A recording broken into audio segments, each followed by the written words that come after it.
Galw'r aelodau I drefn yr eitem gyntaf yn agenda ni y prynawn yma yw'r cwestiynau i'r prif weinidog.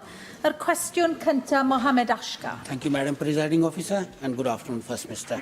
What is the Welsh Government doing to improve access to work experience placements for secondary school pupils in Wales, please? Well, we continue to work with secondary schools and employers to help prepare young people for the world of work, and that includes funding the Business Class Project delivered by Careers Wales in partnership with Business in the Community, which has established 81 school business partnerships across Wales.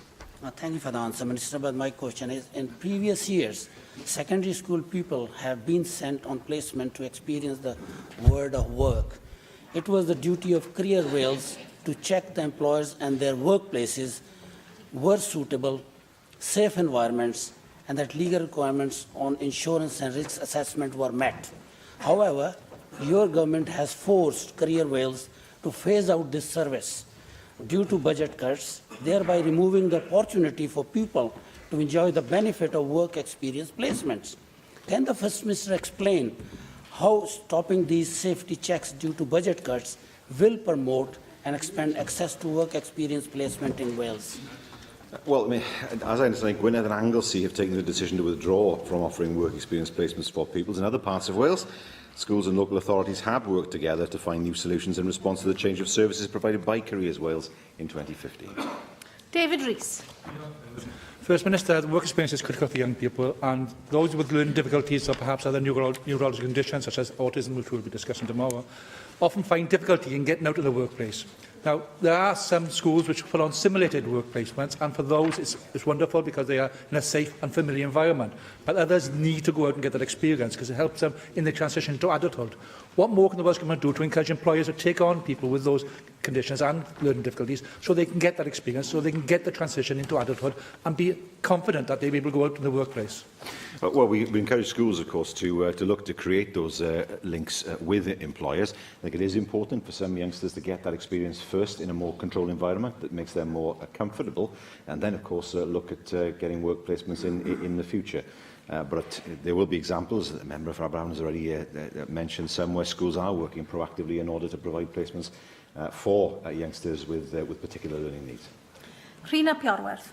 Diolch, Llywydd. Mae yna siom fawr wedi bod yn etholaeth i wrth i disgyblion blwyddyn 10 a 12 glywed nag ydyn nhw am gael mynd ar leoliadau profiad gwaith eleni. Dwi'n datgan diddordeb fel tad I un ferch ym mlwyddyn 10 ac un ferch ym mlwyddyn 12. Ond wneith y prif weinidog gytuno efo y datganiad yma. Mae swyddogion cyngor Ynys Môn yn sicr yn deud sy'n wir.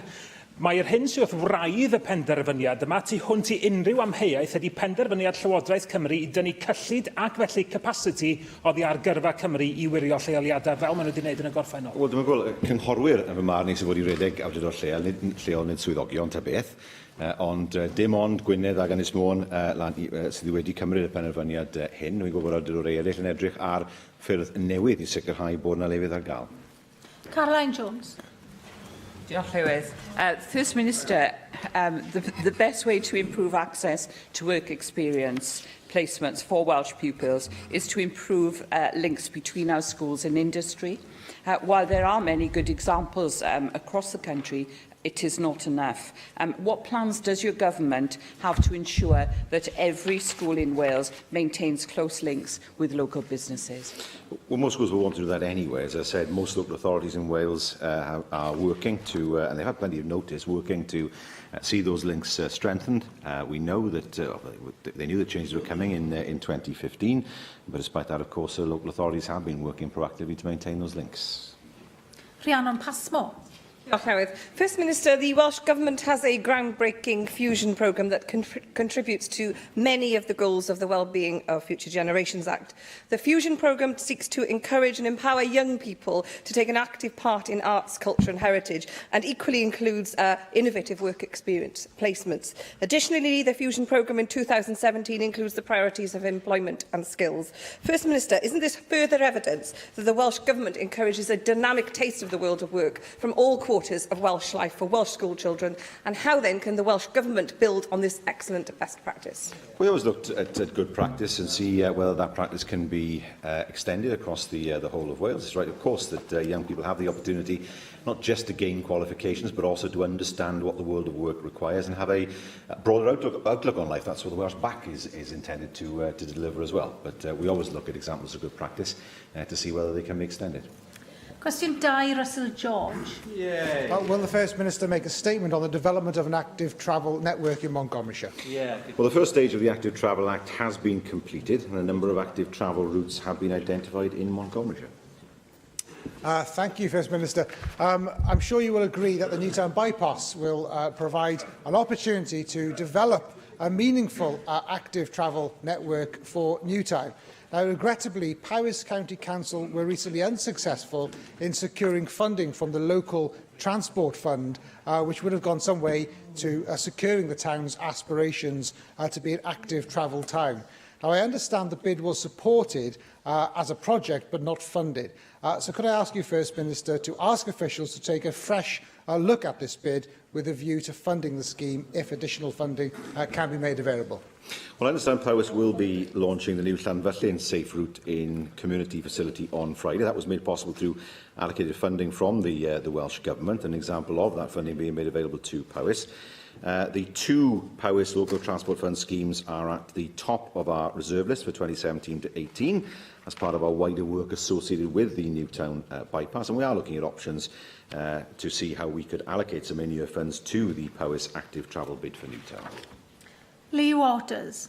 Isn't part of the problem, First Minister, that some members seem to think that bypasses are part of active travel networks? 60% of all car journeys are for journeys of less than 5 miles, and an emphasis on everyday journeys is one of the key ways of making the Active Travel Act achieve its potential. In Carmarthenshire, the Council's draft strategy has an emphasis on sports cycling and on I'm sorry, leisure cycling. I'm going to have to intervene. This question is about Montgomeryshire. I did preface my remarks, Sherry, to talk about the Newtown bypass, but not, which has just been referenced. Yeah, it's stretching it slightly to talk about Carmarthenshire. Indeed, I'm talking about, indeed, so I'm talking about the way local authorities are implementing, and interpreting this Act, and whether the First Minister and the Welsh Government will issue strong guidance to local authorities to make sure the emphasis is on short journeys, practical journeys, and not bypasses. Well, members should not get the idea that there is a plan to merge Montgomeryshire with Carmarthenshire at this stage. But nevertheless, the point that the member makes is important. And he has been consistent in his view that it's absolutely crucial to promote cycling as more than just recreation. That it is seen as an integral part of the transport system, if I can put it that way. That's what the Active Travel Act was designed to do, and that's why it's so important that where funding is available, then cycle routes, for example, are provided when road schemes are in place. The Church Village bypass is an example of that, and it is something, of course, that we seek to promote through funding and also through the legislation itself. Galwaf nawr am gwestiynau gan arweinwyr y pleidiau arweinydd grŵp UKIP, Neil Hamilton. It's clear now that the failure of the Prime Minister's cynical, opportunist snap election gamble has thrown the whole Brexit negotiating process into confusion, perhaps exacerbated by the fact that she's appointed 16 Remainers to her cabinet of 23. And in particular, this throws perhaps more into question than previously the nature of our border controls post-Brexit. I'm wondering where the Labour Party now stands in this process, because I'm sure the First Minister will have seen that both Jeremy Corbyn and John McDonnell have said that the Labour Party is formally committed to taking Britain out of the single market and the customs union, whereas Keir Starmer has said he wants to negotiate a new form of single market agreement, and Barry Gardiner, the Sharrow International Trade Secretary, has said that we criticised Mrs May for taking single market membership off the table right from the very beginning. So can the First Minister tell me whether he is now a Corbynite or whether he's a Starmerite? Well, what we do know from the election is the hard Brexit that is espoused and promoted by UKIP is dead. People were asked to vote on a particular version of Brexit, specifically asked to vote on that by Theresa May, and she did not get that mandate. So, what happens next? We have put forward, together with Plaid Cymru, a white paper that suggests a way forward as far as Brexit is concerned. I have today written to the Prime Minister reminding her that it takes more than words when it comes to seeking engagement with the devolved governments. I welcome the words of Guto Bev, for example, where he recognises the reality of the situation, that a sustainable Brexit can only happen if the devolved governments are fully part of that process. And I hope that the small group in Whitehall that have been trying to control this take note. Yeah. I read, of course, the government's white paper on Brexit, which effectively isn't in favour of border controls at all in any meaningful sense. My interest in this is on the impact of unskilled and semi-skilled labour being imported in uncontrollable numbers, and the effect that that has upon working-class wages. Now, the Bank of England has published a substantial report on the impact of immigration on occupational wages, the evidence from Britain, the conclusion of which was that the 10% rise in the proportion of immigrants is associated with a 2% reduction in pay in the semi- and unskilled services sector. And I struggle to understand why the Labour Party of all parties is prepared to countenance a situation where working-class wages are driven down so that for many people the minimum wage is the maximum wage. The greatest threat to people's wages is continued austerity. that is the greatest threat. I wonder if he would make it clear what his position was on the minimum wage, for example, whether he supported its introduction by a Labour government, or whether he supports the need for greater focus on policing the minimum wage, and whether he would see an increase in the minimum wage to the level of a living wage. Those are the ways to protect people. Yes, it is important to protect people from not just their own people, but people from other countries from exploitation, and that needs more resources to be put into the policing of that. But there's no doubt that the greatest threat to wages is a Tory government that is bent on austerity. I notice that the First Minister neatly sidesteps the question. UKIP did actually support the introduction of the minimum wage, and certainly we support policing it effectively, because the law of the land should be obeyed. And it's no answer to the problem of wage compression to say that we will take strong action against employers who are breaking the law. What is of more concern is that the average wage rate at the bottom of the income scale is being driven down for more and more people. And there are hundreds of thousands of people who are on the breadline who are forced into even more precarious situations as a result of uncontrolled immigration. Surely, firm control of unskilled and semi-skilled migration from the European Union, which can be controlled from the rest of the world under existing law, is a vital necessity for ordinary working-class people. Well, first of all, again, he misses the point about border control. If you want to have border control, you have a hard border between Northern Ireland and the Republic. There is no other way of doing it, unless you want to put British border agency officials in the Republic's airports and ports, and that is a strategy fraught with problems, if I can put it diplomatically. That situation has still not been properly resolved. But for me, the issue of low wages is driven by the austerity we've seen for the past 7 years, the fact we haven't seen real increases in pay, the fact that we've seen people who are in work lose in-work benefits. We used to say, and the Secretary of State got himself into trouble on this, we used to say to people, if you get a job, your income will increase. That is no longer the case, because of the fact that those at the top of the income scale have received more money through tax cuts, and those at the bottom have received less money through the reduction and loss of in-work benefits. That's what the focus should be on, making sure that those people who are working hard, working long hours, get the support they deserve, and they haven't had it over the last 7 years. Arweinydd Plaid Cymru, Leanne Wood. First Minister, the NHS is our most cherished public service. All of us rely on it, and it's the single largest spending commitment in the Welsh budget, which reflects its importance to our people. Are you satisfied with the financial governance of the NHS? Yes, I am. There are issues that arise every year from the boards, but they've been given a 3-year timescale within which to operate when it comes to producing their budget. But of course, we would always want to see more funds made available to the Welsh budget through the annual austerity in Westminster. On Friday, it was announced that 4 of the 10 NHS organisations have failed to break even over the 3-year financial period. Now, we know that 3 health boards have been placed under targeted intervention and a 4th is being monitored. You mentioned that you introduced 3-year budgeting in order to try to solve those problems, but we're still seeing these deficits emerge over that 3-year period. First Minister, under your watch, are NHS finances sound?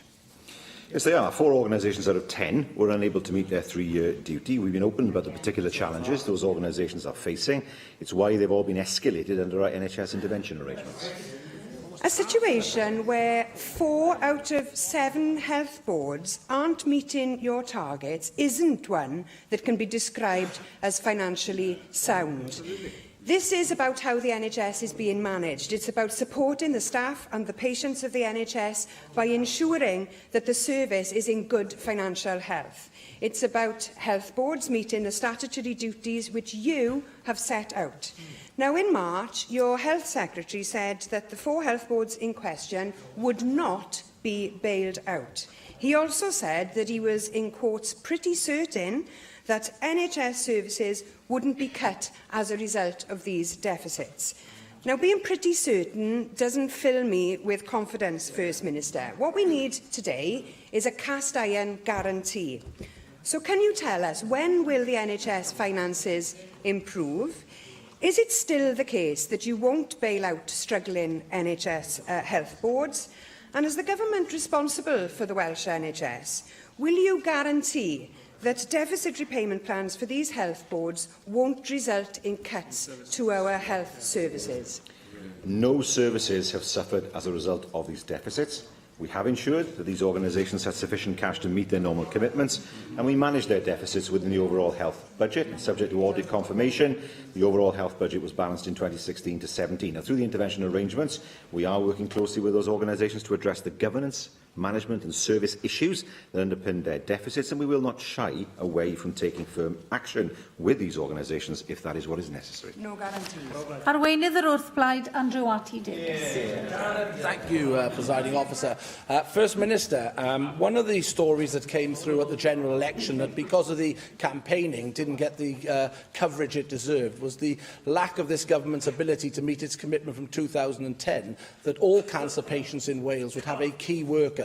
Can you explain why, 7 years on, so many cancer patients are not getting that key worker identified when they get the diagnosis in Wales? Well, one of the messages of the general election is that people didn't want the Welsh Conservatives. I mean, that's fairly surprising. He actually raises it. I do wonder how much more he can take of being replaced as a leader on programmes. But he asked a question about cancer key workers. That is something that we're still working towards to make sure that everyone has that key worker. And he will see that the amount of money that's gone into cancer treatment has increased over the years. You can have the pot shot, First Minister, but people would have listened that you didn't give an answer why people don't get a key worker. And so you carry on with the pot shots, but people who get a cancer diagnosis deserve all the assistance they can get. And as someone who's lost family members, along with other members in this chamber, we welcome that commitment that the government made at that time in 2010. But as Macmillans have identified, at least a third of patients do not get that key worker when they get the diagnosis. It's a simple question, First Minister, and instead of being flippant, can you give a serious answer as to when that target will be met? I believe I did give a serious answer, and like him, I've lost people close to me. Indeed, see my wife deal with cancer. It affects so many of us. But the Cancer Implementation Group, which is responsible for the delivery of the Cancer Delivery Plan, has identified the key worker role as a priority. As such, work is being undertaken currently to develop a set of standards and associated measures to review the progress health boards and trusts are making in the provision of key workers, as well as for other priority issues. It's also important to note that the Cancer Patient Experience Survey provides a good picture of the situation in Wales. No other major health condition has such a large-scale survey assessing patient experience, and we do know that the response has been good in terms of people's experience of the treatment they have received, and the 2016 survey results will be published later this year. Again, on the second time of asking, I still have not got a date when cancer patients and people connected with cancer services will know when this commitment is going to be met. It is a fact that Public Health Wales have said it's not mandatory for them to collect the data to identify where the shortfalls are in the system. So you can read all you want from your script, First Minister. You made the commitment in 2010. Public Health Wales just say one basic point: it's not mandatory to collect the data. How can you genuinely say that you know you're progressing in meeting this target? And I do put the question again to you: when will you hit that target here in Wales?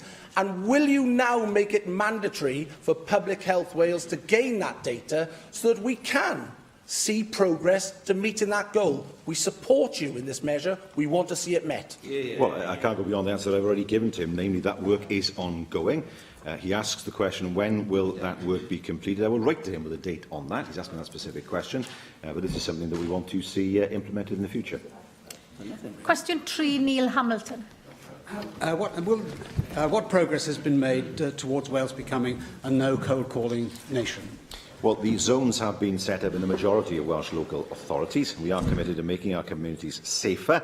I'd encourage local authorities to continue to introduce ways to stop cold calling to protect the most vulnerable people in society.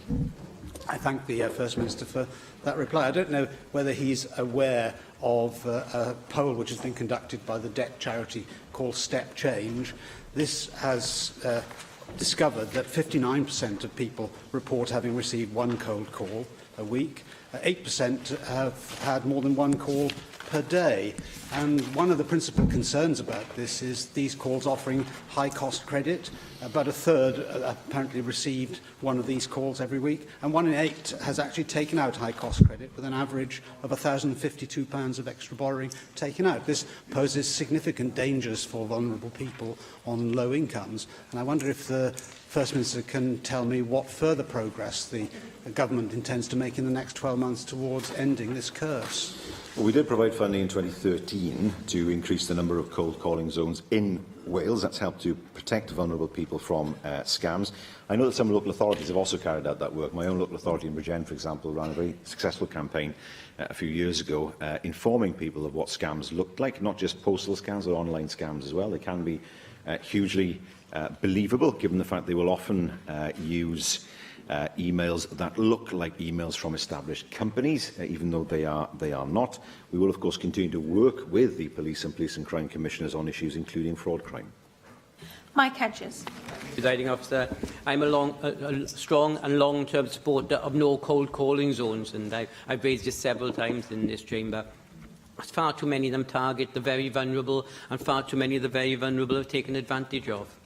I have some very popular no-cold calling zones in Swansea East. I've also noticed a growth, as I'm sure everybody else in this room has, when they've been going around at election time, in the number of houses which say no cold callers not welcome. I'm sure people have seen that in their travels. What I'm asking is, what can the Welsh Government do to help increase the number and size of cold calling zones? Because a lot of the cold calling zones, which are very popular, tend to cover a couple of hundred houses, whereas I'd really like the whole of Swansea to be covered by it. I'm not sure my two colleagues represent the rest of Swansea too, but certainly the whole of Swansea is covered by it, because it is a nuisance. And yes, you can't do anything about the people coming in by email, but we ought to be able to stop people banging on doors, telling somebody they've got a loose slate and then charging them tens of thousands of pounds. Yeah, I mean, for all of us in this chamber, it's always difficult to know whether no cold calling means political canvases as well. But I have noticed people now putting on their doors no canvases, as well as no cold calling. But it's an important point. I mean, we will know of people who have been scammed in this way, particularly older people who feel particularly vulnerable. We do know that no cold calling zones have been set up in the majority of Welsh local authorities to reduce the number of cold callers, and we continue to work with local authorities to encourage them to set up more zones in the future. Janet Finch-Saunders. Since 2005, my local authority has indeed been very proactive in ensuring the introduction of no cold calling zones. In fact, I was the Cabinet member introducing them at the time. A joint initiative with North Wales Police and Conwy Trading Standards has now established over 1,300 zones, including the entire community of Treviw. Your government, as you say, has made several thousands of pounds available for this initiative. However, 10 local authorities just haven't bothered taking up the funding. 93% of people in a survey are not wanting doorstep sellers. 60% have received uninvited visits from contractors, with 25% experiencing repeat calls. So what steps, I'll repeat, what steps is your government taking to ensure no cold calling zones are robustly implemented across the whole of Wales in order to protect our most vulnerable and those living alone from what are often bogus callers and cowboy contractors?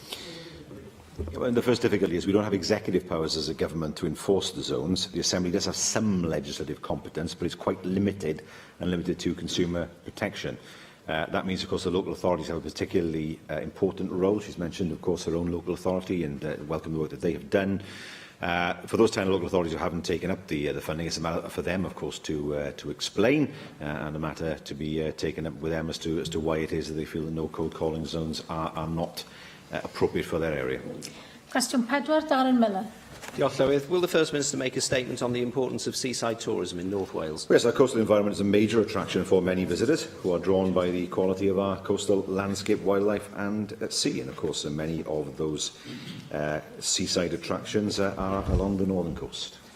There are many of those seaside towns in my own constituency which benefit from tourism, including Tywyn and Kimble Bay, Llandylus and indeed Colwyn Bay. But one of the things which puts that tourism industry at risk is the risk of coastal flooding. And I noticed the publication of a report by the Public Accounts Committee today, which criticised this distinct lack of leadership on the part of the Welsh Government in securing improvements in coastal flood defences. The First Minister will know, because I've raised it with him on many occasions, that I'm very concerned about the old Colwyn Promenade in my own constituency, which has been pummelled by storms year after year, which has severely damaged the integrity of that promenade, which protects, of course, the A55 trunk road and the North Wales railway line. And I'd be grateful, First Minister, if you could step up to the plate, take a lead on this issue to ensure that that work is done as a matter of priority within this Assembly term.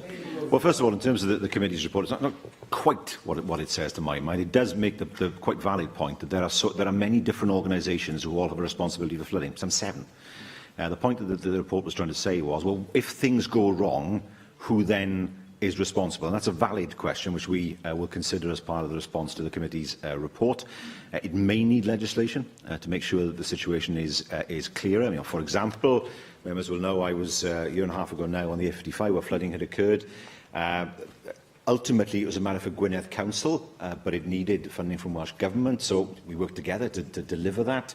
But clearly, there is an issue here that will need to be resolved in terms of is the situation robust enough if we have that many organisations and individuals quite often who are responsible for controlling flooding, and we'll consider our response to that as part of our response to the committee's report. Llyr Griffith. Diolch, Llywydd. Mae rheolau a rheoliadau yr Undeb Ewropeaidd, wrth gwrs, wedi bod yn benna gyfrifol am y trawsnewidiad i ni wedi gweld yn ansawdd dŵr nofio a glendid traethau a'r ffaith bod cynifer nawr o'n traethau ni'n y gogledd a statws Baner Las, sydd wedi bod yn ffactor bwysig iawn o safbwynt denu twristiaid. Gan bod ni'n gadael yr Undeb Ewropeaidd, wrth gwrs, a bod Brexit yn dod, beth allwn ni'n neud i sicrhau bod ni'n gwarchod y safonau amgylcheddol yna? Be byddwch chi fel Llywodraeth Cymru yn i'w wneud i sicrhau na fyddwn ni byth yn mynd nôl i'r sefyllfa fel ag yr oedd hi, lle roedd yn traethau enmoroedd ni ymhlith y bitra mwy afiach yn Ewrop gyfan? Hynny'n iawn. Does dim reswm pam allwn ni ddim gadw y rheolaidd sydd yna ar hyn o bryd. Mae hwnna'n rhywbeth, wrth gwrs, i Llywodraeth Cymru a'r cynulliad hyn i benderfynu. O na, byddwn ni fel Llywodraeth ddim o blaid lleihau'r safonau sydd yna.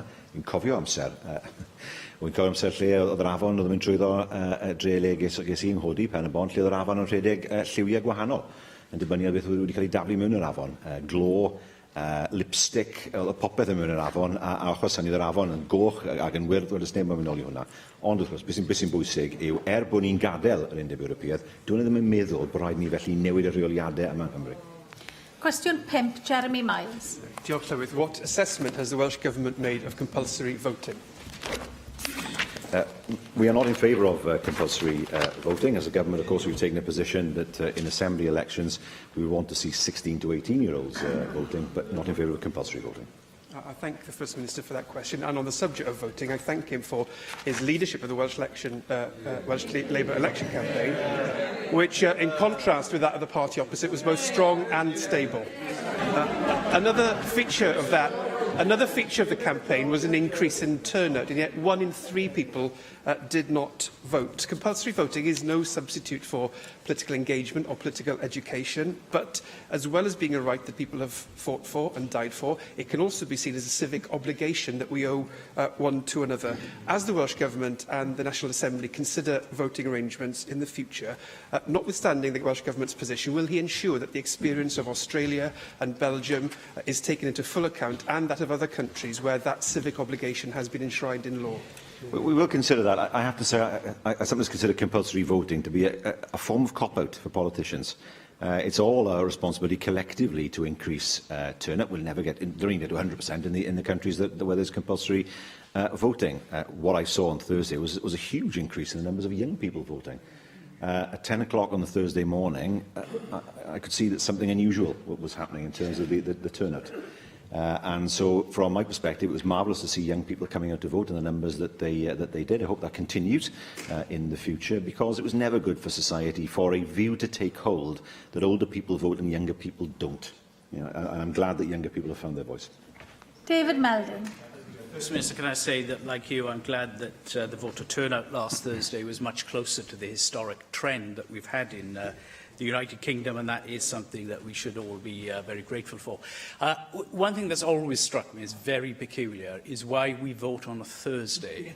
There have been a couple of occasions in the 20th century where general elections were held on Tuesdays, but why don't we vote, like most countries around the world, over the weekend? Now, that surely would be a great way of ensuring that as many citizens as possible have every opportunity to get to the voting polls. There's no reason why it should be a Thursday. In fact, there's no reason why we shouldn't look at weekend voting. Sunday is still problematic. I don't think the DUP will be pressing for that in the discussions that they have with the Conservative government as Sabbatarians.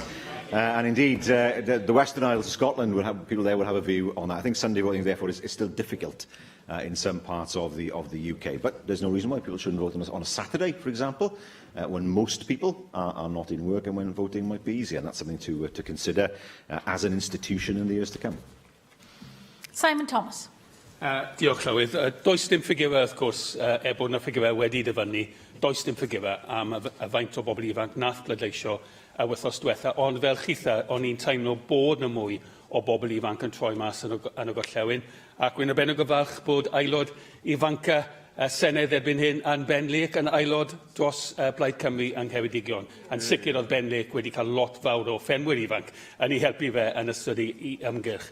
Ond o edrych a sut allwn ni cadw'r pobl ifanc yma i ddod mas i pleidleisio ac yn bryn o fod yn pleidleisio'n orfodol, beth arall allwn ni wneud, pleidleisio diwrnodau gwahanol, ond nag yw'n byd hefyd i dofi'r cyswllt yma bod rhaid i chi bwyd pleidlais mewn un man yn unig ac mewn oes electronic, na ddylai fod yn bosib i unrhyw un fwyd pleidlais unrhyw le yng Nghymru i'r ymgeisydd maen nhw'n ei moyn. Wel, does dim reswm fe ni gwyddo pam dyle pleidleisio digidol ddim digwydd. Mae yna broblem ymarferol ynglŷn â diogelwch, fel fe wy'n deall sydd yn gwneud yn anodd iawn ar hyn o bryd. Ond does dim reswm yn y pen draw pam dyle nhw ddim i ddigwydd.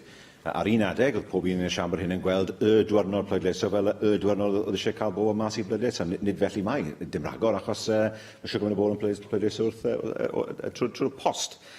So, mewn i gwyddor, does dim reswm pam dylai'r system i aros yn gwmws fel ma fe, achos un o'r pethau nes i sylwi dros y diwrnod diwetha, wythnos diwetha, oedd y ffaith bod bobl ifanc yn cael ei ysbrydoli i bleidleisio o achos cyfryngau cymdeithasol. Nele nhw'n cael ei newyddion, oedd grwpiau hwnnw wedi penderfynu i bleidleisio, a felly holl bwysig bod hwnna'n cael ei ystyried, a holl bwysig bod ni'n ystyried yn y pen draw. Pan mae'r amser yn iawn i ystyried pleidleisio digidol? Cwestiwn 6, Mike Hedges. Will the First Minister make a statement on the Welsh Government's use of psyllids in tackling Japanese knotweed? Well, progress has been made on the biocontrol of Japanese knotweed, including psyllid stocks from Japan. There are now better survival rates for psyllids as well. That's a key development in tackling knotweed. There are further releases of psyllids that are planned for the course of this year. Well, can I thank the First Minister for his answer? As people are well aware, both in here and definitely in Swansea, Swansea is very much the capital of knotweed. It's not a title we particularly like, but it's a huge problem within my constituency and neighbouring constituency. I'm very pleased with the success of the initial trial, but I wouldn't be fulfilling my duty as a Swansea member without saying, can I ask that further sites are being considered, that sites in Swansea, which is one of the worst affected areas in Wales, are considered for these new sites? Well, as the member knows, the trial site in Swansea is located in his constituency at Llansamlet, along a 450-metre section of the Nant Bran stream. Care has to be taken, of course, when releasing another non-native species to control an existing non-native species, as the Australians will tell you, given the plagues of frogs that they quite often, biblical, almost plagues of frogs that they experience there. So this is being done in a controlled way. We hope, of course, that this will be a successful way of controlling knotweed by a natural predator, without, of course, that creating imbalance elsewhere in terms of biodiversity. Paul Davis. Prif Minister, fel ni'n gwybod, mae chlymog Japan yn blanhigyn sy'n cael effaith negyddol ddim dim ond ar blanhigion eraill, ond ar adeiladau ac o gynlyniad mae'n gallu rhwystro pobl gael mortgage neu insurance ar adeiladau. Yn sgil y difrod mae'r planhigyn mae'n gallu achosi, beth ar y cyfan i'w strategaeth Llywodraeth Cymru pan ddaw hi daclo'r planhigyn yma, a ydych chi hefyd yn cytuno fi dyle cyfoeth naturiol Cymru fod yn gyfrifol am mynd i'r afel ar problem yma, oherwydd dwi'n deall fod gan cyfoeth naturiol Cymru ddim pwerau statudol o gwbl i fynd i'r afel ar planhigyn yma. Wel, yn gyntaf, mae yna grŵp, bwrdd prosiect sydd wedi cael ei sefydlu ynglyn â delio gyda knotweed. Ni'n gweithio gyda phartneriaid ar draws Dylan Syniedig ynglyn â hwnna. Mae'r ganolfan am amaeth a bio-wyddoniaeth rhyngwladol, sef sefydliad sydd ddim yn gwneud elw, yn wneud y gwaith ymchwil, y gwaith gwyddonol ar hyn o bryd ar ran y bwrdd prosiect hynny. So mae yna waith yn cymryd lle, a mae yna cyfoeth naturiol Cymru yn ran o'r gwaith hynny. Caroline Jones. First Minister, it's estimated that around £200 million has been spent in the UK alone trying to tackle Japanese knotweed, which causes around £170 million worth of damage to property each year.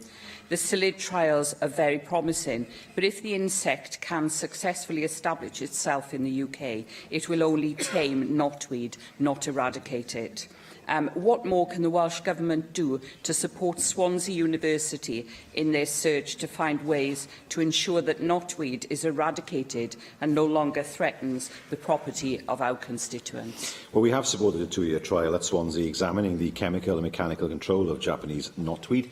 Discussions are taking place at the moment with the university to improve our control advice in line with those findings.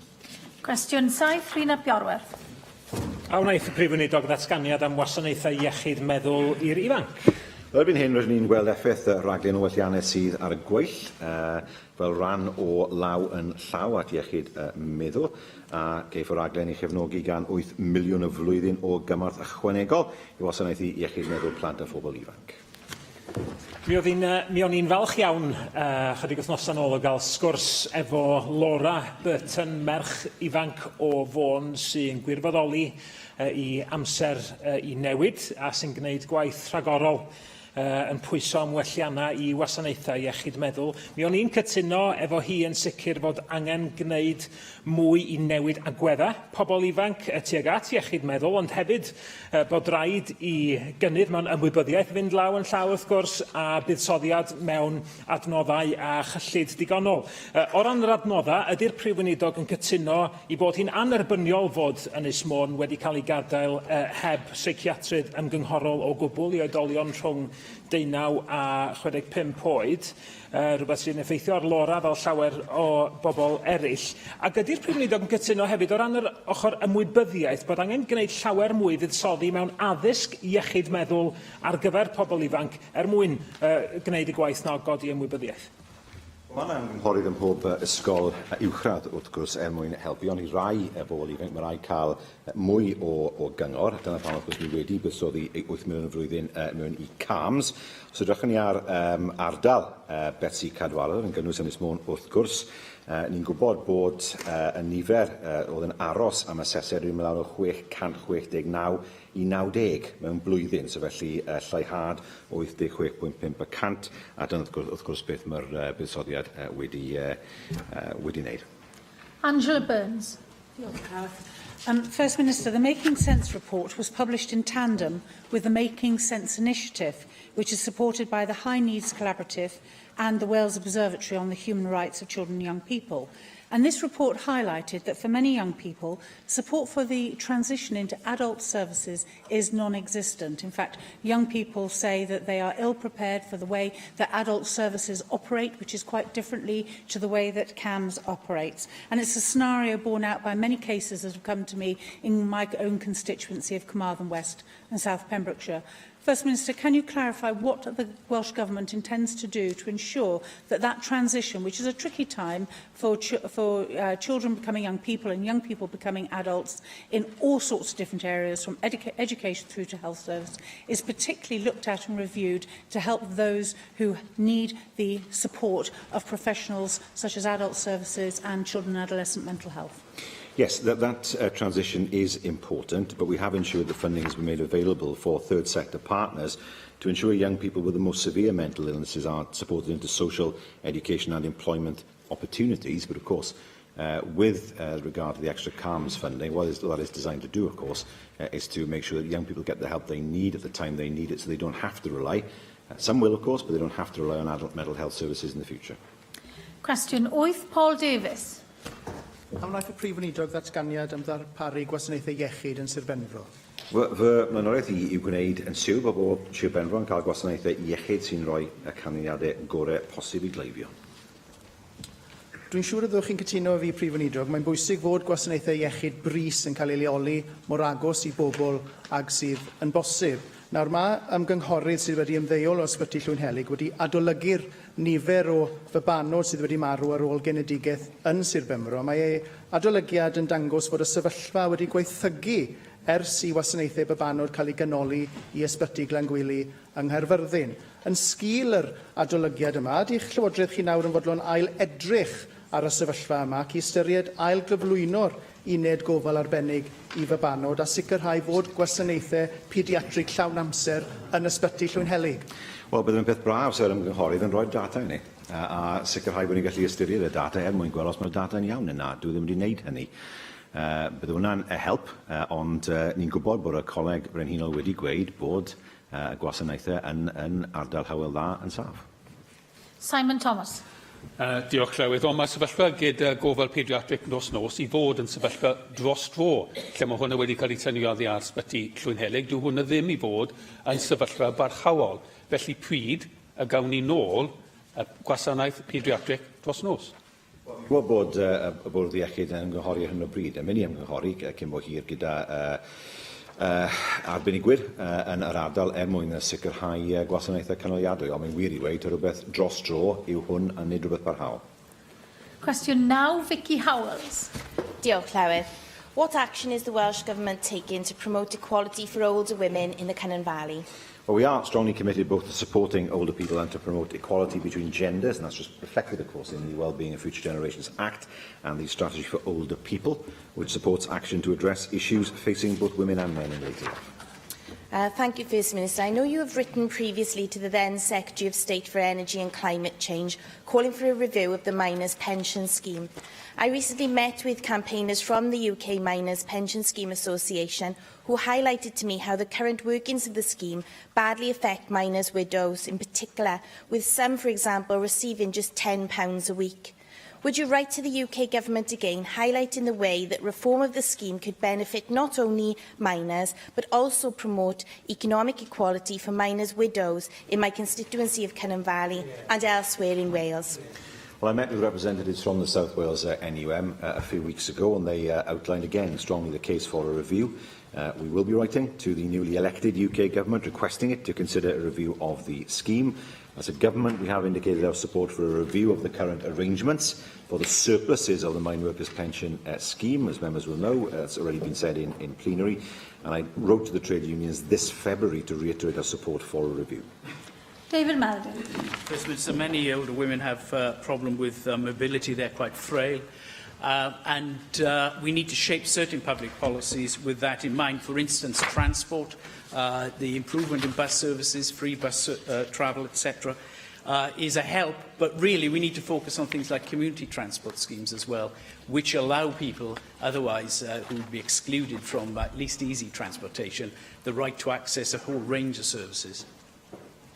Well, that's correct, and that's why we work with local authorities and with bus and train operators to make sure that services are accessible. For example, as part of the work for the South Wales Metro, accessibility of trains and stations will be an important part of the development of that project.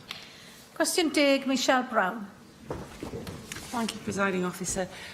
What assessment has the First Minister made of the impact that last week's UK general election will have on the Welsh Government's education policy? Well, education is devolved and our priorities are set out in taking Wales forward. OK, thank you for that, First Minister. Labour's education policies included abolition of tuition fees and the reintroduction of maintenance grants, something that we would actually support in UKIP in respect of STEM students. Do you have any intention of implementing this in Wales? Well, that was on the basis of a Labour government being elected and providing us with the money to enable us to look at doing that. That has not happened yet, and when that happens, we will, of course, want to see how we can ensure that students in Wales are no worse off than those in England, as we've done for the past number of years under successive governments. Mark Reckless.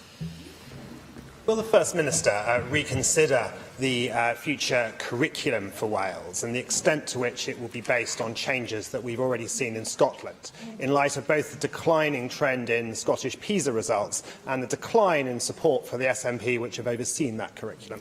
Well, we haven't just taken the Scottish model and implemented it in Wales. The model will be implemented to ensure that it is appropriate to Wales, and it's right that we should look at changing the curriculum in order to make sure that it provides young people the best education possible. Diolch i'r Prif Weinidog. Yr eitem nesaf yw'r datganiad a chyhoeddiad busnes. A dwi'n galw'r arweinydd y tŷ i wneud y datganiad. Jane Hunt. John Clywed, there's only one change to business. For this week, I've reduced the time allocated to tomorrow's questions to the Council General. Business for the next 3 weeks is as shown on the business statement announcement found among meeting papers available to members electronically. Andrew Arty-Davis. Thank you, Presiding Officer. Leader of the House, could we have a statement from the Cabinet Secretary for Transport on two matters, if possible, please? One is about the maintenance of the A48 running through the Vale of Glamorgan. I have raised this on several occasions with you, and it is now becoming ridiculous that we have collapsed manholes, we have potholes on a main A road that is the main link between Bridgend and Cardiff, and as you will appreciate, is heavily used. I appreciate there are recent road markings been put down which indicate maintenance is pending, but as a frequent user of this road, very often the road markings come and go but no work happens in between. So could we have a statement from the Cabinet Secretary as to what maintenance is planned for the summer period, so that when we do enter the winter months we do see genuine improvement in the condition of that road? And secondly, the new road that is being built to improve the 5-mile lane is a welcome addition to the transport infrastructure in the Vale of Glamorgan. Obviously, there's been considerable workings on site to date, but there doesn't seem to be any progress on the actual starting of the construction phase of the road. And as I was led to believe, I think completion was due sometime next year. Could we have an update from the Cabinet Secretary as to how the work is progressing, and has there been any movement in the timeline for completion of this project, so that we can be better informed as to how this £26 million project is developing? Well, as Andrew Arty-Davis is well aware, of course, the roles and responsibilities as far as the roads in the Vale of Glamorgan. Yes, there are some responsibilities in relation to Welsh Government, but of course now the Conservative-controlled Vale of Glamorgan Council is the key highway authority. And that also, not just in terms of A48 and roads off, including 5-mile lane. Now, Welsh Labour government's provided the funding, which I know you've welcomed, Arty-Davis, for the 5-mile lane, and also it is the Vale of Glamorgan Council which is responsible for project managing 5-mile lane. So I'm sure you will seek an update from your colleagues on the Vale of Glamorgan Council. Vicky Howells. Diolch, Llywydd. Leader of the House, this week is Rare Chromosome Disorder Awareness Week and seems an appropriate point during which to pay tribute to the work of my constituent Amy Walker. Her son was born with an extremely rare genetic condition, and Amy is campaigning for a greater understanding of the daily struggles children and families like hers face. Could we have a statement from the Welsh Government on how it is supporting people with rare disorders, but also their families? In addition, cervical screening saves around 5,000 lives across the UK annually, so it is worrying that uptake is now at a 10-year low in Wales and that 1 in 4 women do not attend screening when invited. This week is Cervical Screening Awareness Week, so please could we have a statement from the Government on how it is ensuring women in Wales take up the screening that can potentially save their lives?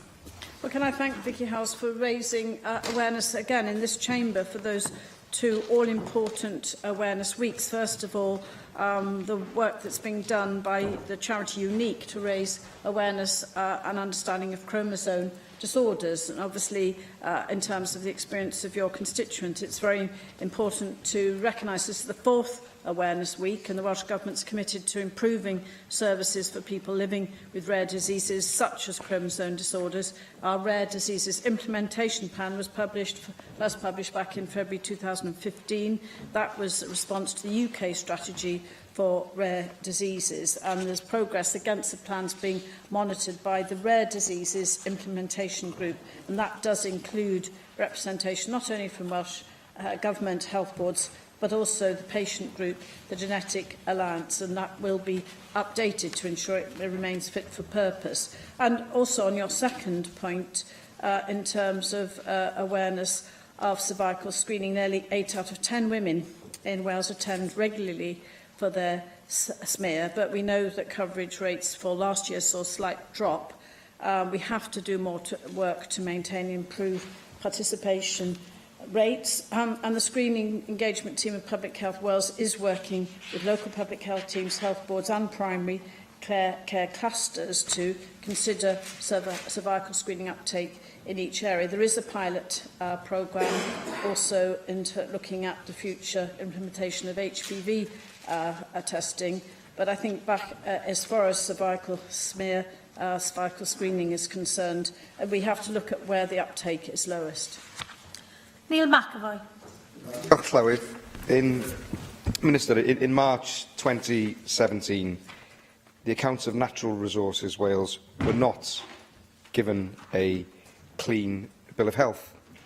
It related to a timber contract given out over 10 years, when the usual length of contract was 5 years. The company who were given the contract did not apply for the tender.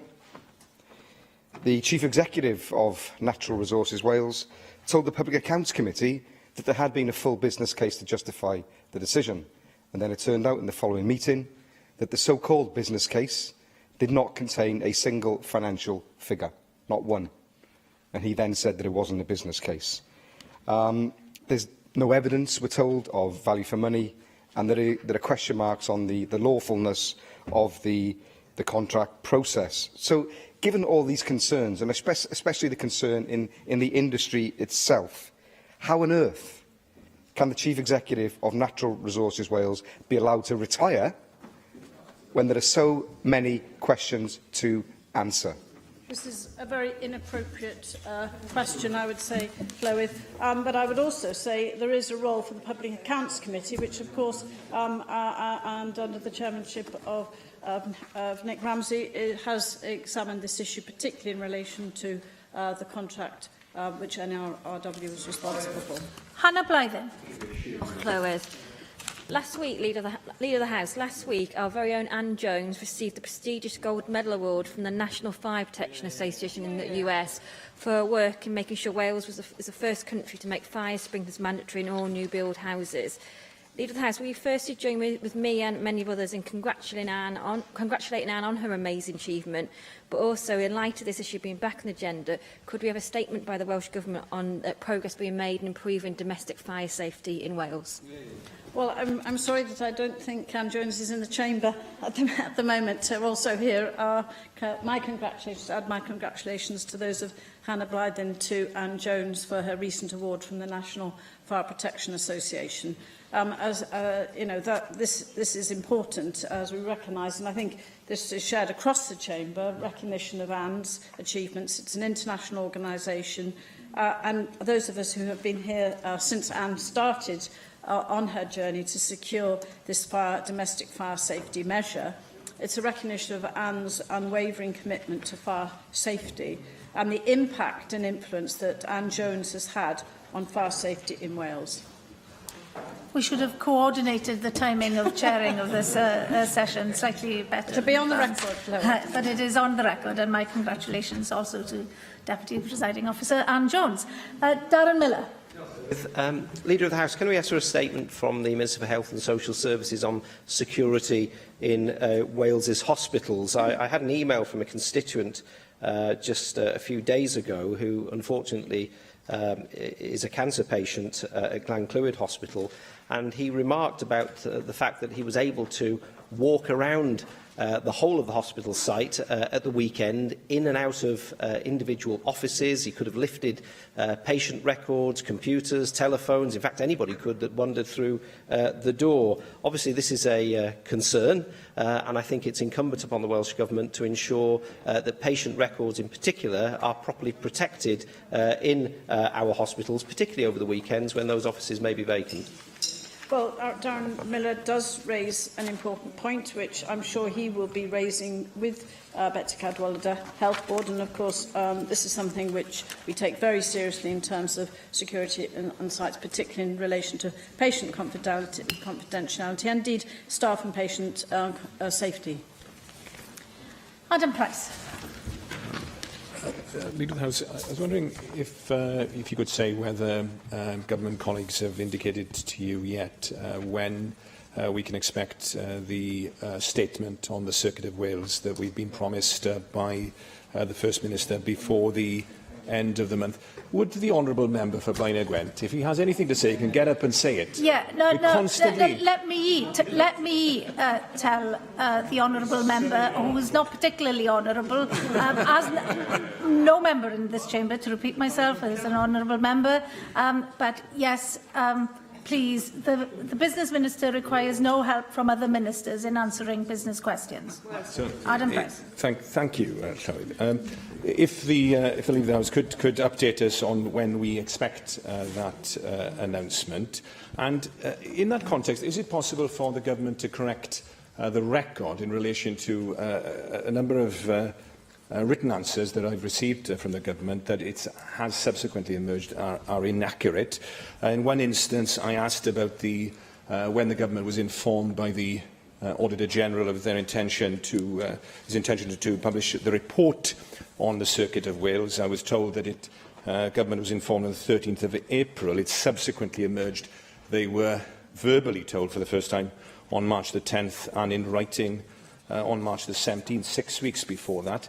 And I also asked whose idea it was first to suggest an 80% guarantee for the project. I was told it was the company that suggested it on April the 15th. It subsequently emerged it was the government that suggested it a week earlier. Now, the corrections I received a letter from the Minister correcting the first set of questions, but that hasn't been shared with members. And, of course, the inaccurate record still stands, therefore, in the written questions.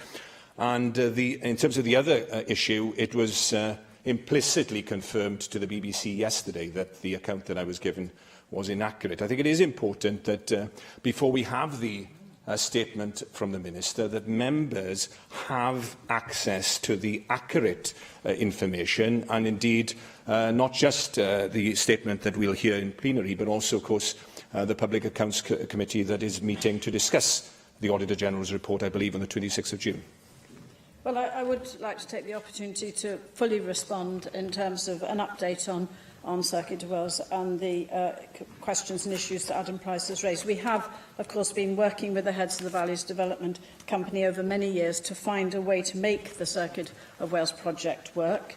Now that the heads of the Valleys Development Company has submitted its final supporting information, the Welsh Government is completing its comprehensive due diligence process on the Circuit of Wales proposal. And of course, this has been exchanged about the importance, which has been recognised.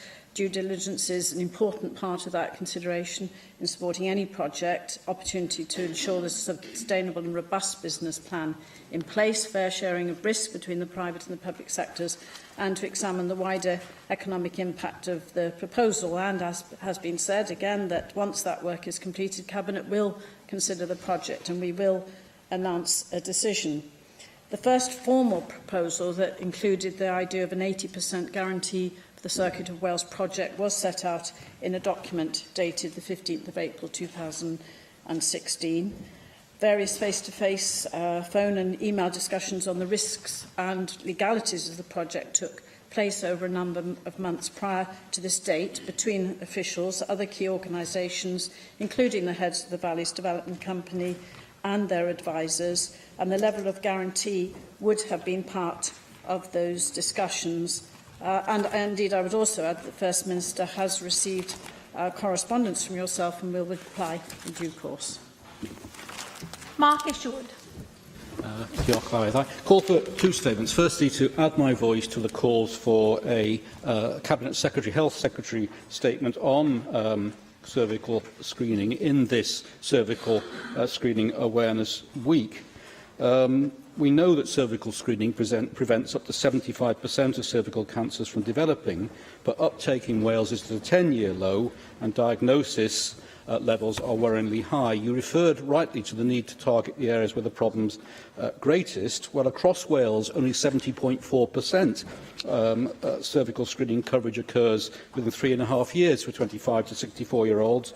The lowest level at 69.5% in Cardiff and the Vale, then 70.9 in Betws y Cadwaladr, and 73.6, the highest level in parish teaching. Still, more than a quarter of women between 25 and 64 missing out on this, and it's not much better over 5 years either.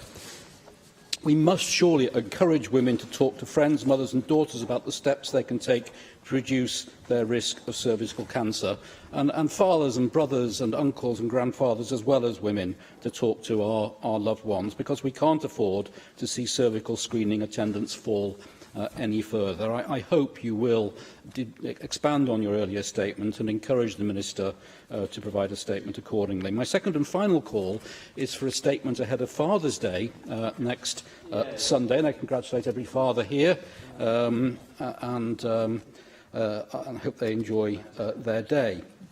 On the role and support for fathers in Wales, the vision of the UK think tank, the Fatherhood Institute, is for a society giving all children a strong and positive relationship with their father and any father figures, supporting both mothers and fathers as earners and carers, and preparing boys and girls for a future shared role in caring for children. The 2017 Family Law Manifesto calls for the promotion of responsible shared parenting and encouraging best outcomes for children and families. In Scotland last year, Fathers Network Scotland, supported by the Scottish Government, celebrated Year of the Dad, celebrating fatherhood and the importance of fathers in child development and parenting, and calling on services and employers to support dads embrace family-friendly, inclusive practice, acknowledging that today's father can be single or married, externally employed or a stay-at-home dad, gay or straight, may not even be the biological father. It could be grandfathers, uncles, foster fathers, adoptive fathers or stepfathers, but much is now expected of them. But despite this, and I'll conclude here, the Centre for Social Justice's 2016 annual fatherhood survey found that 47% of all UK fathers felt their role wasn't valued by society, and 46% of the lowest income fathers reported a lack of good fatherhood role models, and new fathers are crying out for better social and emotional support rather than being told to man up, with just 25% of dads feeling there's enough support to help them play a positive role in family life. Well, ahead of tonight's launch of the Welsh Dads Survey 2017 results at the Cross-Party Group on Fathers and Fatherhood, I would welcome your agreement to look at what happened in Scotland and see how we might take forward a programme of support in Wales. I'm glad that Mark Isherwood again has followed on from Vicky Howell's question about raising new ways of raising awareness about the importance of cervical screening. And just to add that I made the point about the way in which local primary care plus clusters are working with public health teams to consider screening uptake, particularly in the areas where there is the lowest uptake. And they're looking, for example, at social media activity, which will be a new way of raising awareness, but you also add to the importance, the roles that parents, fathers, brothers can play as well in terms of raising awareness of this vital screening programme. You've given a very positive profile for the role of fathers in advance of Father's Day on Sunday. Leader of the House, may I ask for a statement from the Cabinet Secretary for Health on free prescription in Wales and medicine cost management in NHS in Wales also. The cost of free prescription was £593 million in 2015. However, the cost of prescribing some drugs is far higher than the price they can be obtained across the counters in supermarkets. The cost to NHS in Wales for prescribing paracetamol, for example, was over £5 million last year.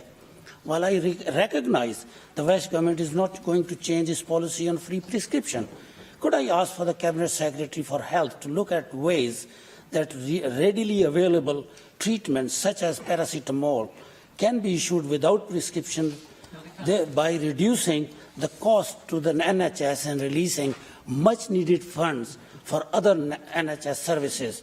And there is another area which is every 1 adult in 4 is obese in Wales, and almost 60% are overweight, according to the Welsh Health Survey of 2015. And I think that itself takes adulthood into diabetes, which was costing a surgery or a doctor £5 per month per medicine in only previous 5 years ago. Now, at the moment, the cost is well over £35 a month, and the way the number is increasing in obesity and diabetes, I think we are heading for a big tsunami of financial management lack in NHS in Wales unless we do something about it. Thank you. Well, I'm not quite sure where we're going with your questions, except to say I can absolutely assure you we will not be changing our policy on free prescriptions, which not only has mitigated against the austerity measures of your Conservative government over the last 7 years, but also enables us to treat those who suffer the most health inequalities in Wales. Nick Ramsey. Thank you. Can I firstly concur with the earlier comments made by the member for Carmarthen East on the Circuit of Wales? We are going to be looking at this on the Public Accounts Committee later this month, so clearly as chair of that I will be holding back on my views until then. However, it would be appropriate, I think, for us to have a decision in the wake of our committee deliberations as soon as possible, so we can have some clarity on what has been a very long-running saga, seems to be going for, well, as long as I can remember now, and I think the company and the public would appreciate that. Secondly, this morning, the Leader of the House, I attended the Agricultural Law Association's inaugural Wales breakfast meeting hosted by Simon Thomas. The ALA were founded in 1975 and provide invaluable legal advice and support to their members, and it was good to welcome them to the Assembly. I know they want to increase their presence in Wales. These are clearly uncertain times for our farming community, Leader of the House, with the Brexit process underway, the loss of young people from the industry and, of course, the ongoing issue of bovine TB.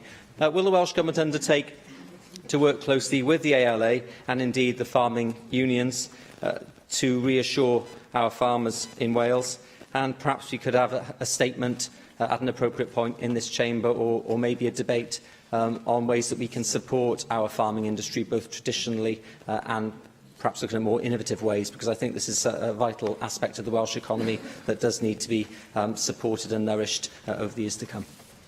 We note on the point that you made regarding the Circuit of Wales, Nick Ramsey, and on your second point, well, I'm sure that was a very important meeting this morning of the Agricultural Law Association. I think it's very important that we also take the opportunity to reflect on your point that it is going to be very difficult. It is currently very difficult for the farming community, and of course the Welsh Government and the Cabinet Secretary working very closely, not just with the farming unions, but with partners. So I hope that you will join us as a Welsh Labour Government in calling for a longer-term commitment from the UK Government to make good on promises made during the referendum campaign that Wales would not lose a single penny as a result of the UK leaving the EU. And finally, Susie Davis. Diolch i'r Brylywydd. Well, talking about making good on promises, Leader of the House, it's about 9 months now since the issue of wood chip fires and illegal dumping of wood chip was raised in this chamber. It's an issue that particularly affects my region. In all fairness, the Cabinet Secretary said that she was taking this seriously and recognised the insufficiency of both regulation and the resources to enforce the existing regulation, let alone new regulation. I'd be very grateful if you could ask for a statement from her department updating us on progress on the areas of regulation that need reform, the evidence that's underpinned the decisions that she is coming to at this stage, and what progress is being made on perhaps even early drafts of improved regulations that will help prevent this serious issue, particularly in my region, occurring again. Susie Davis, I will ask the Cabinet Secretary to update us, as she promised to do, in terms of officials looking at this. I know the adverse impact of wood chip fires is something which has been experienced across Wales and not just in your region. Thank you very much, Leader of the House. Thank you. Item 3 on the agenda is a statement by the Cabinet Secretary for Finance and Local Government on the tax policy framework, and I call on Mark Drakeford to introduce the statement. Diolch yn fawr, Dipyn. Mae dechrau broses o ddatganoli trethu yn yn ochel wedi cymryd llawer o'r amser y Cynulliad Genedlaethol. Yn 2015, fe gafodd y cyfrifoldeb am ardrethu anomestig a'i drosglwyddo i Gymru. Ym mis Mawrth 2016, fe gyrhaeddodd y ddeddf casglu a reoli trethu y llyfr statid. Ym mis Rhagfyr y llynedd, fe wnaethon ni cytuno ar fframwaith cyllidol newydd gyda'r trysorlus. Fis diwethaf, fe gafodd y dreth trethu traddodiadau tir a gwrthweithio osgoi trethu datganoledig Cymru gydsyniad brenhinol. Ar wythnos nesaf, byddwn nhw'n cyrraedd cyfnod 3 o broses graffu ar gyfer treth gwarediadau tir lenwi. Dros yr haf, bydd Prifysgol Bangor yn gweithio ar yr asesiad annibynnol gyntaf o ragfynegiadau trethu Llywodraeth Cymru. Erbyn y cyntaf o Hydref eleni, byddaf yn cyhoeddi'r set gyntaf o gyfraddau a bandiau ar gyfer y dreth traddodiadau tir a'r dreth gwarediadu tir lenwi.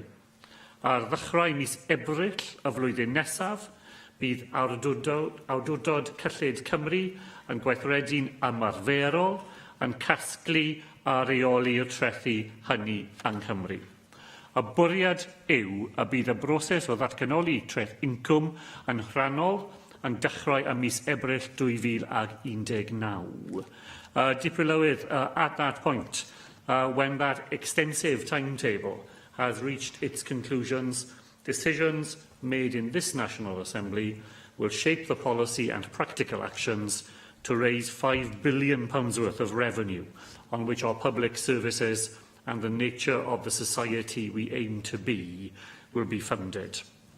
International best practice, endorsed by the OECD, suggests that responsibilities of this scale ought to be discharged within a clear policy framework, published openly to citizens in all our different guises, with clarity about the approach being taken in our circumstances by the Welsh Government towards Welsh taxes.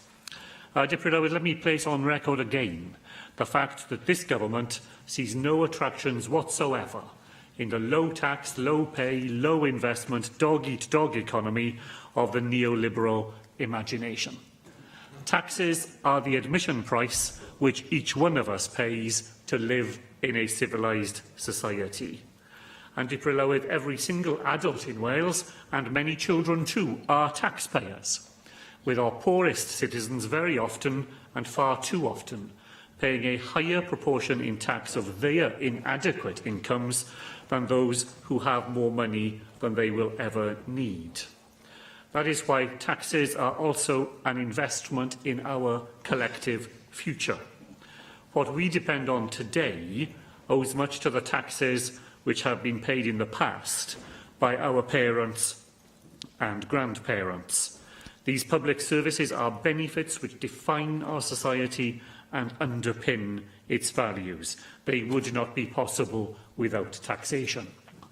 Good taxes should be efficient and effective, producing maximum benefit for the cost incurred, and they should acknowledge Wales's position both within the United Kingdom and be compatible with the UK and wider international taxation framework. The tax policy framework, which the Government has published, builds on the 5 principles previously set out for Welsh taxes. The taxation should raise revenue to support public services as fairly as possible. Taxation should help deliver wider fiscal and policy objectives, including jobs and economic growth. Taxation should be simple, clear and stable. Taxation should be developed through engagement with taxpayers and wider stakeholders, and taxation should contribute directly to the Wellbeing of Future Generations Act goal of creating a more equal Wales. Wales's new suite of tax powers will ensure that people here have a genuine choice for the first time, both about the level of taxes paid and about the quality and quantity of devolved public services. My party's manifesto included a commitment not to increase income tax during the lifetime of this Assembly. It will be for political parties to set out their plans for tax rates ahead of the next Assembly elections in 2021. In this Assembly term, we will carefully consider other tax rates and their impacts collectively to ensure they continue to generate sufficient revenue to fund public services while remaining fair and supporting economic growth. Taxation can also play a role, as we know, in influencing behaviour. We will consider whether new Welsh taxes can be introduced in an efficient way to operate alongside our existing or new policy tools. A debate on new taxes has been scheduled in government time to be held before the end of this summer term. Diprylywydd land transaction tax and landfill disposal tax will be collected and managed by the Welsh Revenue Authority, which becomes operational in 2018. The authority will work in partnership with local authorities across Wales and other tax authorities in the United Kingdom to build a comprehensive picture of the delivery of tax services, compliance and tax policy development. It will work to join up activity for the benefit of taxpayers. Delivering a tax policy for Wales will need a steady, consistent and informed approach. The main task for the Welsh Government in this Assembly, I believe, will be to embed the new tax arrangements and build the evidence base so that we can understand how we can best use our tax powers in the future. This will require input from a wide range of interested parties, from individuals, businesses, third sector organisations and, of course, from the National Assembly's own Finance Committee. The views of tax specialists and other professionals will be important to this work, but it will also be important to hear directly from citizens throughout Wales about what they think about the level and extent of revenue raising and taxation here in Wales. To stimulate that engagement and debate, a work plan which sets out the priority areas for the year ahead and some longer-term research issues to inform tax policies in the years to come has been published alongside the tax policy framework. I am also committed to an annual process for tax policy in Wales. Decisions about tax policy will be published alongside the Welsh Government's budget, reflecting the direct link between taxes and resources available to fund Welsh public services. Diprylywydd mae'n ein pwerau trethu am y tro gyntaf yn caniatáu I ni ddatblygu dull gweithredu sy'n adlewyrchu anghenion ac amgylchiadau Cymru. Cyhoeddi'r fframwaith polisi trethu ar gynllun gwaith yw cychwyn y broses hon. Dwi'n edrych ymlaen at clywed barn yr aelodau yn y siambr heddiw a gweithio gyda'r aelodau ac gyda phobl Cymru yn ystod y blynyddoedd nesaf wrth i'n pwerau trethu ddatblygu. Diolch yn fawr. Thank you. Nick Ramsey. Thank you, Deputy Presiding Officer, and can I thank the Cabinet Secretary for bringing forward this statement today and for advanced sight, indeed, of the tax policy framework document. Rest assured, I will try to steer clear of any dog-eat-dog, neoliberal comments. Not usually my style, I suppose. There's always a first time. But in the case of this document, there is a lot here that we can agree with, and of course has to happen as taxes are switched off at the UK level. Can I also compliment the Cabinet Secretary whoever drafted the foreword of this document? The opening, maybe it was the Cabinet Secretary, the opening is worthy of Shakespeare. I think it does read like a Shakespearean sonnet. Someone clearly has a great love of devolved taxes. So it's good to know that devolved fiscal policy is not always as dry as it sometimes seems that it has to be, and that this is reads very well anyway, the opening forward. The April 2018 date for the devolution of taxes that you mentioned, for the initial tranche at any rate, is fast approaching, and clearly much work needs to be done in advance of this. There is now, as you say, a growing debate around the use of tax policy to boost the economy, and we welcome and wish to be part of that debate.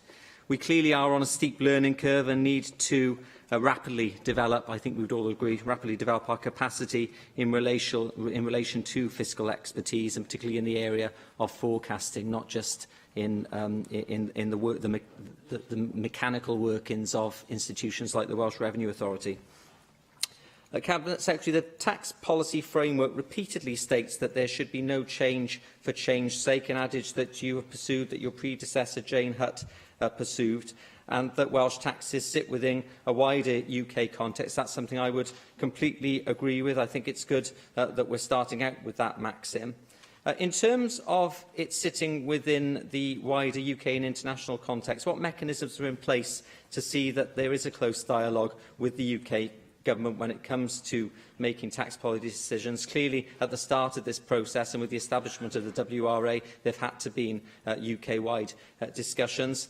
Beyond that, it will be up to us to set our own devolved taxes, but I think it is helpful that we do see those in the wider UK context, and clearly there will be not just effects. There aren't just effects on us of UK policy, but there will be a certain degree of effect on the policy decisions that we take here in terms of tax across the rest of the UK as well, particularly when you consider the porous border and the number of people who live near the Welsh border in Wales, 50% of the population within 30 miles. I'm pleased you are honouring your commitment to bring forward details of rates and bans. I believe that was the commitment you gave to the Finance Committee. Many of us, myself, I remember Mark Reckless making the point that we would like to have seen the rates and bans on the face of the bill up front. You made your arguments for not doing that, and I remember you saying that as a compromise you would bring forward the further details of the rates at an appropriate time. So I'm pleased to see that coming forward, and we will look at those with interest.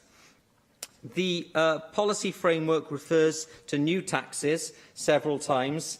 And, of course, the new fiscal regime does allow for the Welsh Government to introduce new taxes.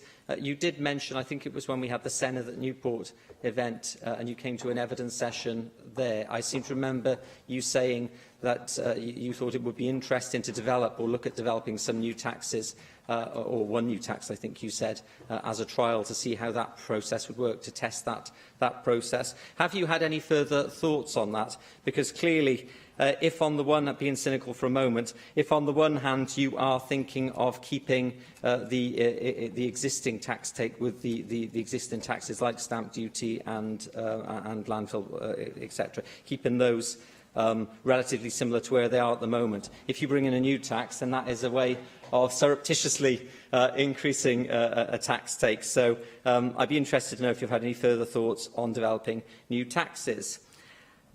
Can I ask you about the reform of council tax, which you do mention briefly in the framework document?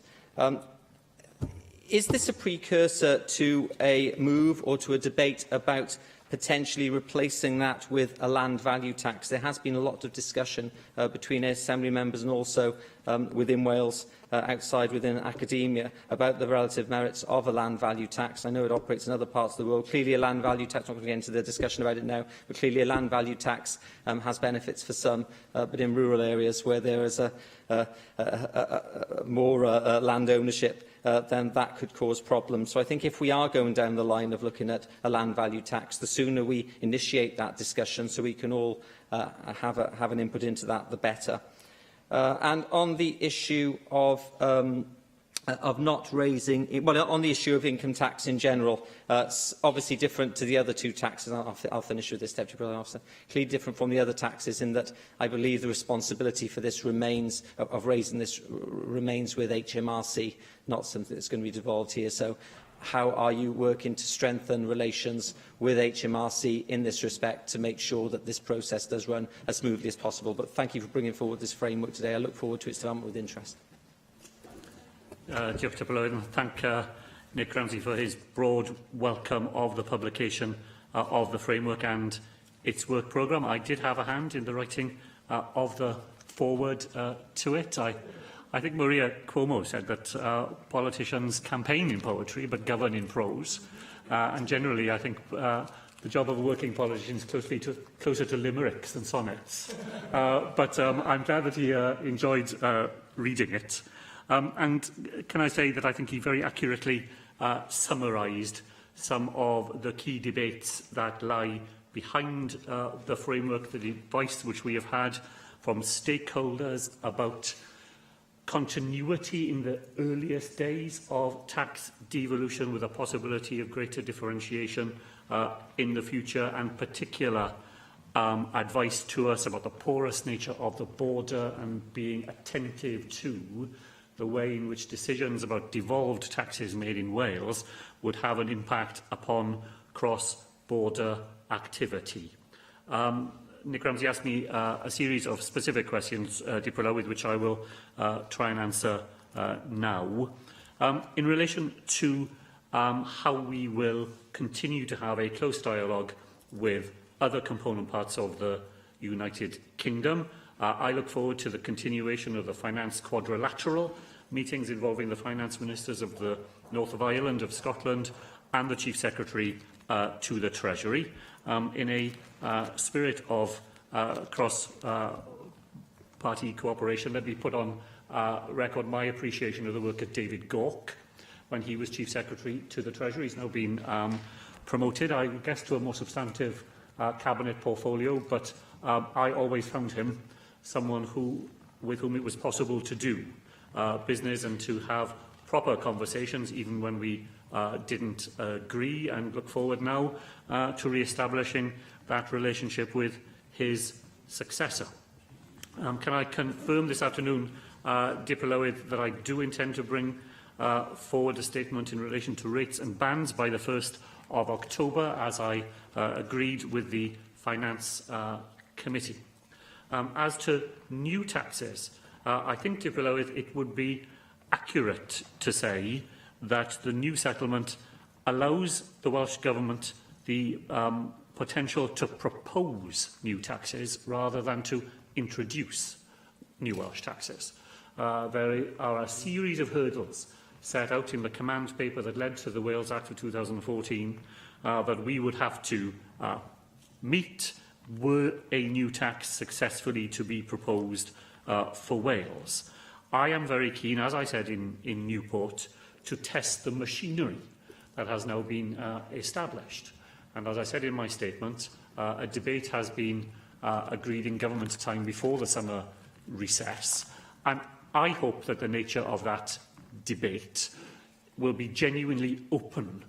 It's not a debate on a series of propositions the government intends to bring forward for people to endorse or not. It's a debate in which I hope we will collectively pool all the ideas that we might be able to generate, all the considerations that we think we need to work through, and that it will be a debate in which, across the chamber, we share the best ideas we have in order to allow us to test that machinery in the most successful way. Nick Ramsey asked about reform of council tax and whether it is directly linked to the longer-term possibilities of replacing council tax? And the answer, I think, to that is probably that they're not directly linked in that way. I do hope to make some proposals for the reform of council tax as it operates in the here and now to make it fairer and make it more efficiently administered. At the same time, the work programme, as members will have seen, commits us to work to look at, in an applied way, how alternatives to the council tax, including LVT, might impact were they to be introduced in Welsh circumstances. And I think that's a very important piece of work, and it will allow the Assembly in the future to make an informed decision as to whether or not there is a better way of organising local taxation arrangements, because we will have moved on in this Assembly term from a rehearsal of the theoretical merits of different models of local taxation to an applied piece of work that looks as to what we would actually have to do and what the real-world impact of a shift might be. Finally, to confirm what Nick Ramsey said, administration of income tax post the partial devolution of income tax will remain with HMRC, not with the Welsh Revenue Authority, but a joint project board has been established and has met between the HMRC, between the Welsh Government involving the WRA as well. HMRC will draw on its experience of partial devolution of income tax in Scotland to make sure that it is in the best position it can be to take on these new formed responsibilities for Wales. Simon Thomas. Diolch Dipyn Lywydd, a hoffwn ni fel Cadeirydd Pwyllgor Cyllid jyst croesawu'r adroddiad gan yr ysgrifennydd Cabinet o jyst dweud ychydig o bethau mae Pwyllgor Cyllid yn ei wneud sydd yn cyd-fynd gobeithio gyda bwriadau y Llywodraeth ac wrth gwrs sy'n rhoi hefyd persbectif o graffu ar waith y Llywodraeth. Gai ddweud ar y cychwyn fod un am dweud pa mor ddallanadwy yw'r fframwaith yma, nid jyst o fagair, mae rhaid gwaith, mae'r gweddill yn rhydd o'r rai o'r iaith astrus yn ei cael gan Llywodraeth o byd i gilydd. Ac mae hynny yn bwysig oherwydd mae nifer fawr o bobl yng Nghymru o hyd heb fod yn llwyd ymwybodol am y datganoli trethu sy'n digwydd ac yn sicr ddim yn ymwybodol iawn o datganoli treth incwm. Byddai'r referendum, wrth gwrs, wedi creu y wybodaeth yna. Dwi'n falch bod dim referendum i gael, ond dwi hefyd yn meddwl bod e'n job o waith gyda ni gyd i hysbysebu pobl ynglyn â hyn, a byddwn ni licio clywed falle jyst ychydig mwy gan y Llywodraeth ynglyn â be maen nhw'n wneud i hyrwyddo y fframwaith nawr ac yn mwyn lledaenu'r neges ynglyn â datganoli trethu. Mae hefyd i'w croesawu y ffaith bod gyda ni yn y fframwaith pwrpas ac amcan clir i drethu yng Nghymru, egwyddorion sydd wedi gosod yn glir iawn. Mae modd angytuno gyda nhw, dwi ddim yn digwydd wneud, ond mae modd angytuno gyda nhw, ond dylai ydych chi'n gwybod i pa pwrpas mae Llywodraeth yn trethu, ac mae hynny yn wahanol iawn i lywodraethau eraill, gan gynnwys llywodraethau eraill ar y ynysoedd hyn. Nawr, mae Pwyllgor Cyllid eisoes wedi dangos ymwymiad i graffu ar polisi y treth a dotganoli pellach sy'n mynd i ddigwydd. Dwi'n credu bod ni eisoes wedi gweld ffwyth y gwaith yna gyda ddau fil oedd y ysgrifennydd Cabinet yn sôn amdano fe, ac bod y gwaith mae Pwyllgor Cyllid wedi wneud yn craffu ar y ddau fil, enghraifft yn arwain at yr ymwymiad i roi cynllun cymunedau wyneb deddwriaeth y bil tirlenwi yn dangos bod gwaith fan hyn i wneud ar y cyd rhwng y Llywodraeth a'r cynulliad. Mae gyda ni fel Pwyllgor hefyd diddordeb mawr wrth weld sefydlu awdurdod Cyllid Cymru ac yn ogystal y cynnal y grandawiad cyn penodi gyda nhw'n geisydd y gyfer bod yn cydeirydd yr awdurdod, byddwn ni am parhau ar gwaith o graffu ar y pawatroadau sefydlu'r awdurdod yn ywedig ar eu maes digidol nhw cyn bod nhw'n cychwyn ar eu swyddogaethau llawn mis Ebrill nesaf. Dwi'n credu bod hefyd yn bwysig i atgoffa aelodau cynulliad bod yna newid yn mynd i cael ei cynnig y wythnos nesaf i reolau sefydlog ni, mwyn wneud yn siŵr bod yna reolau sefydlog newydd a protocol wedi cytuno gyda Pwyllgor Cyllid a Llywodraeth yn ei lle, mwyn sicrhau bod gyda ni yn y cynulliad ar arfau digonol i graffu ar y Llywodraeth wrth iddyn nhw cyflwyno y trethu hyn a'r awgrym diddorol iawn gawson ni heddi gan yr ysgrifennydd Cabinet o ddadl a trethu newydd yn ogystal, ac bydd diddordeb dyn ni pawb i edrych o hwnna. A jyst yn y cyd-destun hwnna, os gai ofyn i'r ysgrifennydd Cabinet gan fod y pwyllgor cyllid fel mae'n gwybod eisoes yn chwilio mewn i'r posibiliad o adeiladu ar y feolau sefydlog newydd i symud tuag at fframwaith seneddol sy'n cyd-fynd â fframwaith gyllidol gan y Llywodraeth. A oes gyda fe unrhyw waith ar y gwaill i edrych ar prosesau megis deddf cyllid neu prosesau eraill, achos ar hyn o bryd da ni eisiau gweld pa ffordd mae'r Senedd yn cael ei cryfhau yn hynny o beth. Dwi'n croesawu ffaith bod y fframwaith yn sôn am trethu eraill. Mae'n bwysig cofio bod treth cyngor a trethu anomestig yr un mor bwysig i nifer o bobl a'r trethu i ni eisoes wedi cael ei datganoli fel petai. Ac yn y cyd-destun hwnna hefyd, mae yna paragraff pwysig iawn yn y fframwaith, paragraff 49 dwi'n meddwl, sy'n sôn am sut y bydd y Llywodraeth yn cyhoeddi data ac yn casglu data wrth fynd ymlaen.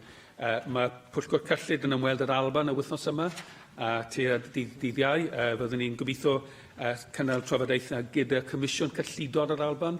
Nawr, dwi'n gwybod nad yw'r Llywodraeth eto am sefydlu comisiwn fel yna, ond soniodd yr ysgrifennydd Cabinet am y gwaith bydd Prifysgol Bangor yn ei wneud, a fyddwn ni hefyd licio gwybod am ha ffordd mae'r Llywodraeth yn mynd i cyhoeddi'r wybodaeth yma a gwneud yn siŵr bod gyda ni fel aelodau cynulliad, ond hefyd y cyhoedd, y data mwy o diweddar a'r wybodaeth mwy o diweddar mwyn wneud yn siŵr bod y penderfyniadau sy'n cael ei wneud yn enw Llywodraeth Cymru ac yn enw pobl Cymru felly yn rhoi cywir ac y sail tystiolaeth gadael iawn. Mae'r datganiad yma i'w gwesawu a mae'r fframwaith i'w gwesawu ac wy'n edrych ymlaen am yn siŵr bod holl aelodau pwyllgor cyllid yn edrych ymlaen i graffu yn fwy manwl ar y wybodaeth yma, ond hefyd i cydweithio gyda Llywodraeth i wneud yn siŵr bod gyda ni system gofal yn ei lle yn seneddol mwyn y pwerau trethu newydd yma. Diolch yn fawr i Simon Thomas fel gyda'r pwyllgor cyllid am beth mae'n wedi dweud prynhawn. Wrth gwrs dwi'n croesawu gweithio gyda'r pwyllgor.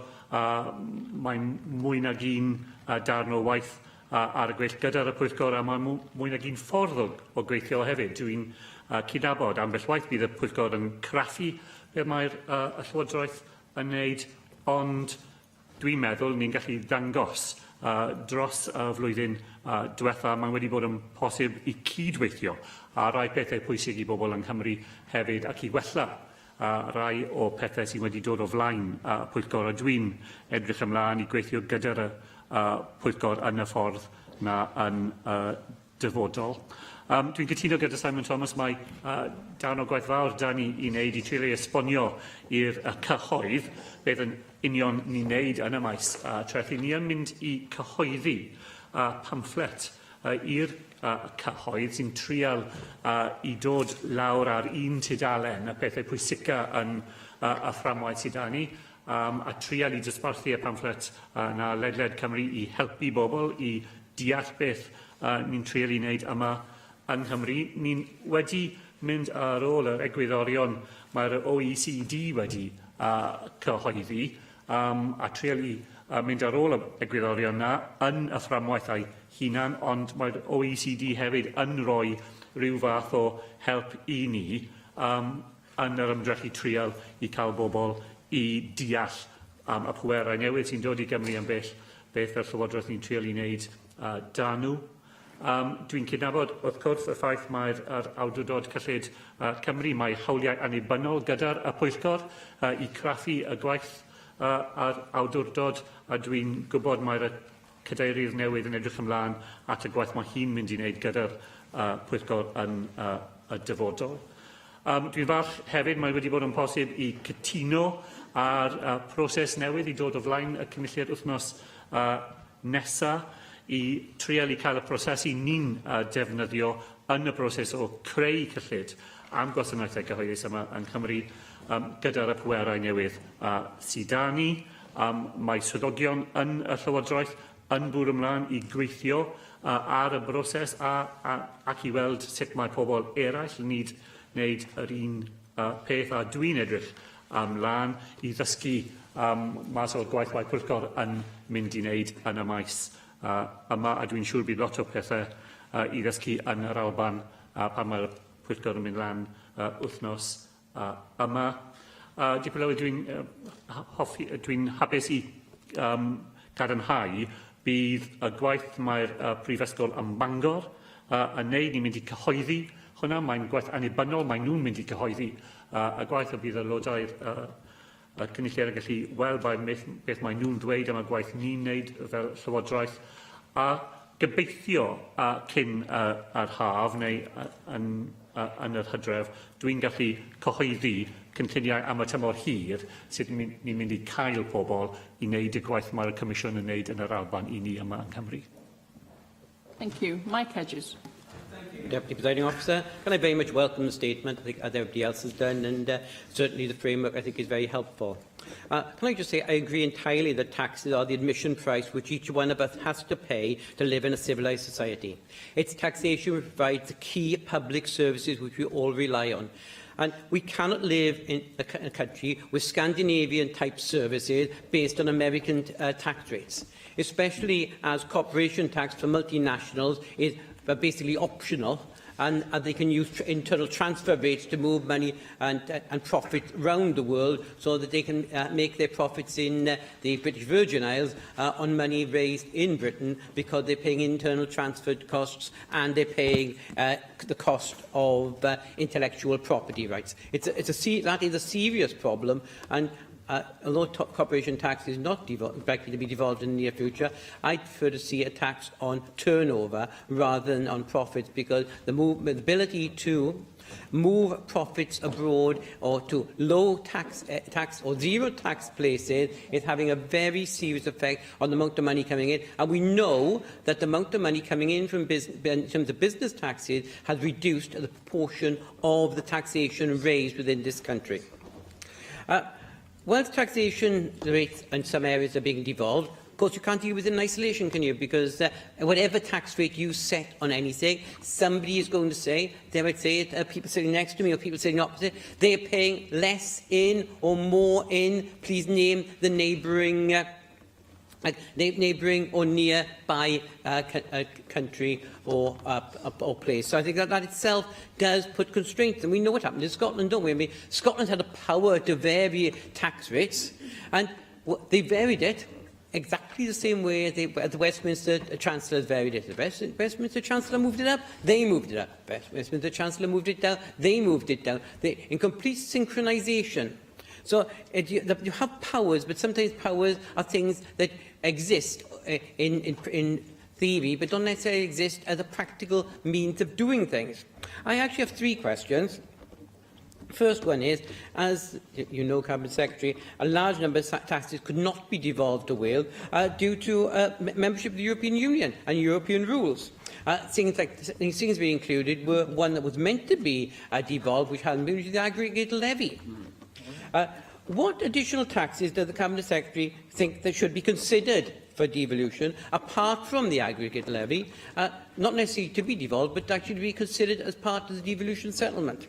The second question I've got is, at what stage do we have a Welsh budget covering revenue raised via tax rates as well as expenditure agreed by the Assembly as one overall budget? And it must be reached some stage where that has to happen, like it does at other parliaments, where they raise all their money or nearly all their money. At what stage do we actually do the two at the same time? And can I talk about local council tax?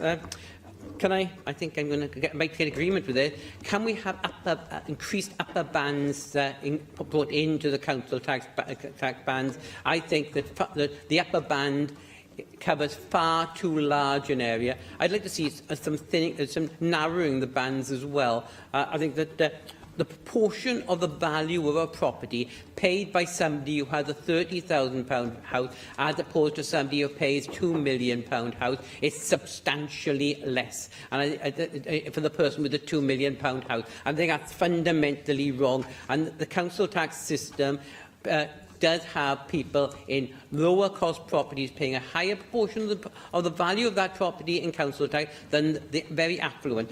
So will you look at bringing in more bands and to try and pick up maybe not very many properties? I mean, the number of £1 million houses in Wales may well be well under 1,000, but there's no reason why those people should not be paying their fair share. Thank you, Deputy Lowith. Well, Mike Hedges' opening remarks about perceived fairness of the tax system is very important to us in this framework, we put a lot of emphasis on conducting taxation in Wales in a way that Welsh citizens will regard as fair. And part of the reason that things happened in the way they did last week, I think, was a sense on behalf of lots of people in Wales and beyond that the way that the economy has been conducted in recent years has not been one in which the burden has been placed on the shoulders of those most able to bear it. Mike makes a very important point about powers and their usefulness and their usability, and we will see over the next couple of years the extent to which the powers that we currently have can be put to work in a way that differentiates them from use elsewhere as we try and match them with Welsh needs and circumstances. In relation to the three specific questions, I think the Silk Commission said that VAT was not a tax that it had considered for devolution because of European Union harmonisation rules, and I've agreed with Adam Price recently when he's asked questions on this. This is at least something that we now ought to be prepared to look at to see whether there is anything there that can be more additionally useful without EU membership rules. The question of how we scrutinise the budget and put it together in a way that revenue raised and spending decisions made are aligned with one another, well, I hope that you will see that the proposals that will come forward next week go some way to doing that already, and the further work that the Finance Committee will do on further alignment will be a help in that. I think we'd have to recognise that there is a genuine difficulty in the UK government's decision that an autumn budget means the end of November, because for both ourselves and for Scotland and Northern Ireland, that inevitably means that we will have laid our draft budget and in the middle of the process of it being scrutinised, potentially significant changes could be made at the UK level, which will mean that some of the assumptions we made at the start on revenue and on spend will be changed before the final budget can be laid. And at the moment, that is a difficulty without a readily to hand solution. As far as the council tax is concerned, as I said in my answer to Nick Ramsey, we do intend to bring forward proposals for making council tax fairer, and the issue of bands and the proportion the council tax represents as a percentage of property values will be part of that consideration. Thank you. Neil Hamilton. Thank you, Deputy Presiding Officer. It's the misfortune of somebody who comes this low in the proceedings that most of the intelligent questions have been asked already, but I'll try and till a new furrow.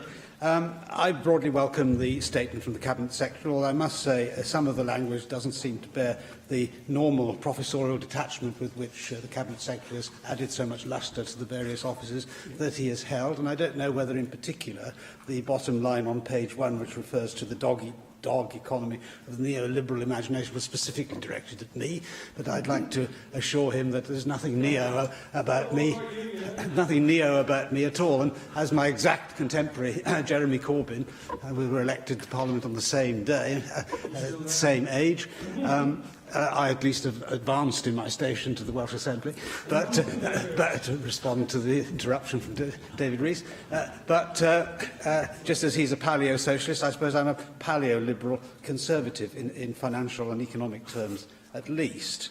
I'd like to raise what I think is going to be a growingly important issue in Wales.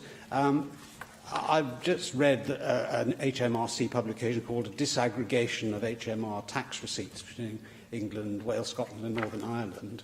And Table 4 of that provides statistics for what I think is a very disturbing trend, that since the year 2003-2004, in almost every year, the proportion of income tax receipts as a proportion of the total UK tax receipts has declined year in and year out, which seems to imply that Wales is falling backwards in terms of income nationally relative to other parts of the United Kingdom. And therefore, although I'm strongly in favour of, personally, of the devolution of income tax and other taxes as well, given that we also have a reduction in block grant from Whitehall as a consequence, there is a danger, unless we reverse this trend, that we are going to find that we are squeezed more and more year in, year out, and therefore to develop a theme which Adam Price very often raises in this chamber, of what can we do to raise GVA relative to other parts of the UK in Wales. And it seems to me that giving us the opportunity to compete in terms of taxation with other parts of the national jurisdiction is one means by which we can do that, by attracting more business into Wales to produce more wealth which can then be taxed. And as is pointed out in the statement, paying taxes is, of course, a badge of admission to a civilised society, although I'd be far from implying a direct relationship, and certainly I don't take the opposite view that a high-tax jurisdiction is a more civilised society by definition. There are plenty of examples that we could cite to disprove that hypothesis. But taxes do affect behaviour. That is indisputable, and indeed is referred to in the framework document published by the Welsh Government itself. And I don't think that it actually adds to a sober analysis of the impact of taxation upon income and the generation of wealth to use the kind of Tom and Jerry language of dog eat dog that the Cabinet Secretary has used in this statement. And in fact, although Mike Hedges referred in the course of his contribution to the United States is a relatively high-tax jurisdiction, especially if you take into account the combination of federal, state and local taxes. And Ernst & Young have done a very interesting analysis of the American tax system in relation to the tax system elsewhere and the macroeconomic effects of these high tax rates.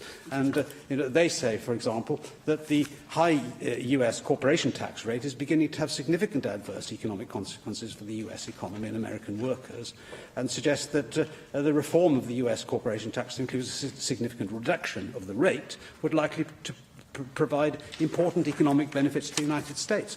Well, I would say that that's true in spades of Wales. Of course, corporation tax is not a devolved tax, and I think it would be a very good thing if, as the Holton Commission recommended, it were devolved to Wales, because it would give us the opportunity to attract more private investment into Wales, on the back of which we could then have not just a higher GVA for the whole country, but a bigger tax base for the Welsh Government, which we could spend on all the things that we would like to spend money on, but which we can't now afford.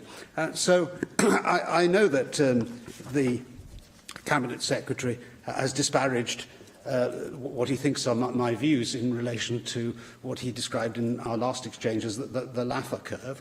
But when we consider the experience of the Irish Republic, and in particular in relation to corporation tax, they have a corporation tax rate of 12.5%, but they have a special 6.25% corporation tax rate in relation to what they call the knowledge development box. That is, for genuine innovators employing highly skilled people.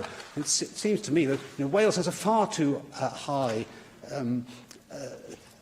proportion of income created by the public sector. We need to increase the proportion which is generated by private enterprise, and that if we deny ourselves the opportunity to use the tax system in order to encourage that, then I think we're stabbing ourselves in the back.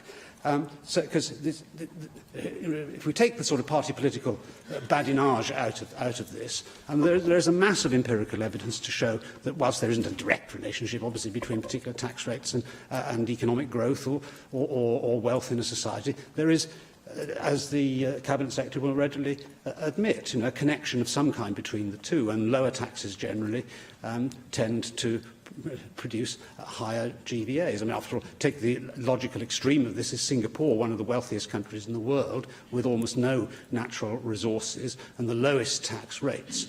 So that says nothing, of course, about the distribution of income in Singapore, but nevertheless, the economy of the country and the wealth which it now enjoys compared with the situation 20 or 30 years ago speaks for itself. So I would just like to make that plea to the Cabinet Secretary to be perhaps a little more flexible in his thinking about this issue. Thank you, Dipper Owen, and thank Neil Hamilton for the initial broad welcome he gave to the framework. I'll just try and respond to, I think, 3 different points that he made. The disaggregation work of HMRC and the table to which he referred, I think I draw a couple of different conclusions from it than he does. The reason that it shows declining income tax receipts from Wales is essentially because of rising thresholds at the bottom end of income tax distribution over that period. And because Wales has a higher proportion of its population that pay tax in the bottom band of income tax, if those thresholds rise faster than inflation, as they generally have over that period, so there is an inevitability that income tax receipts in Wales decline relative to other parts of the United Kingdom with a different income tax distribution. Now, this was a very important consideration in the agreement of the fiscal framework.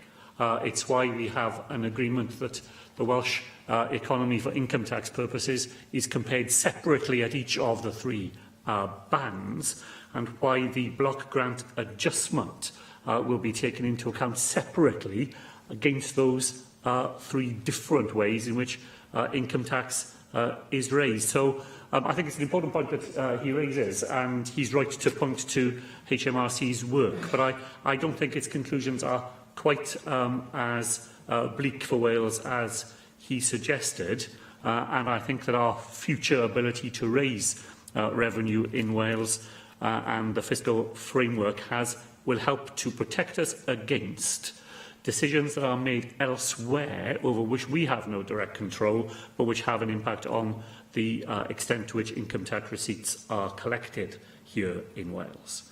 On the business of corporation tax, of course, he is quite right to say that this is a non-devolved matter. Silk suggested that it should only be devolved to Wales if it were at the same time to be devolved to both Scotland as well as Northern Ireland.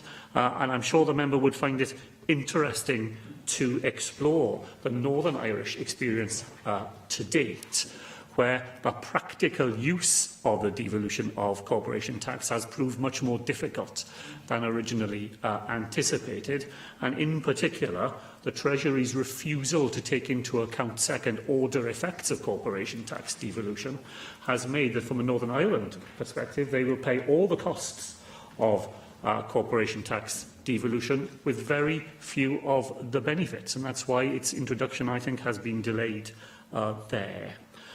In his final point, let me say this to him. I think he too often is in danger of falling into the private good, public bad mantra of his youth, of his Thatcherite Paleolithic, past.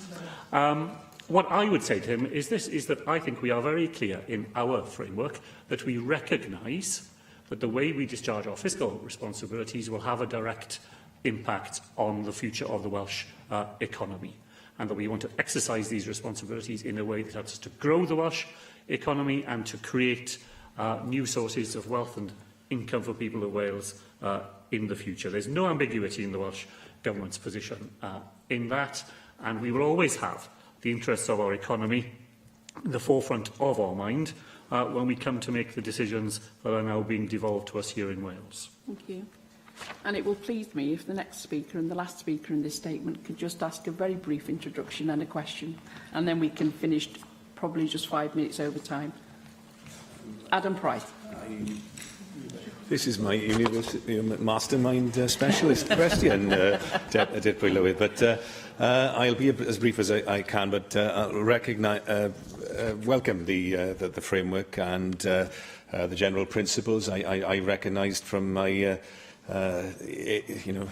GCSE or O-level economics, actually, let's be honest, the Adam Smith's canon of equity and certainty there. So two out of the 4 canons, not bad at all. I will just focus very briefly, if I may, on the tax policy work plan. I should pay credit to Ben Lake, who joined us in the Finance Liaison Committee and made a huge contribution here and will be making a huge contribution somewhere else as well over the years to come. The work plan refers to the review of small business rates relief, which will be happening soon. If the Cabinet Secretary could say a little bit about that and obviously set out the policy of the Labour Party at the Assembly election, but seeing as it's a review, presumably they will take input from other parties beyond that stated outline position.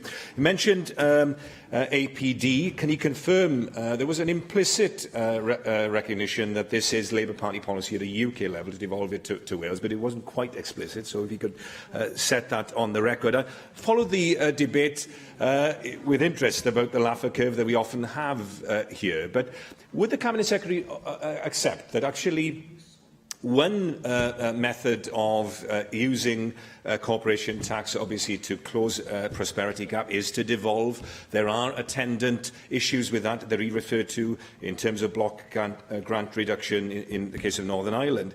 There is a different method, of course, which was actually referred to in the Holtham Commission report, which is actually to have the central government to set variable rates of taxes like corporation tax, but it also could apply to APD. I understand that's what the DUP are trying for in their negotiations. Where, I mean, as Nicholas Calder did with selective employment tax in regional policy in the 1970s. So this isn't a race to the bottom now. This is the centre saying we will reflect the different levels of economic prosperity by having discounted rates of certain taxes in those areas like Wales that could benefit from something of a boost without that then leading to a hit in terms of the block grant. I have much more to say, Diploid Lywydd, but out of deference to you, I will sit down. Thank you. Diolch yn fawr I Adam Price hefyd yn beth wedodd am y rhaglen gwaith. The work programme it's a very important publication alongside the framework. I hope that members of other parties here will see that where some specific commitments have been made by the Welsh Government to include items in the work programme, that you can see them there. That includes the energy rate relief possibility that Adam Price mentioned. There is a regulation-making power in the Land Transaction Tax Act that allows the Welsh Government to introduce new reliefs using that regulation-making power. There are 3 criteria that I've tried to set out every time we've talked about new reliefs as far as LTTA is concerned. There would have to be an agreed policy purpose, and I think energy relief meets that because we are looking for environmental benefit there. They have to be affordable, and thirdly, they have to meet their intended audience. And that's probably the key thing, the key test that has to be passed as we look at a potential energy rate relief, because there was such a relief introduced between 2007 and 2012, and it was abandoned essentially because the empirical evidence showed that the relief simply hadn't reached the people for whom it was intended, and it hadn't had the policy impact that had been hoped for it. But it's there in the work programme in order to allow these things to be tested further, and I'm very keen that we do that.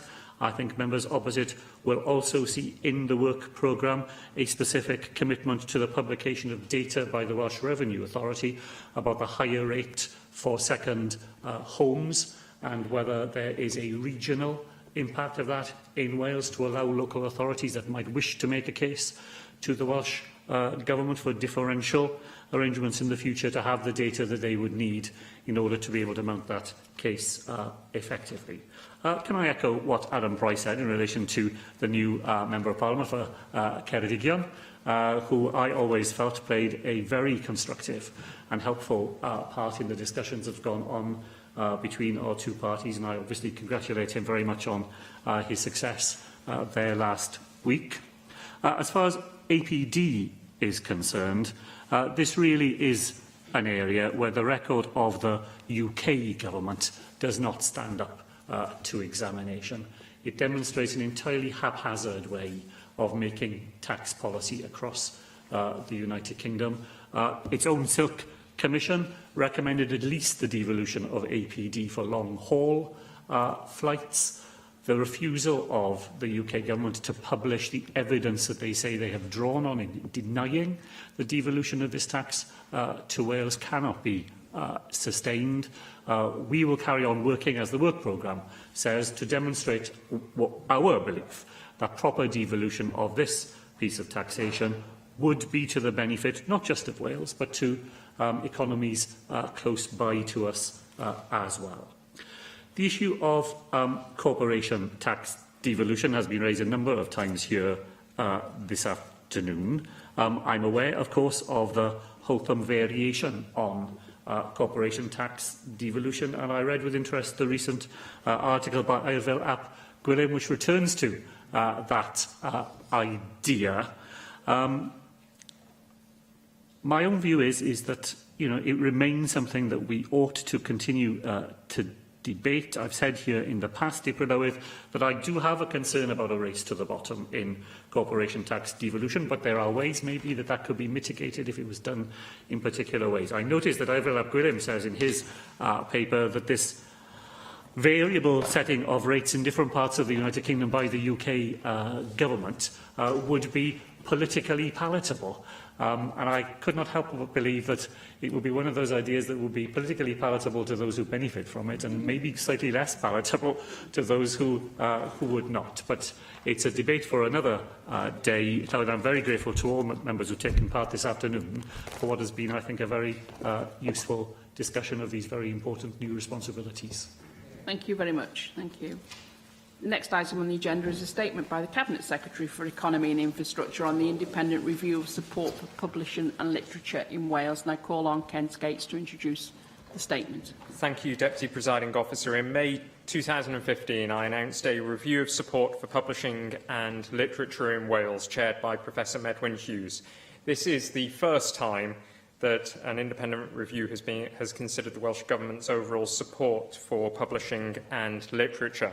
A review of support for books from Wales was commissioned in 2014, but no independent panel has previously been commissioned to consider this area in its entirety.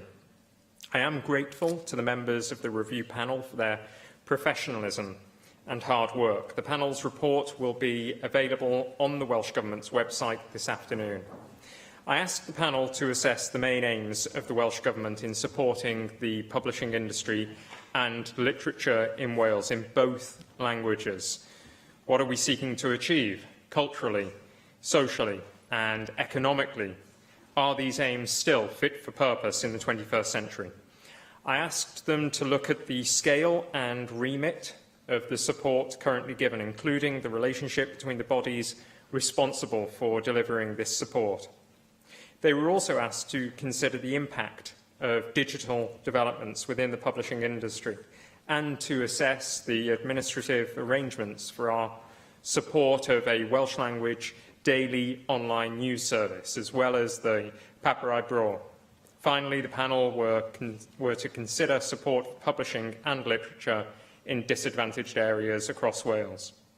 In carrying out this analysis, the panel were of course mindful of the Welsh Government's broader strategic priorities as set out in Taking Wales Forward and our legal duties to the people of Wales, including the Wellbeing of Future Generations Act.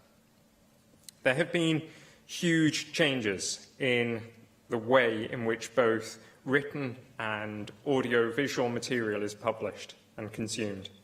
This review therefore provided the opportunity to reconsider the nature of the current infrastructure support in the context of the changing dynamics within publishing. Such changes range from the creative ways in which writers practice and engage in their craft, the digital developments for publishing, and the ever-expanding opportunities for readers to engage with literature, be that through live events or other formats. There are likely to be further huge changes over the next 5 to 10 years. Therefore, in producing its recommendations, the panel focused on the need for support structures that will not only be appropriate for 2017, but will be adaptable enough to respond to further evolution in the sector, remaining relevant and being able to identify new opportunities for publishing and literature across Wales. It has taken some time for this report to be finalised. Rightly taking an evidence-based approach, the panel invited key stakeholders to present on the current infrastructure and support in Wales. These discussions were often passionate and clearly demonstrated the level of professional interest in the subject. The public were also invited to contribute via a bilingual online questionnaire. The unexpectedly large but welcome response clearly showed the importance that people attach to our rich literary tradition and the contemporary vibrancy of the published word in Wales. Given the significant amount of evidence submitted, it became apparent that additional time was required to allow the panel to consider it in detail. The final report explains the literary and publishing ecosystem in Wales from writer to reader, placing it in the context of the Welsh Government's priorities for culture and the creative industries and the contribution made by literature and publishing. It considers the issues faced in both Welsh and English language publishing and describes the publishing process itself, explaining the support currently available. It sets out the roles of the Welsh Books Council, the Arts Council of Wales, Literature Wales, and various functions of Welsh Government, including education, the major events unit, the Welsh Language Division, and creative industries. The report summarises the evidence received from the key stakeholder organisations, from the industry itself, and from the public. It explains the panel's response to that evidence, leading to its conclusions and recommendations. There is not time for me to discuss this in any detail, but I can say that the panel recognised significant good practice and effective support that should be continued and built upon in the future. It identified areas where support needs to evolve to meet the challenging needs in a digital age. It also found clear evidence of real problems in some areas related to strategic planning, priority setting, governance, risk management, spending, and in ensuring that activities are effective in delivering the outcomes we need. Broadly, I accept the panel's conclusions and agree that action is needed. The panel makes a strong case for the Welsh Government to continue to provide appropriate financial support based upon valuing our renowned bilingual literary tradition, enabling it to thrive in the 21st century, ensuring its global reach and supporting access and participation right across Wales. It also makes a case for a strong, innovative publishing industry that provides high-quality jobs, competes internationally, and allows professional writers of all backgrounds to develop career pathways in Wales. This support should be for publishing and literature in both Welsh and English, in print and in digital. However, digital provision and strategy by the supporting organisations needs to be significantly improved. The panel sets out a series of recommendations. Some of these are for the Welsh Government, others are for the industry and the key delivery organisations. We will provide a formal response in due course, but I will explain some of the main strategic and structural recommendations. Given the significant weight and compelling nature of the evidence received, I am minded to accept these and will work with the relevant organisations to implement them. The Welsh Government should seek agreement from the Welsh Books Council that it will take on some of Literature Wales's current functions, including Book of the Year, aiming to increase its commercial impact, bursaries, literary events and writers on tour, and provision for children and young people. This would require a transfer of appropriate Welsh Government funding from the Arts Council of Wales to the Welsh Books Council for these purposes. The following would then need to be considered by the Welsh Books Council: a change of title to reflect additional responsibilities, appropriate presence at a regional level across Wales, a clear and focused digital strategy, a clear strategy to promote inclusion across Wales, building on its existing child poverty strategy, and a talent development strategy. These changes would need to be reflected in a revised grant award letter to the Books Council and a revised remit letter to the Arts Council. Following these changes, responsibility for Tŷ Newydd Writing Centre and the delivery of other cultural events and festivals would remain with the Arts Council and Literature Wales. I realise that some people may be surprised at the extent of the changes. I should stress that they are in response to specific needs in a specific area of activity. They are not a reflection on the wider work of the Arts Council and my appreciation of the good work that Literature Wales has delivered in some areas. For example, the excellent delivery of major events and activities linked to our themed years. This will remain unchanged. However, I am persuaded that these steps are needed to create a support structure for publishing and literature which is more effective and fit for purpose. As Professor Hughes himself said, at the core of this review is the opportunity to celebrate Wales, the creative power of literature to describe, interpret and celebrate our identity. That creative power is of great value, both on a national and international stage.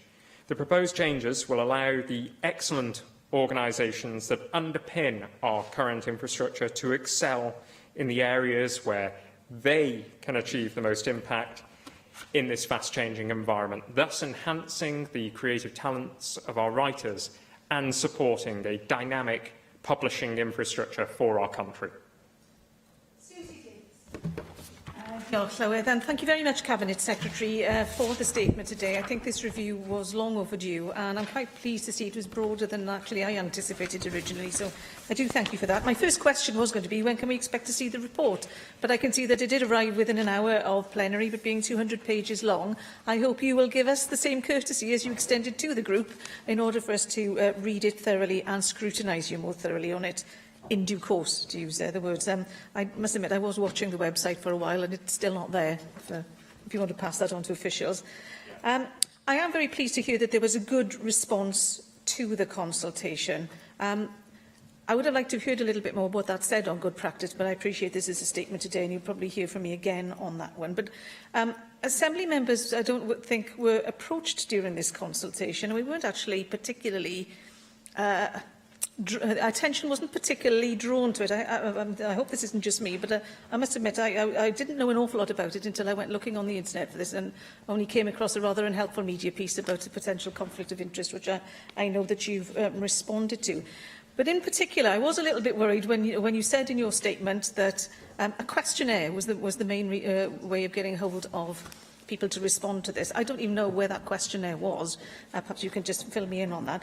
But actually, if it had a very, very strong public response, and maybe from bodies such as libraries rather than publishers and stakeholders that you'd expect to respond to this, I'd be very interested to know how they were reached, because that's a question that affects us all as Assembly members in trying to get information from, but also information out to members of the wider public of Wales that we would normally struggle to do. If there's new information there about innovative ways of reaching the public, then I would really like to hear about that, particularly if it secured responses from a good geographical balance of members of the public and a good a response from people from different socio-economic backgrounds. With regards to support and impact, now I think these go hand in hand, and I'd be quite interested to know what you mean by support. You mentioned it a couple of times in your statement. Certainly from the committee that I'm a member of, we'd be extremely interested to hear about support for digital promotion of news in I think what we would have to accept is a non-pluralistic media landscape in Wales. I think that's something we'd all be very interested in. However, if we're going to be dashing down a sort of digital route, and I can understand the impetus to do that, I think we need a good sense of what success looks like at the moment with the organisations who are currently involved in the review. And in books, just to take just a simple example, whether there's been a particularly good success rate in the Welsh Books Council or publishers getting take-up on Kindle and other e-readers, or what's the situation with audiobooks, for example, because not all books are reading books, after all. Because actually the impact that concerns me most is the impact on the end user. I mean, obviously, I have a deep interest in what happens to the organisations involved in that. But if we don't end up with either more people reading or more people consuming whatever the written word is, whichever format it's in, there's a question for, obviously, Welsh Government, but for us all generally, about what success is going to look like at the end of this. You mentioned in your statement ensuring global reach and supporting access and participation against Wales. And I would be keen to know what our global reach is at the moment. What it looks like, as I say, what it looks like now, and what it could look like realistically as well. Because again, if Welsh Government, with our support, is going to invest in any of the ideas that are brought forward in the review, and I appreciate I haven't read them yet, we want to know what you expect as the end result of that investment, at least in some sort of sense.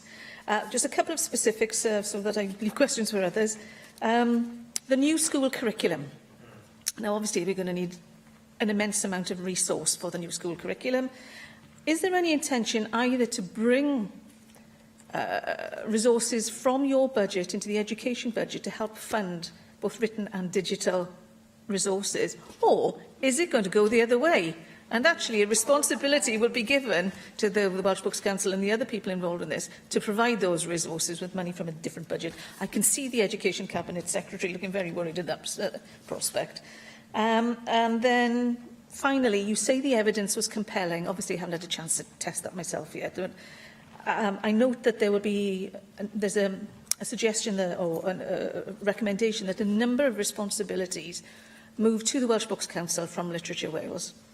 I make no comment on that, but I'd be very curious if you're able to encapsulate in a few words why the recommendation didn't go the other way and actually Welsh Books Council responsibilities transfer to Literature Wales, just as an example. Thank you.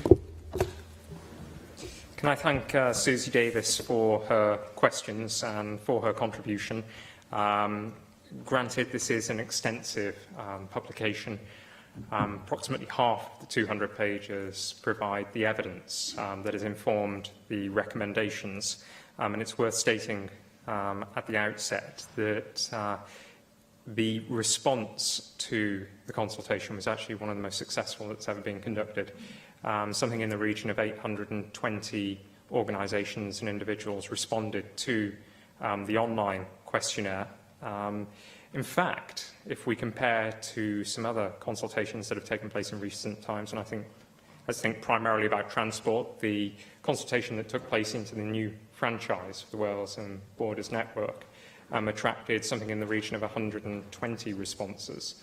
So this attracted approximately 6 times that number. It was quite unprecedented and is the reason why it took longer than anticipated for the panel to process and then to respond to. It is a heavily evidence-based approach that they have taken, and that is the reason why the recommendations in terms of the transfer of responsibilities have been taken. I would hope that during the course of this afternoon and this evening, when the member gets an opportunity to review the recommendations and the evidence, she'll agree that it is based on the opinion and experience of organisations, stakeholders and the wider public who have a very keen interest in the publishing sector, and that bold change is suggested in some areas, but so too there is recognition that each of the organisations that are responsible for supporting publishing and writing in Wales do exemplary work. What I'm keen to ensure is that they are able to excel in their respective areas, and that where functions need to be transferred, they are transferred in such a way that they improve as well. I would be happy to meet with any Assembly members concerning this review, especially any Assembly members that feel that they haven't been able to make a direct input into the consultation that took place.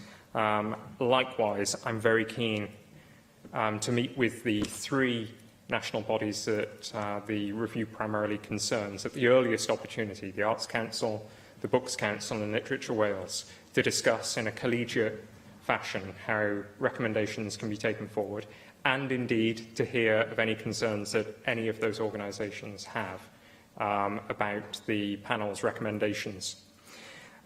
In terms of what success looks like, well, this is largely captured within the panel's review. And in terms of the numbers of books published, well, largely figures for the number of books published in any series or for any publication. Numbers are not captured, or at least not published. However, we do capture the numbers of books borrowed from public libraries and also the number of e-books and e-magazines that are also borrowed or also reviewed. Now, I can say that we're in a pretty strong position in Wales insofar as the public library network and book borrowing is concerned. It's been driven in no small part by the Every Child a Library member initiative, and also by the Summer Reading Challenge, which is highlighted as a major success story for the Welsh Books Council. But equally, it's driven by inspiring events that have taken place and some major events that have been facilitated by Literature Wales. And I think primarily in the past 12 months, the celebration of Roald Dahl's work. And as a consequence of that, we've seen the number of books read, the number of books borrowed in Wales remain in healthy shape.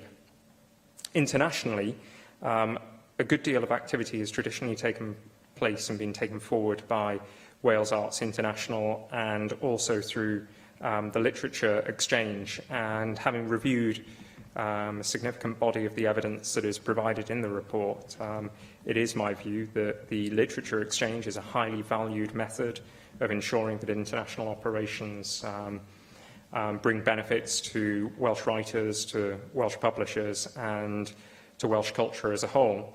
But there is a specific recommendation within the report which is relevant to Welsh Government, and that concerns the overseas business visit support. I think in terms of ensuring that publishers have access to strong business advice and also access to international markets, there is an opportunity, I think, through trade missions and other support services to enhance the offer that publishers have to an international audience. In terms of the curriculum, there is a specific recommendation concerning the curriculum, again for Welsh Government, of course, but that is simply that it is vital that publishing and literature are considered in the development of the new curriculum.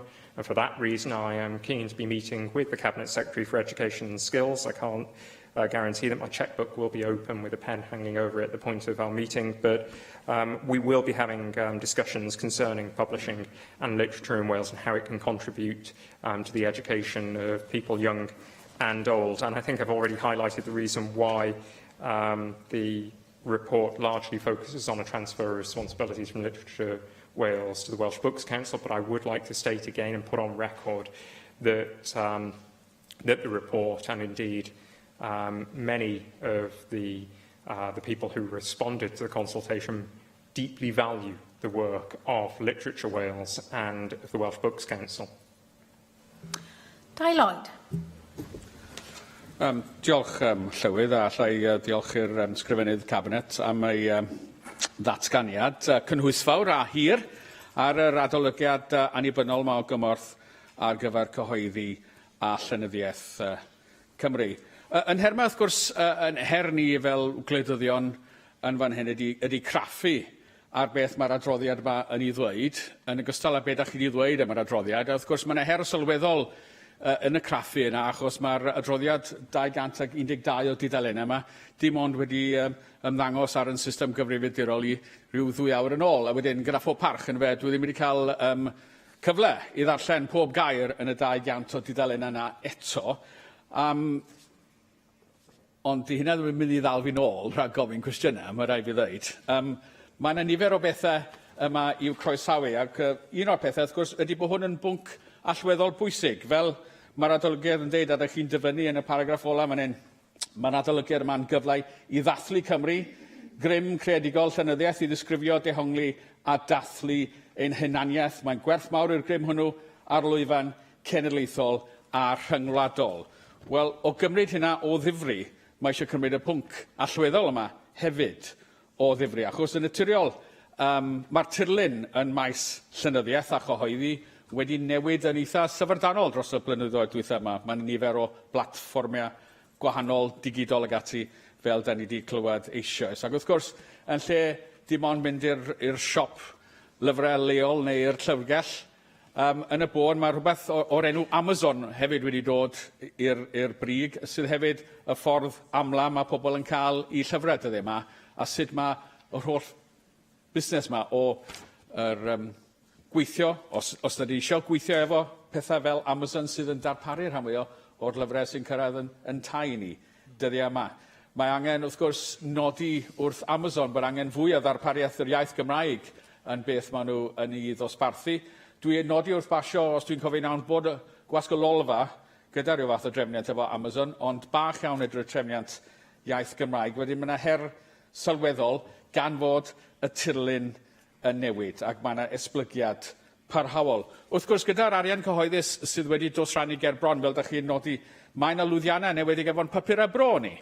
Papurau bach lleol sydd yn hybu diddordeb ac yn gwasgaru gwybodaeth un cymunedau lleol ni. Dwi'n meddwl am bapur bro Abertawe, Wylia. Mae'n man yn cael ei sylw, ac yr un papur bro Llanbedr Pont Steffan, Clonc. Mae'n man i hwnnw gael chydig bach o sylw, achos nid bob dydd da ni'n adrodd teitlau yn papurau bro yn y siambr yma, ond maen nhw wedi bod yn llwyddiannau esgubol dros y blynyddoedd. Wrth gwrs, da ni'n edrych am barhad o'r gefnogaeth yna, ac felly parhad i'r llwyddiant yna. Ac gan bod ni yn sôn am gyhoeddi a llenyddiaeth yng Nghymru, dwi'n credu bod yn fater i'w groesawu bod rhan o leia bod yna fwy o gyfrifoldebau yn cael eu trosglwyddo i gyngor llyfrau Cymru. Ond wrth gwrs, fel da chi'n crybwyll, bydd angen rhai newidiadau o gofio y tirlun sydd hefyd wedi newid yn hermau digidol ag ati. Nawr te, yn hermau pam mae yna rai newidiadau yn gorfod cymryd lle, fel da chi wedi nodi eisoes, mae yna newidiadau strwythurol sy'n mynd i gymryd lle rhwng y Cyngor Celfyddyda, Llenyddiaeth Cymru a'r Cyngor Llyfrau, fel da chi wedi nodi. Ysyn ni eisiau gwybod yr amserlen a sut da chi'n mynd i weinyddu hynna fel ysgrifennydd cabinet. Ond yn fan hyn, yn y paragraff ar ddiwedd yr ail dudalen allan o 4, da chi yn nodi bod yr adolygiad wedi canfod tystiolaeth clir o broblemau gwirioneddol mewn rhai ardaloedd yn ymwneud â chynllunio strategol, pennu blaenoriaethau, llywodraethu, rheoli, risg, gwariant ag ati. Mae'r rhestr yn mynd ymlaen.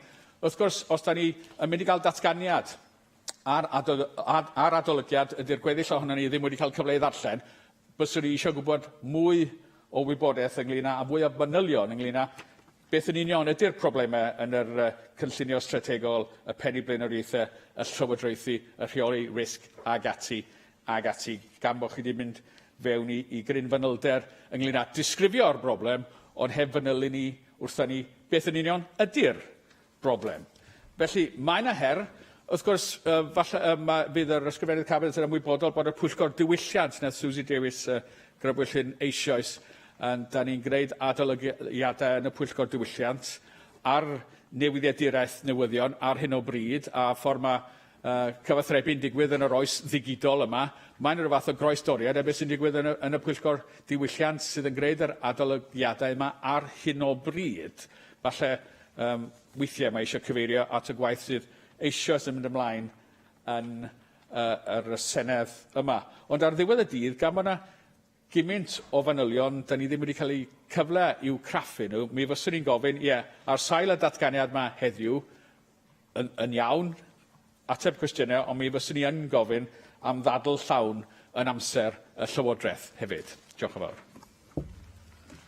Can I thank Guy Lloyd for his questions and his contribution? And given that this is an extensive report and many members have not had an opportunity today to read it in full yet or to absorb the detail, I'd be more than happy to bring forward a debate in government time to examine this report in more detail.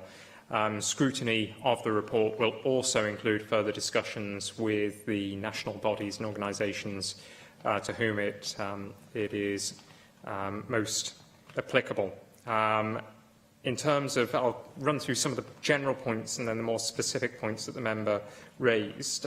In terms of wholesale challenges, the report does make recommendations for the Welsh Books Council to develop proposals to alleviate the current impact of wholesale book sales and also to accommodate future likely trends. And I think this is absolutely essential if we are to maintain, particularly on high streets in rural areas, the presence of small independent bookshops.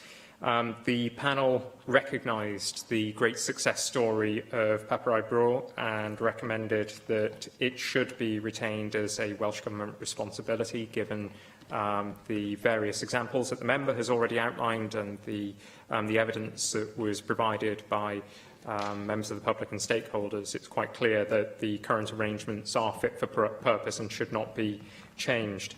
I do hope that all three organisations will be able to respond constructively to the report in the coming weeks. I am also hopeful, as I said to Susie Davis, to meet with all three together collectively to discuss how we can take forward the recommendations.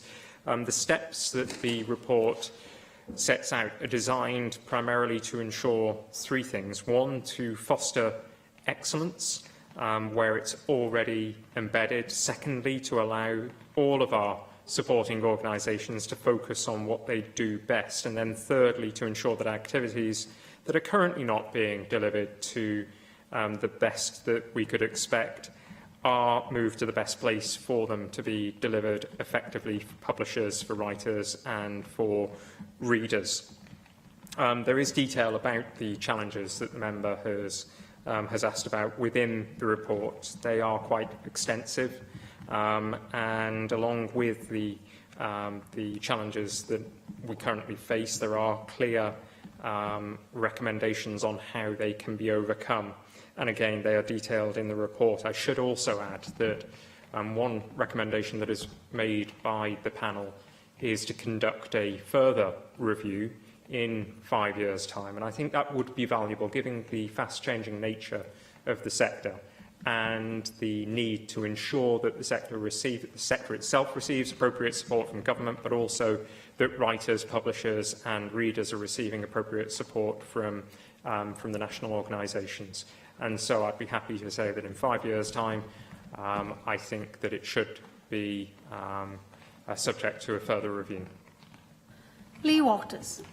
Llywydd, Cabinet Secretary, you said at the outset that this is a fast-changing environment which has been vulnerable to a degree of disruption in recent years. The report decides that the Welsh Books Council is the best body, best place to lead us through this uncertain terrain, but it also says that the Welsh Books Council needs to develop different levels of risk appetite. It needs to develop a robust digital strategy and increase digital engagement. And it also says that the Welsh Books Council needs to review the nature and capacity of the executive and governance arrangements. Now, taken together, this does seem to me a fairly profound retrofitting of the Welsh Books Council. Given that its reputation is not as the most dynamic of organisations, is the Culture Secretary confident that the culture is there within the organisation, given the weaknesses the panel identifies, to be able to carry out the tasks we need it to do? Can I thank Lee Waters for his question and say these are not insignificant challenges that are being presented to the Welsh Books Council, but if they are met, they could deliver enormous benefits for the publishing sector and for writers. I think it's fair to say that there are many recommendations that are outlined by the panel concerning the Welsh Books Council relate to the need to innovate more, to build on commercial acumen within the organisation and make sure that there is the correct appetite for risk, and also to ensure that the Welsh Books Council has a presence right across Wales and is dynamic in a changing environment.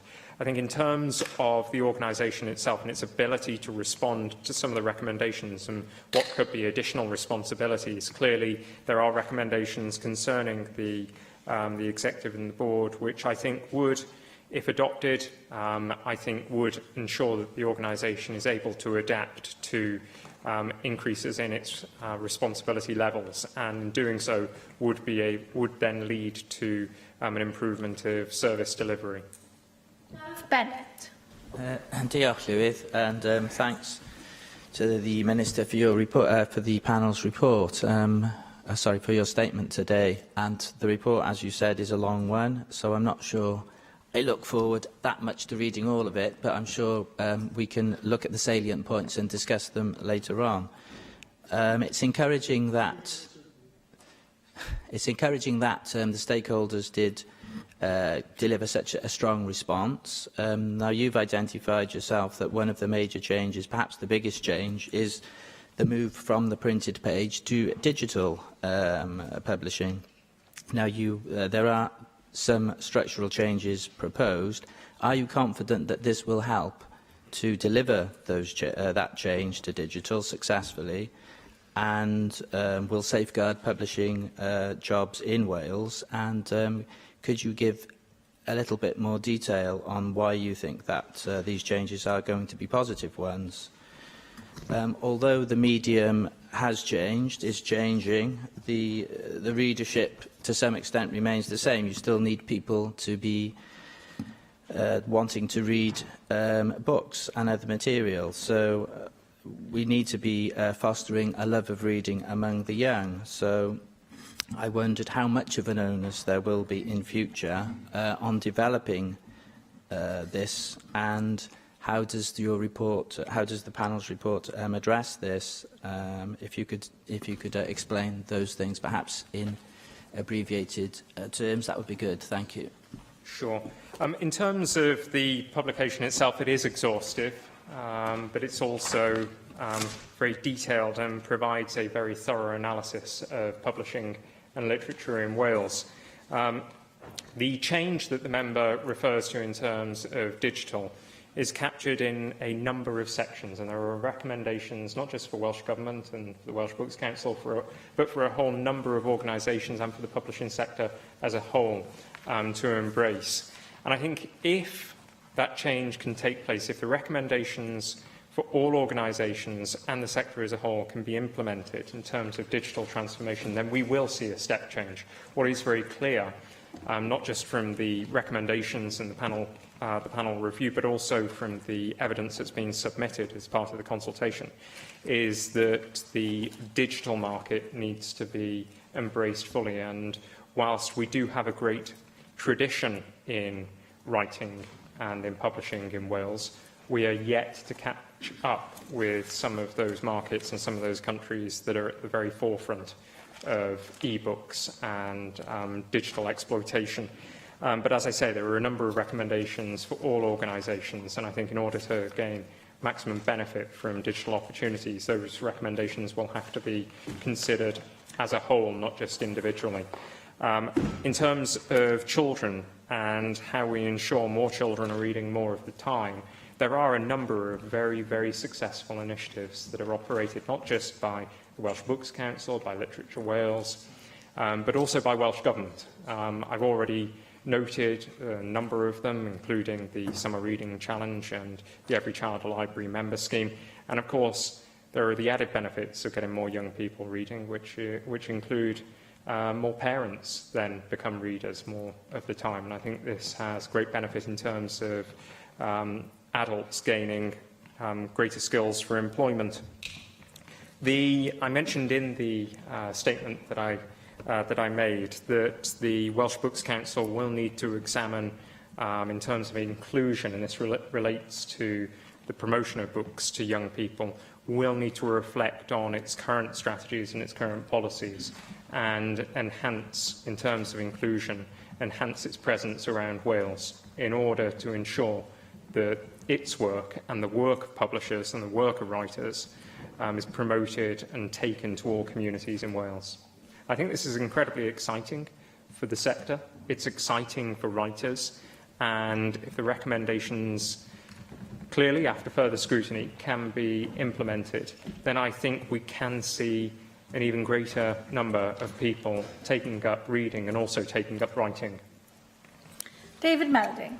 Diolch yn fawr, Llywydd. I want to concentrate on the literature part of your statement, in particular that great source of innovation and entrepreneurship. And I'm talking about small independent bookshops. Now, this sector has been cut back over the years as the likes of Amazon have come on.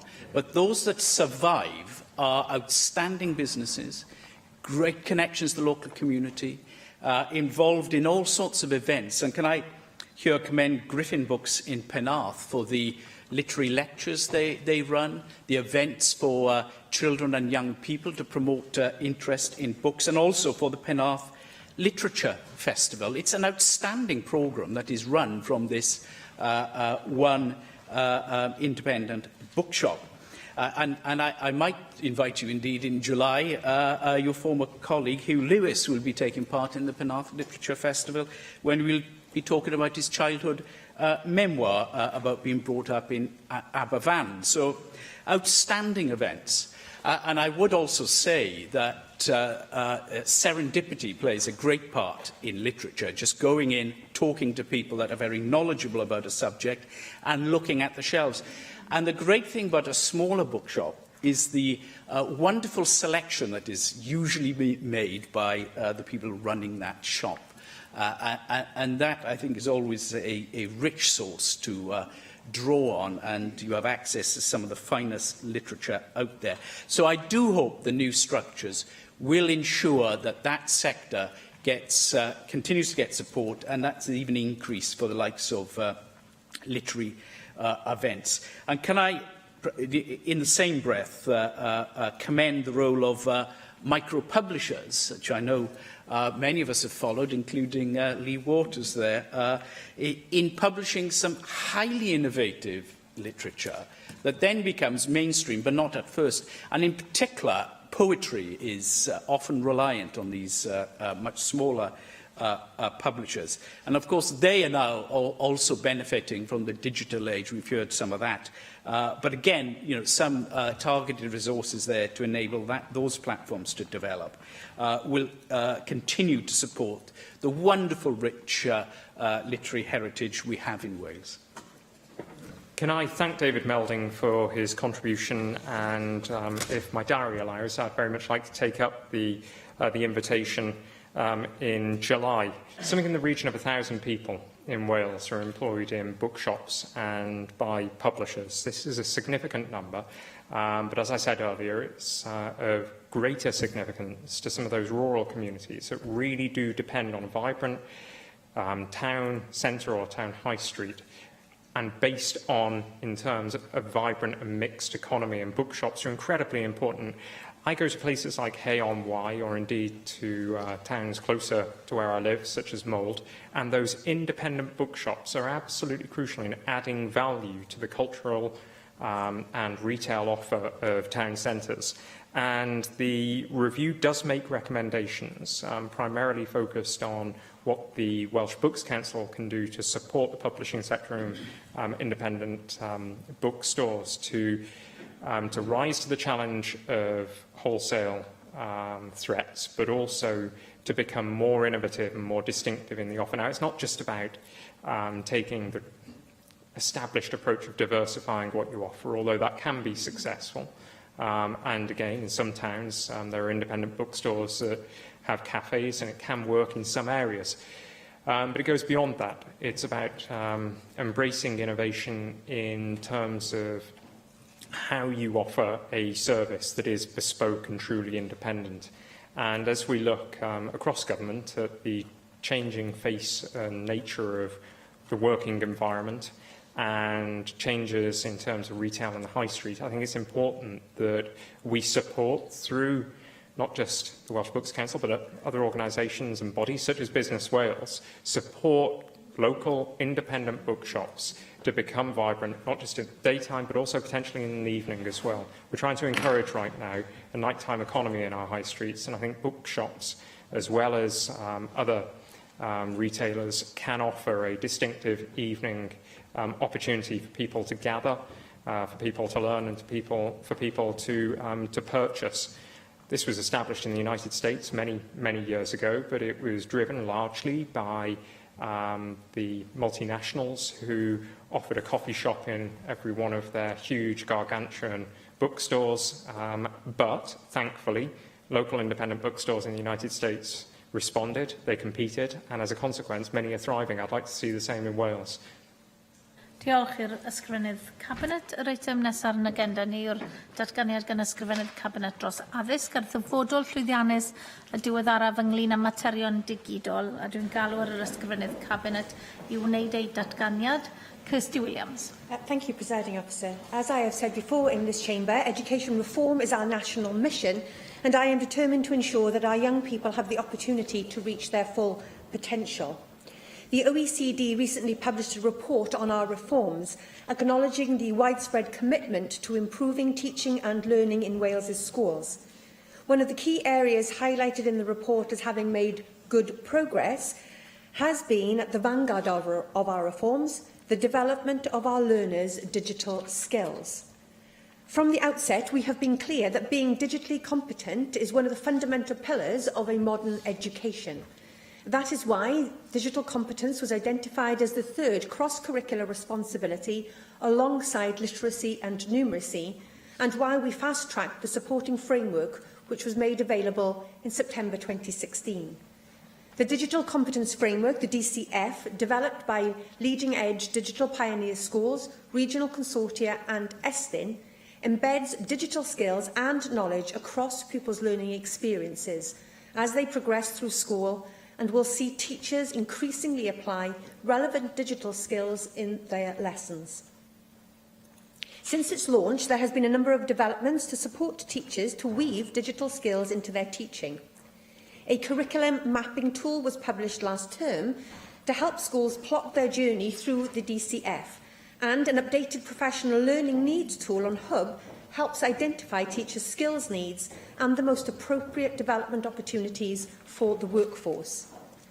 Our digital pioneers are now creating classroom tasks for schools featuring innovative and practical ideas on how to use the DCF as part of their daily practice. And a new professional learning approach will be available from the autumn term, again developed by teachers for teachers. But of course, support for digital did not simply start with the DCF. Through the Learning in Digital Wales programme, significant progress has been made in a number of key areas. For example, since the launch of Hub, around 3/4 of schools are counted as actively engaged in using that platform, and I'm pleased to report that usage is increasing. In March, Hub received over 3.2 million page views and averaged over 28,000 logins each day, which has significantly exceeded the original expectations for the project. These figures confirm that Hub is now a staple resource in Welsh classrooms. However, we are constantly looking to innovate and to improve the platform. Therefore, I'm pleased to announce a series of updates and exciting new developments to ensure that Hub continues to meet stakeholders' needs and keeps pace with relevant digital advances. A new user interface will further enhance teachers' and learners' experience of Hub and will give quicker access to the tools and functions that are most commonly used, all developed following feedback from teachers and the Regional Educational Consortia. Looking ahead and considering future requirements, we know that demand for broadband speed in schools will continue to increase. It is simply unacceptable for a school to be at a significant disadvantage due to poor internet speeds. Ensuring that every school, no matter where they are based, has access to superfast broadband remains a priority of mine, which is why last September I announced a further investment of £5 million to address this issue.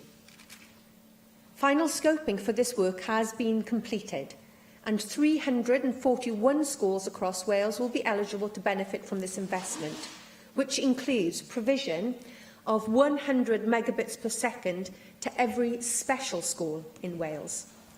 Orders for the new services have started to be placed, with the first delivery of the new circuits expected early in the academic year 2017-2018.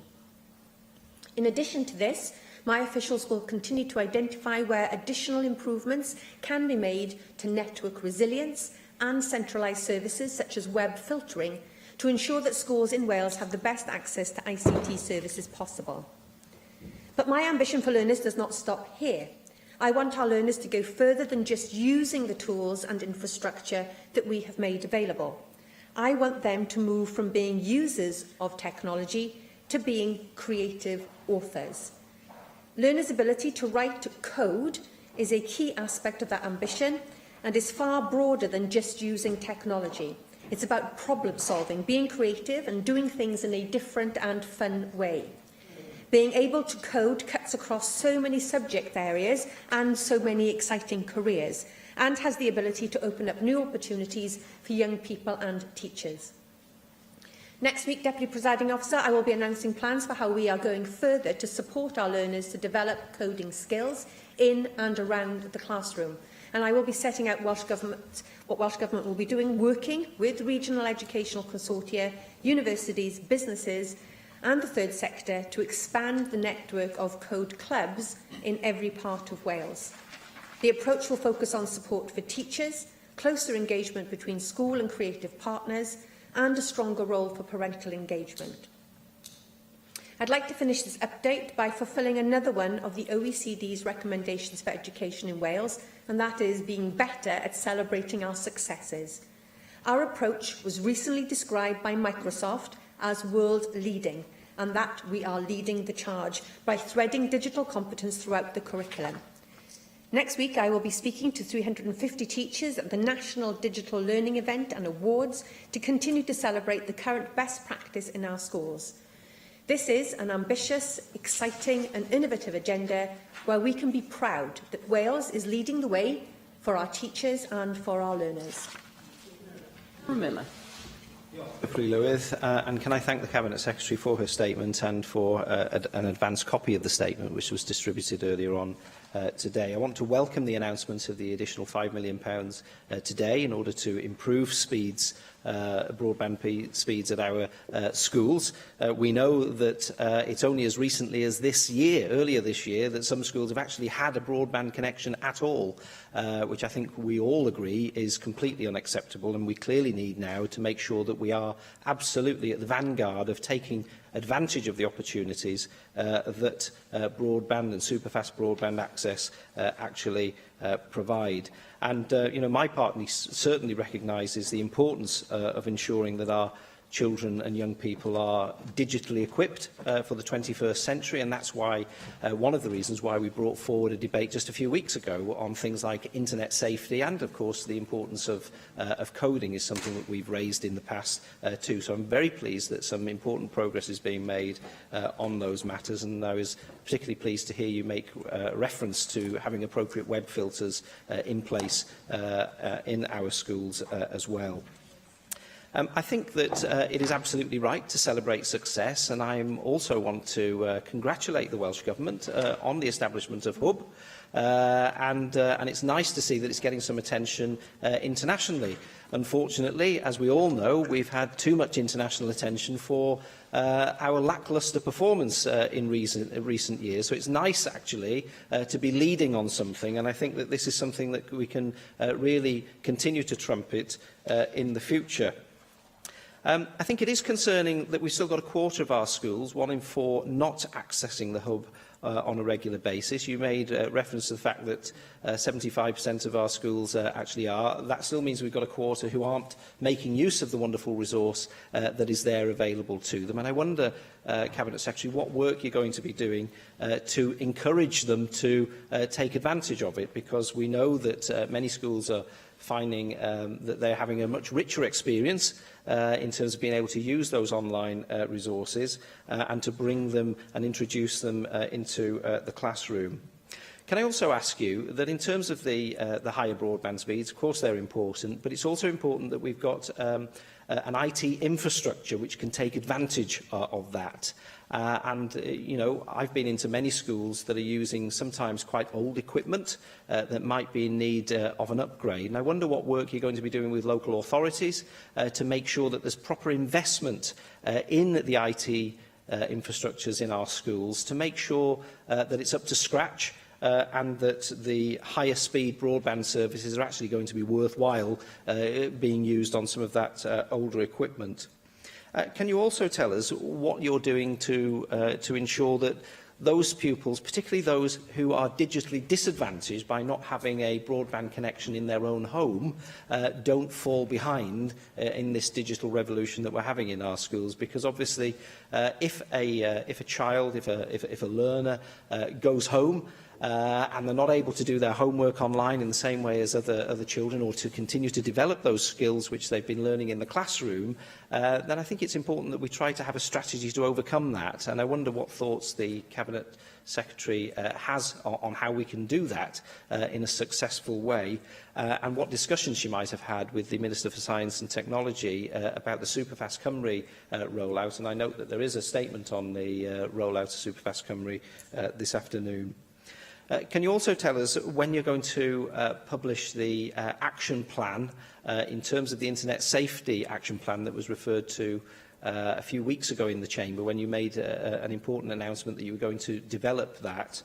Because obviously these things go hand in hand. If we're going to have more access to the Internet, then we've got to make sure that that is absolutely safe access, and that any guidelines for its use are developed alongside this rapidly developing sort of arena, particularly for children and young people who might be vulnerable when using the IT systems. And just finally, can you assure us that you will be keeping us up to date on these developments? As I say, I think it is exciting. It's nice to know that we're at the top of the tree as far as this issue is concerned, and that we're getting some international plaudits. But we also need to make sure that we're constantly and regularly informed about progress, so that we can ensure that Wales continues to have that lead position, not just within the UK, but around the world. Thank you. Thank you very much, Darren, for your comments and your questions. As I said in my statement, equity of access to these facilities is very important to me, and you are right to say that until recently some schools were not in a position to access the DCF and do the kind of work they wanted to do in digital terms because of a lack of infrastructure.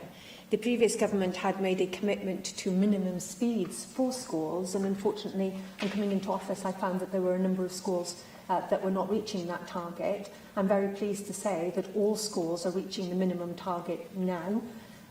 Those problems have been sorted out, and all schools are now at a minimum. The £5 million, and I should be clear, it's not an announcement today, it's money that I've announced previously. I'm reporting back to the Assembly today on the usage of that £5 million for clarity's sake. The £5 million investment will be able to further enhance facilities for 341 schools. Those decisions have been made in collaboration with local authorities around capacity they know is problematical, growth in demand, and where they feel that there are particular pinch points. And importantly for me, to improve capacity in our special schools. Under the previous target, special schools were given the same minimum speeds as primary schools. It's clear to me, and that was done usually on the basis of their roles are smaller and smaller than a secondary school. But of course our special schools often have secondary age pupils in them, and it seems to me only fair that they have access to what they would have if they were in mainstream secondary school, and also because of the very innovative way many of our special schools use digital technology to access learning opportunities for many of their learners. So I'm particularly pleased that we've been able to address that in the investment.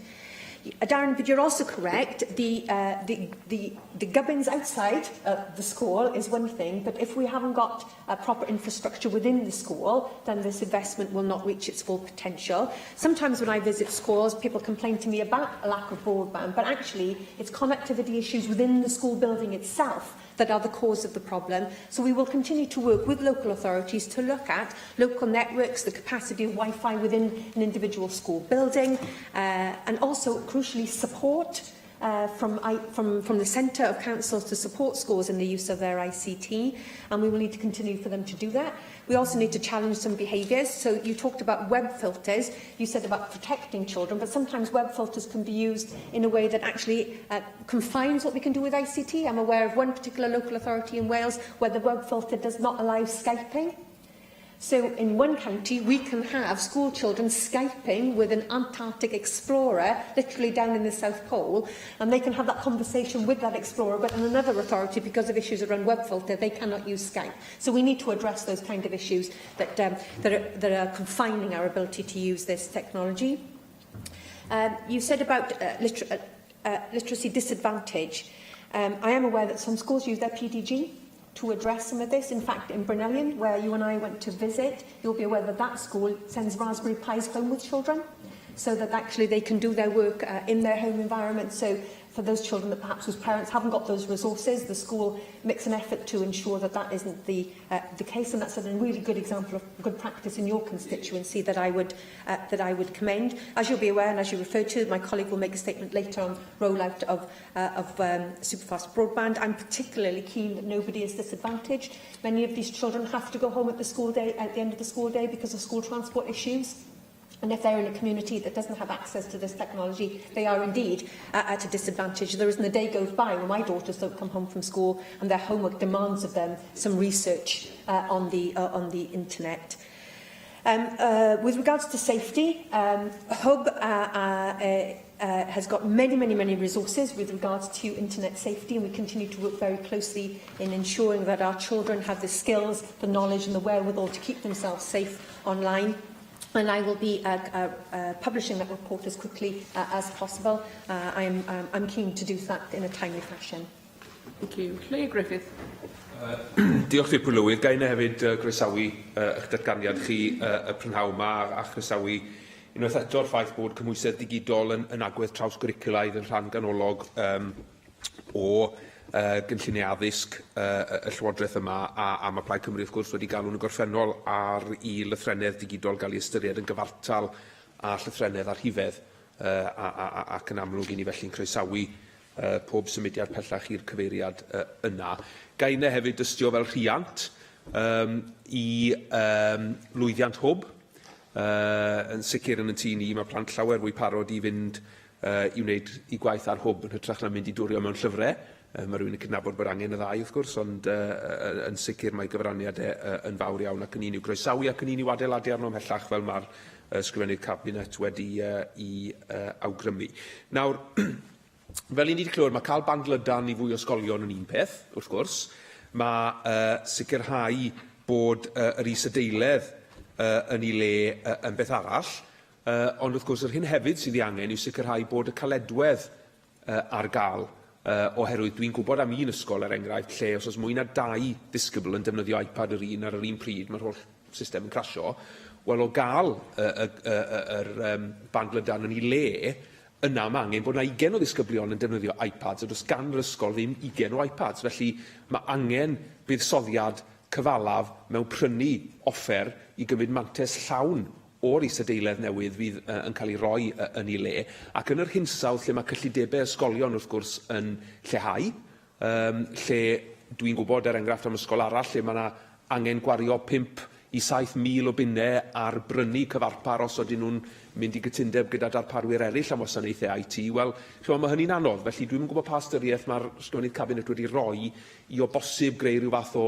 gronfa neu rhyw fath o gymorth ymarferol i ysgolion sydd angen nawr, neu a fydd angen am y tro cyntaf, fanteision llawn ar y capacity band eang fydd gyda nhw mwyn sicrhau bod eu disgyblion nhw yn cael y bydd gorau o'r buddsoddiad hwnnw. Dwi hefyd yn clywed y pwynt ynglyn â'r ffaith bod yna rai pobl heb fynediad i'r we. Wel, mae yna bobl eraill wrth gwrs adre am fynediad i'r we, ond dyw e ddim yn ddigon da. Dwi'n un ohonyn nhw. Mae mhlant i'n aml wedi cychwyn ar ei gwaith ar hwb, ond wedi methu cwblhau y gwaith oherwydd bod y capacity band eang ddim yn ddigonol i gynnal y sesiwn yna. Felly mae yna gwestiwn yn aros.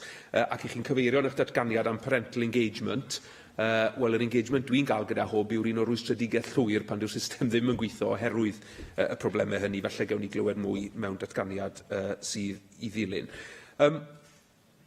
Does dim angen i fi chatgoffa chi, ond mi nath arolwg y gweithlu gan Cyngor Gweithlu Addysg yn ddiweddar ddangos bod technoleg gwybodaeth a sgiliau digidol yn un o'r meysydd lle mae'r gweithlu yn dweud maen nhw'n teimlo bod nhw angen llawer mwy o hyfforddiant ynddo fe. 46% dwi'n credu wedi gweud bod nhw'n teimlo bod nhw angen mwy o hyfforddiant yn y maes yma.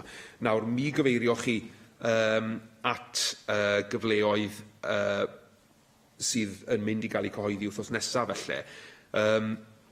Ond licen ni wybod pa drefniadau sydd yn ei lle i sicrhau bod y potensial llawn yma yn cael ei wireddu oherwydd chymod, amser i hyfforddi yw'r isiw dwi wedi godi gyda chi yn y gorffennol, a mae'n anodd gweld os ydyn ni am wneud defnydd llawn o'r cyfle sydd o'n blaenau ni, yna mae rhaid sicrhau bod y gweithlu a'r sgiliau angenrheidiol yn enwedig, wrth gwrs, pan ni'n sôn am ddatblygu codio, a mwy o weithgarwch o gwmpas hynny sydd yn gofyn am lefel uwch o sgiliau yn y maes yma.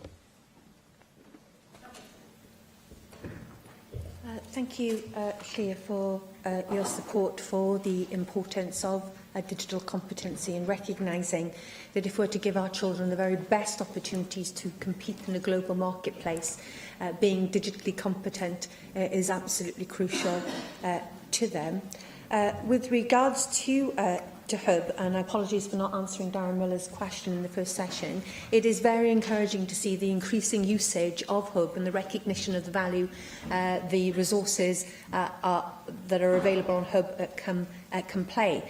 I'm also very pleased to engage with a wide number of stakeholders who also see value in working on educational resources that as long as they're bilingual and we have checked them, we are happy to host. So, for instance, recently took part in an event with the Fire Service of Wales, sharing their resources on Hub, National Farmers Union of Wales sharing those resources on Hub, and I know that, for instance, in this summer in the Royal Welsh Show, Hubby Keep Cymru will be launching some educational resources which we hope to be able to host on Hub. So it's great to see not only schools engaging, but a wide range of organisations throughout Wales that see this as a valuable way of engaging with school children. But you're right, we need to identify which schools are not engaging with Hub and to understand the reasons why that is and what we can do to address those barriers. Are there barriers around infrastructure? Well, I hope that the investment that we're making means that no longer becomes an issue in terms of superfast broadband and adequate broadband speeds to the schools themselves.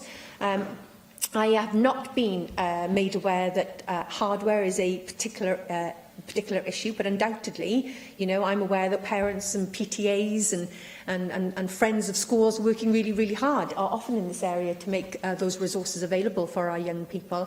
And I will keep under review whether this is a barrier to schools using our particular platforms. In-school infrastructure can be a problem, and as I said to Darren Miller, we're working with local authorities to try and address that.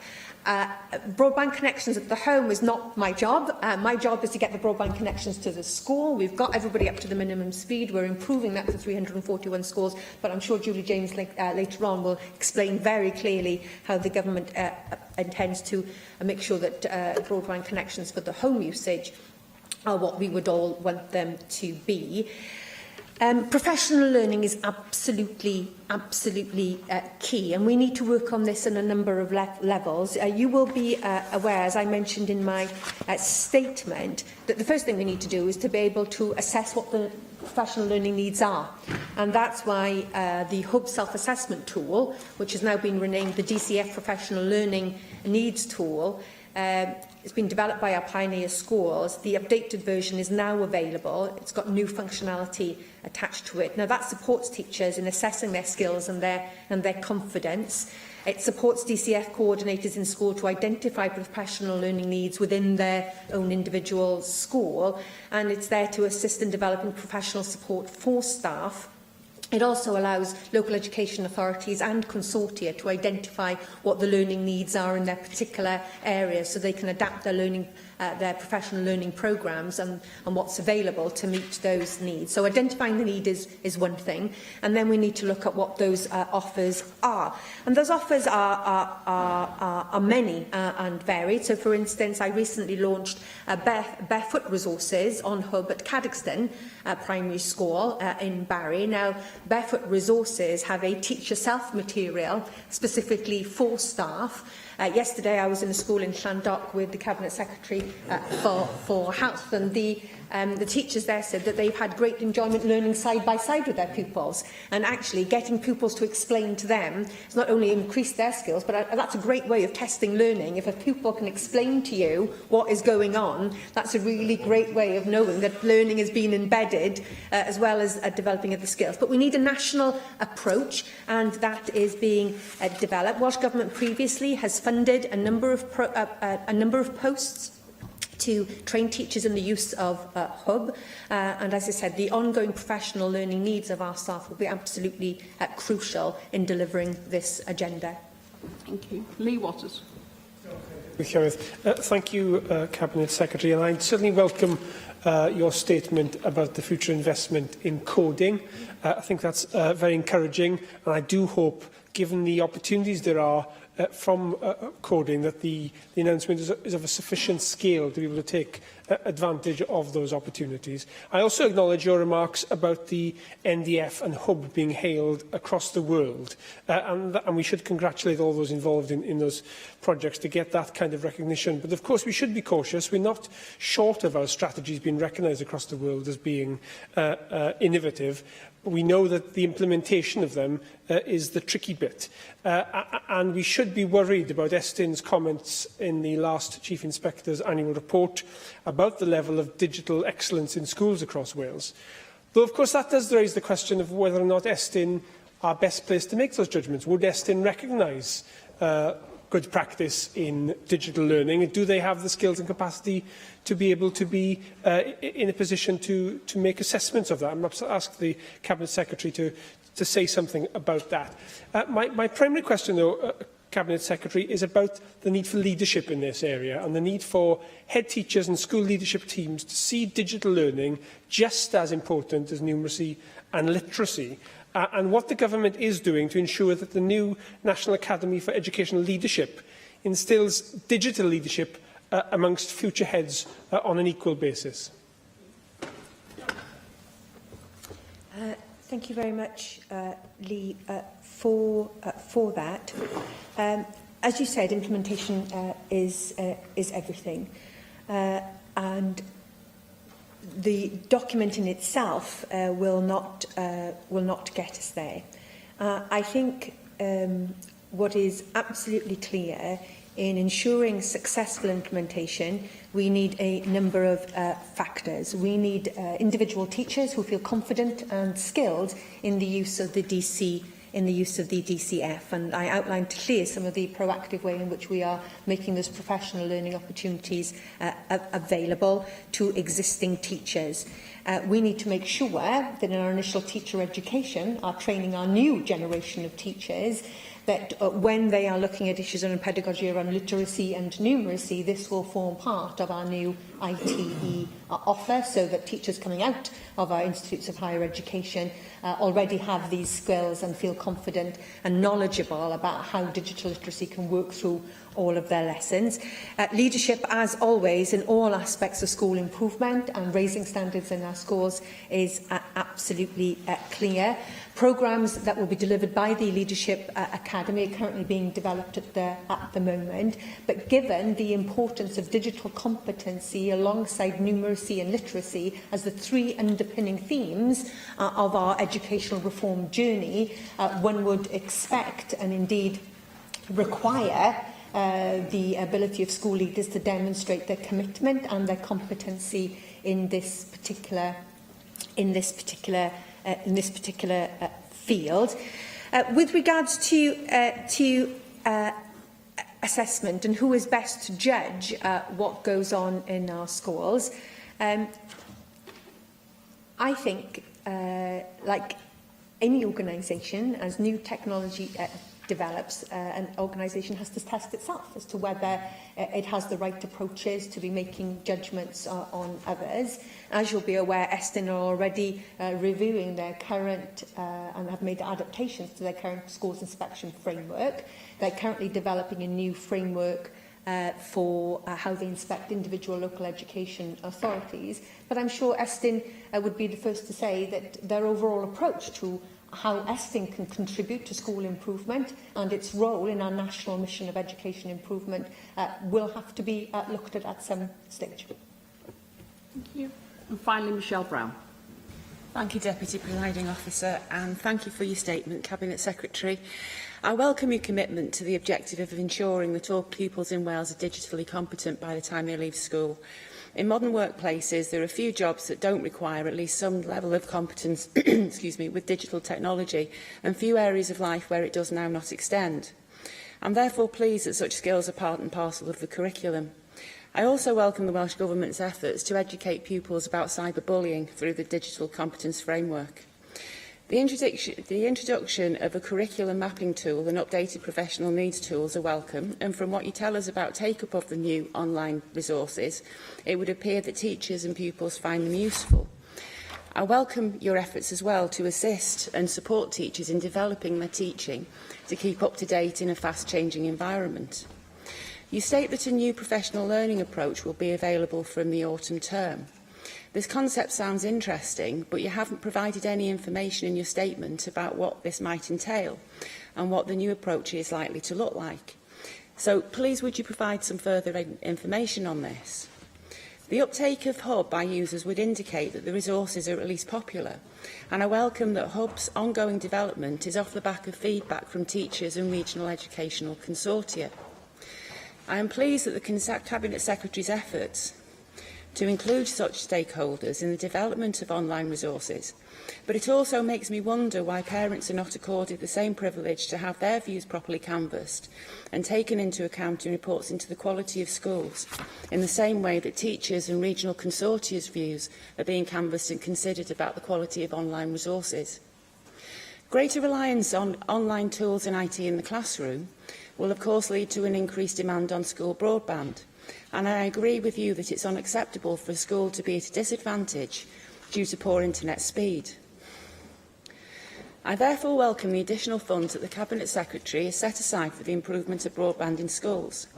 However, can the Cabinet Secretary please set out what the eligibility criteria is for investment from that fund for school broadband, and on what grounds would a school be denied that funding?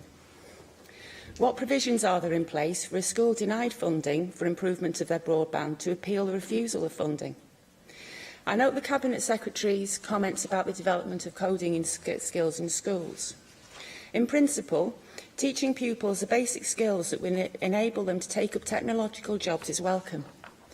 Teaching those skills in an effort to better equip school leavers for the world of employment and to stimulate interest in studying coding, data security, etc., are essential if we're going to produce our own IT specialists rather than effectively outsourcing such training and education to other countries. I am therefore looking forward to hearing your statement on the development of coding skills next week. Thank you. Thank you very much, Michelle, for the comments and the questions. I think what is absolutely crucial is that we enable our children to have the knowledge of how they can stay safe online, how they can use technology in everyday life, but also, crucially, as you've said at the end, that their knowledge goes beyond that and they actually understand the workings of how that technology is being put together and to take advantage of the significant employment opportunities that will exist in having coding skills. Now, I don't want to prejudge what I will say next week about the government strategy on coding, but to be clear, it's my ambition that more children should have access to those skills and to those opportunities. And that just goes beyond children. I'm working very closely with my Cabinet colleague for skills to see how those skills can be rolled out to adult learners and how people perhaps who are not currently in the workplace can acquire those skills They are skills that mean that logistical disadvantage, i.e. you're stuck in a community with low transport links to be able to get to a bigger city. You can actually, if the infrastructure, the superfast broadband infrastructure is good enough, you can do that from your home. If you have caring responsibilities and you can't work away from home, you can code and work for a company successfully in your own home. So actually this is about beyond coding for simply younger people. It is about using these skills to be able to empower the Welsh workforce as a whole. With regards to criteria for the 341 schools that have been supported by this £5 million, those conversations have been had with individual local authorities who have identified schools that have significant problems in increasing their broadband speeds, whose roles perhaps are increasing because of mergers of schools or a closure of schools and the re-establishment of different patterns within the school who might struggle, as well as identifying resources for our special schools, which, as I outlined originally, had lower speeds set for them. And we wanted to address that because of the individual specific needs of the special schools have for this type of technology. And we will constantly keep under review the adequacy of the infrastructure that is available. With regards to coding, as I said, that's really important. And parents are an important part of this whole discussion. This isn't about excluding parents from this discussion. And many schools, I know, work very closely with their parental community to share good practice, to share, for instance, internet safety advice, to be able to give after-school opportunities for parents to come in and understand how they can, what they can do simply at home with filters, etc., to keep their children safe online. So this is not about excluding parents from this. Actually, we want to increase parental engagement and understanding of how these resources can greatly aid their children's academic and educational attainment. Thank you very much, Cabinet Secretary. Now move on to the statement by the Cabinet Secretary for Health, Wellbeing and Sport on the genomics? That's right, yeah, for precision medicine strategy. Sorry, I've had new glasses, I can't read properly. As I call on the Cabinet Secretary for Health, Wellbeing and Sport, Vaughan Gethin, to introduce the statement. Thank you, Deputy Presiding Officer. On the 12th of April this year, I published a Genomics for Precision Medicine strategy consultation. The strategy outlines our plan to harness new genomic technologies to improve the health and prosperity of the people of Wales. Through the strategy, we want people across Wales to have access to quicker, more accurate diagnosis and better information to support treatment decisions.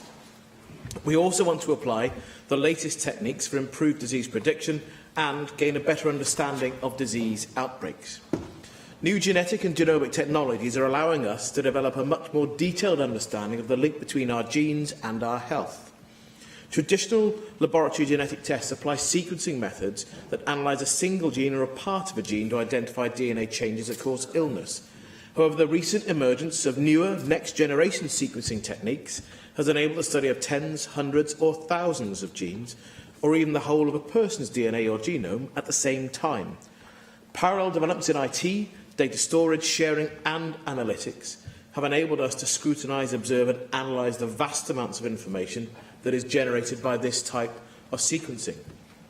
The pace of change in this area is rapid and the cost of genomic technologies continues to fall. The strategy provides us a basis for us to capture the health and economic benefits of these technologies for the people of Wales. The new genetic and genomic technologies are playing an increasing role in the delivery of modern medicine. They're having an impact on a wider number of clinical specialities, enabling clinicians to better understand a patient's individual disease and provide more accurate and timely diagnosis. They're also enablers for precision medicine, the development of targeted treatments for individuals rather than the population as a whole. For example, our understanding of the genetic basis of cancer now supports the provision of targeted therapies to patients. In lung cancer, for example, 4 genetic markers have been identified, and these allow clinicians to give the treatments most likely to stop the growth of tumours, shrink them, and lengthen the quality and duration of life. As there are frequently multiple genetic markers for each disease, it's more cost-efficient and quicker to test for all or several genes at the same time. And through the strategy, funding will be provided for the NHS All Wales Medical Genetics Service to deliver gene panel analysis to look at multiple targets for lung cancer simultaneously. And this will allow clinicians to make better decisions about treatment options and also allow patients to take part in innovative clinical trials. In rare diseases, genetic and genomic technologies are enabling quicker and more accurate diagnoses.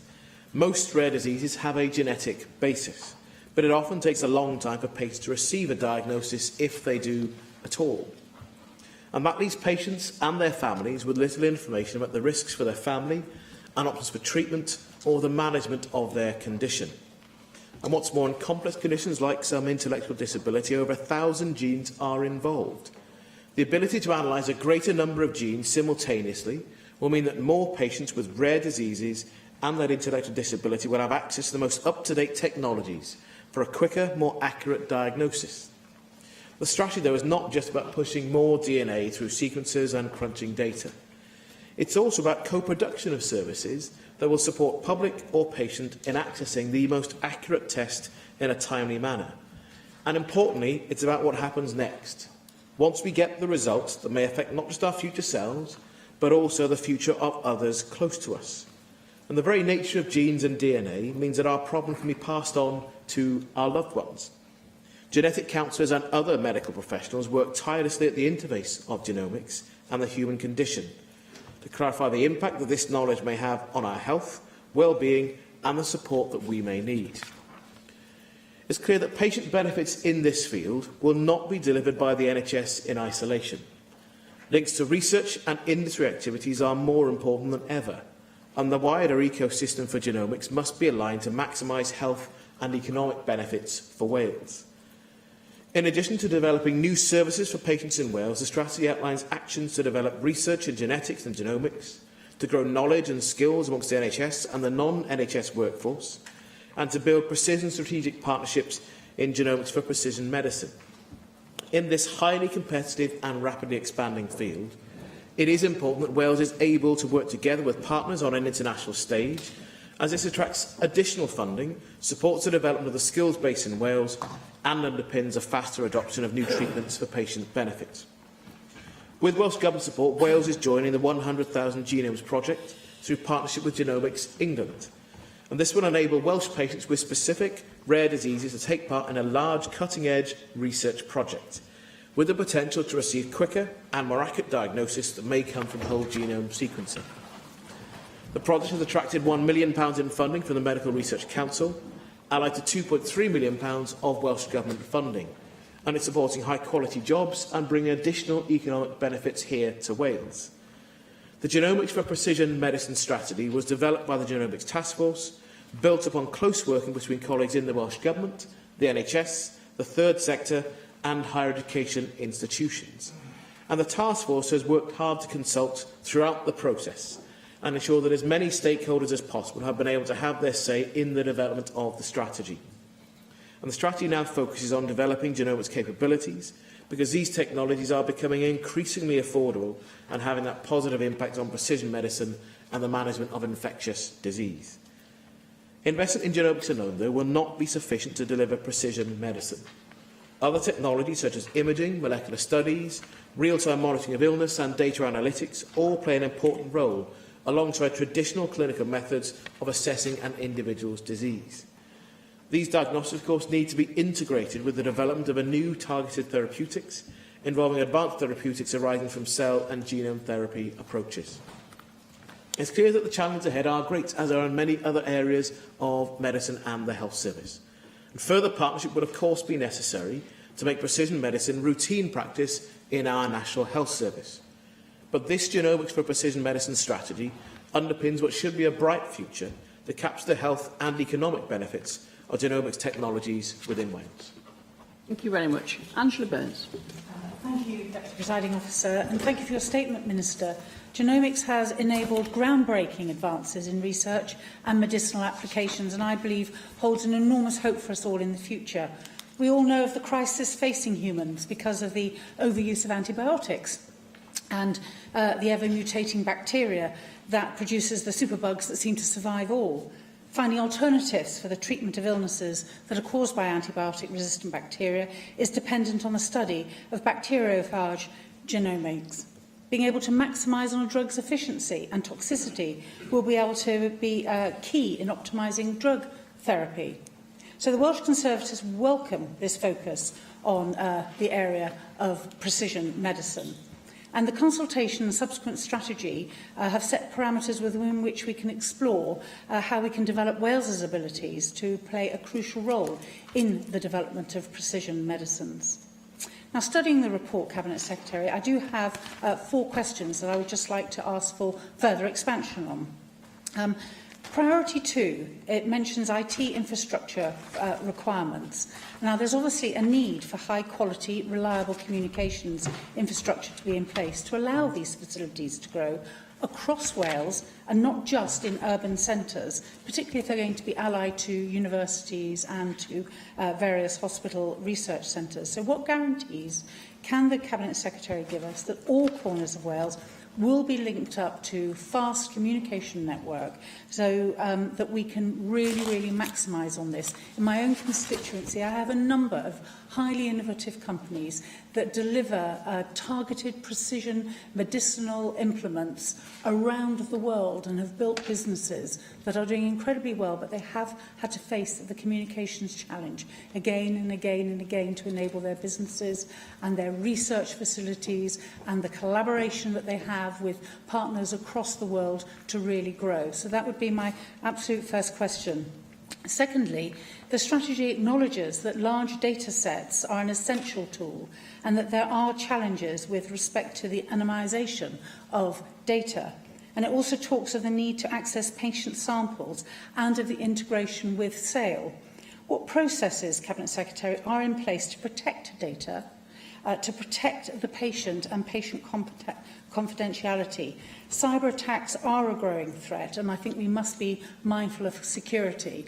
I think it's very important as well that we make sure that patients are completely secure in knowing that if they put forward any part of their treatment or their results for analysis in these data sets, that it won't be held against them or their successors, especially in terms of insurance claims, insurance companies always wanting to know what people's genetic histories are, and that whole growing industry that's beginning to evolve. So I'd like to really understand the security elements of it. Cabinet Secretary, what support have you put in place for getting people trained in this field within Wales? Perhaps you could outline what steps are being taken with the health boards, with the research institutions, with the universities to get more of our young people interested in this growing and vitally important area. And finally, in the report, it mentions that a business case will be developed by the end of 2017 regarding the siting of a genomics laboratory. And I just wondered what progress has been made on this. This is a really exciting area of research. I absolutely welcome this statement, and I would encourage you and I would want to support you in putting as much effort and money as we can into this area, because I truly believe this is one way of not only protecting ourselves in the future, but addressing the vast health inequalities we have, not just in our country, but throughout the world. Thank you for the comments and questions. It's interesting that you started with antimicrobial resistance, which your sage colleague to your immediate right was part of the cross-party group on science. And this was a subject of the conversation that we had last week with both David Rees and Simon Thomas. So germane challenges for the here and now as well as for the future in the way in which we develop our ability to understand human conditions and also then to help to treat and anticipate them. Turning to your questions of the communication challenge, well, some of this is, if you like, the technical challenge of how you get data transferred. But I think a lot of it is actually cultural. And that's why the Genomics Task Force has actually been really instrumental in actually going proactively out to stakeholders to want to talk to them with a number of consultation responses that have come in. And I then expect to come back on the back of the advice that I will get from the task force, having had the consultation, to then announce the next stage on how we develop that. And it is important that we have channels that are open and a culture that is open about how people are able to talk to each other. Because as I've said in my statement, this requires the National Health Service, requires the university sector, but it also requires the third sector and indeed industry to be part of the answer. And there's part of that point about how we actually pool our research, Because whilst there'll be a central laboratory function and actually having the Wales Genomic Centre, a lot of that has to be virtual. Because you can't expect to dissipate all of those staff around the country, but they have to be able to understand what happens within this country, and indeed collaboration with England. We're part of the 100,000 Genomes Project, as well as on a wider basis too as well. So I do take on board the challenge that you raise, and making sure that there isn't simply a closed shop for a small group of people in one part of the country to participate. And that certainly isn't the approach that we're taking. I hope that assurance is helpful. On protecting data, and of course the recent cybersecurity attacks have highlighted the challenges that exist, because there are always a group of clever, unscrupulous people who are prepared to try and harvest data for their own ends. And whilst we're in a much better position than England in terms of what happened with the recent attack, none of us should take that for granted or to be triumphant about it. There needs to constantly reassure ourselves that the way in which we use data is both ethical, but also that we actually properly protect sensitive patient and staff data in the way we use that across the system. The sale data, which is a good example of where we've got anonymised data that is of a real benefit. It's a good example also of being a small country who can make choices on a national basis and try to have a real sense of national mission. And that's more about what we need to do, but that will also go into the way in which we deal with clinical trials. And in a number of areas in Wales, we do very well with clinical trials. But we also need to recognise there are areas where we could do better still as well. And I think this is an area where we think we could do better still, again, to build on our current strengths, but to also understand where we think there is a different level of both ambition and achievement to be set as well. And I recognise the points you make about properly protecting patient data and the way we set up our systems, both the hardware, the software, and actually the culture of actually the way in which that data is used. And on the points about investing in the workforce, this is one of the 5 themes from the action points that's come out in the strategy we just consulted on. How we understand properly how we invest in our workers to get right some of the conversations we had with my colleague, the Cabinet Secretary for Education, to about how we get things right from a culture about schools. So we understand the way in which we will both need new skills, then acquire those new skills from the workforce of the next generation that we're looking after, you and I, in our hopefully old age when we reach it, if we reach it, but also about what happens in the here and now for the people already going into our system. That's part of the reason why the collaboration with both industry and the university sector is really important, because the workforce isn't simply going to be about how the NHS plans its individual part of it too. Although in that we expect to see IMTPs as we develop the strategy and as we conclude what the strategy will be at the end of the consultation in response to it. How that is then, we expect to see set out in individual health board and trust organisation IMTPs, but also the work with the All Wales Medical Genetics Service together with the new health education body that we're going to create. And we'll need to take steps on the creation of that over the course of this year in shadow form to get ready for April 2018 when it's up and running. So there is an honest recognition that's set out in a strategy what we'll need to do, how we plan for that workforce, and how we honestly, and again there are ethical challenges in this too, how we map out a service where the health service has a very definite interest in the data that we use that is given to the health service, how we actually work in a grown-up way with people in industry as well as the higher education research sector, but at the same time we're protecting the ethos of what we want to do and the value of what we do, as opposed to giving that information to someone else to sell back to us at a profit. So there are challenges in that, but that goes into workforce development too. So this is particularly interesting because it is new, and we're making choices now that we haven't had to make. That also goes into your point. There's significant benefit to be gained from a health gain point of view, but also from an economic point of view as well. Thank you. Rhys Iorwerth. Diolch. I certainly welcome the consultation. This is without doubt an area of medical advancement which holds a huge amount of potential, as the Cabinet Secretary outlined. Of course, it fits into the agenda of disease prevention and early diagnosis as a means to improving outcomes for patients, plus, of course, saving money for the NHS. And there are huge savings that can be made here through careful targeting of treatment using these new technologies. So any investment here is money well spent. I have 3 questions. The first of those linked to investment. What medium-term plans or longer-term approximations the Cabinet Secretary making for resource allocation in this new field of medical research and treatment, because I think this is something that will only develop and will only become more of a source of investing to save as time moves on. Secondly, the statement very clearly details the technical and scientific aspects of this developing technology, but not so much the ethical and emotional side. We touched on the ethical sides through reference to data in the questions from Angela Burns, but in terms of the emotional side of it, particularly perhaps related to prevention and prediction of illnesses. There is evidence of a particular hereditary cancer in my family. My late mother's DNA has been stored. I've chosen not to investigate whether I'm susceptible at this point. A close friend of mine produced a television programme looking at whether she was susceptible to the cancer that took her mother's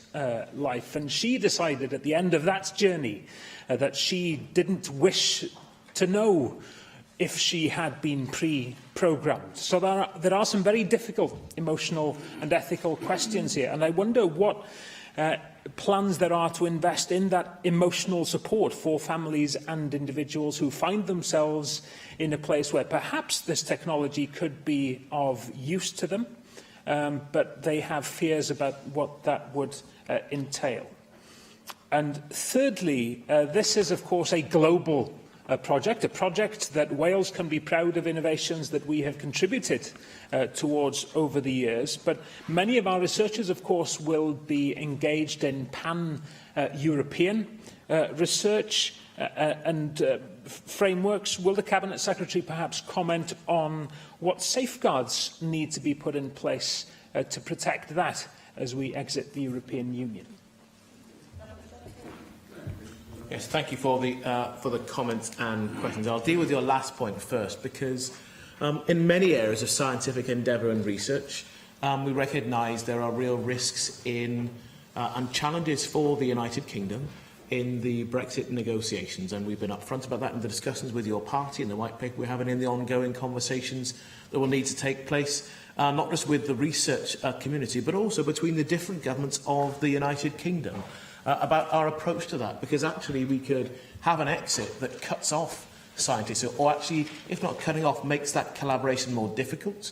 And whilst it would be a problem for Europe to be cut off or to make it more difficult to collaborate with scientists from the UK, actually, I think we would have more to lose from that in terms of the store of international knowledge that exists. So this is definitely, it's in our interests, and there's also an interest from a European point of view in maintaining that area of collaboration, but none of us should take that for granted, and it has to be very much part of the focus of all the governments of the United Kingdom about our negotiating position at a UK level, and equally maintaining those relationships that exist. And I recognise the significant concern that exists within the scientific and research community about our future relationship with European partners. On the broader points you made about financial savings and investing in this area, as I indicated, we invested £2.3 million for Wales to be part of the 100,000 Genomes project. But we've also investing £6.8 million over the next 5 years in this area, because we do recognise that there's a need for money to go into developing the service. But equally, there's something about understanding what happens after that, because whilst there are medium and longer term savings to be made, we also know that when new advances are made, they're often expensive at the initial point in time. And this is a good point in case, because actually as the cost comes down, and it's more likely we can use this in a more broad-based way within medicine and within diagnosing and then making treatment choices, just as we get every new stage of any precision medicine that comes forward, it is often very expensive at the start. And the challenge is how much progress we're able to make in our understanding, and then being able to make that generally therapeutic, so we can understand how we then use that practically. But we do know that through the savings it will make, there'll also be difficult cost choices about new treatments, new therapies that come on board. And I wouldn't want to try and shy away and pretend this is simply an area of health gain to be made at low cost. There will be difficult choices for you and I and every other politician in this chamber to make about how and where we make those investment decisions over the rest of this Assembly term and in the future.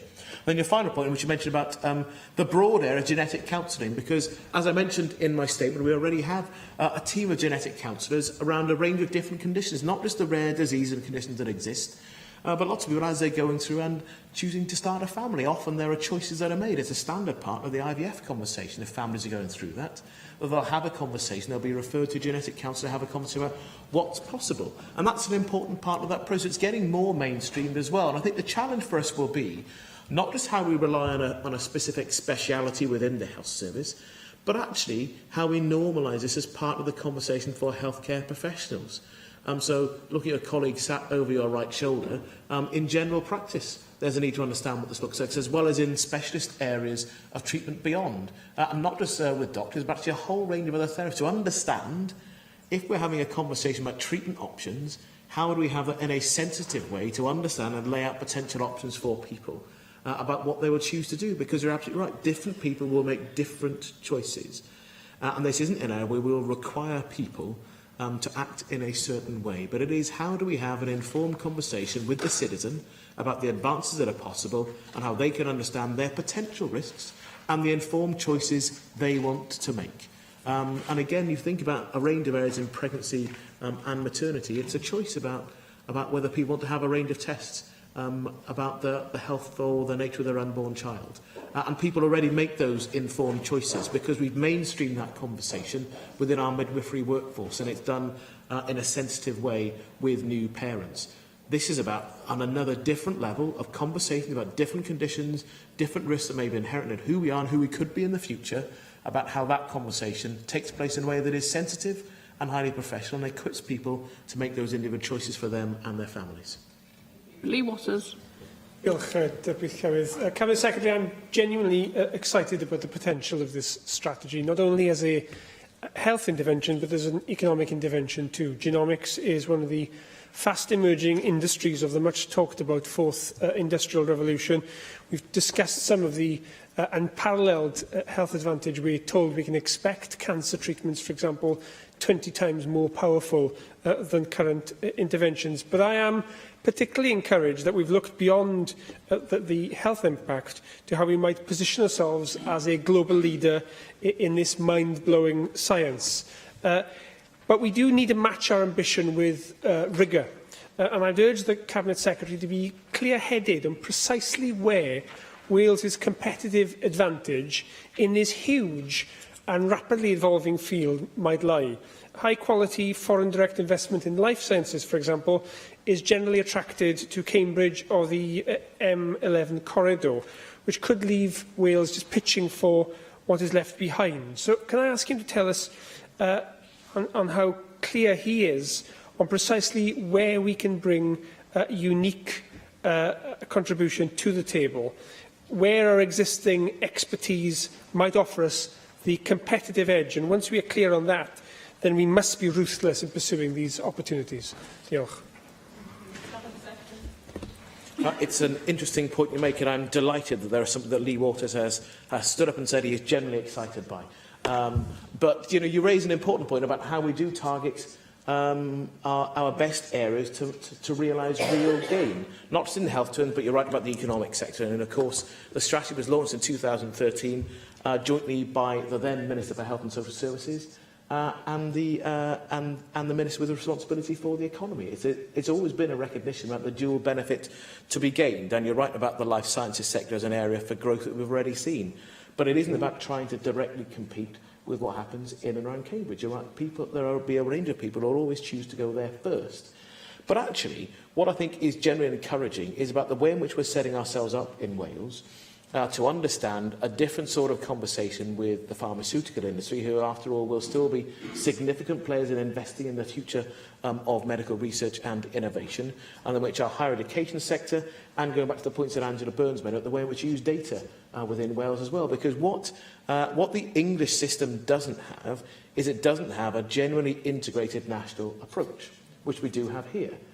So that means we're going to be able to roll out a national approach to pathology, which can't happen in England because they've got so many different bodies getting in the way of how they will make different choices. Now, Without getting into the party politics and how they've managed to reach that point in order in the system in Wales, it's a genuine competitive advantage for us.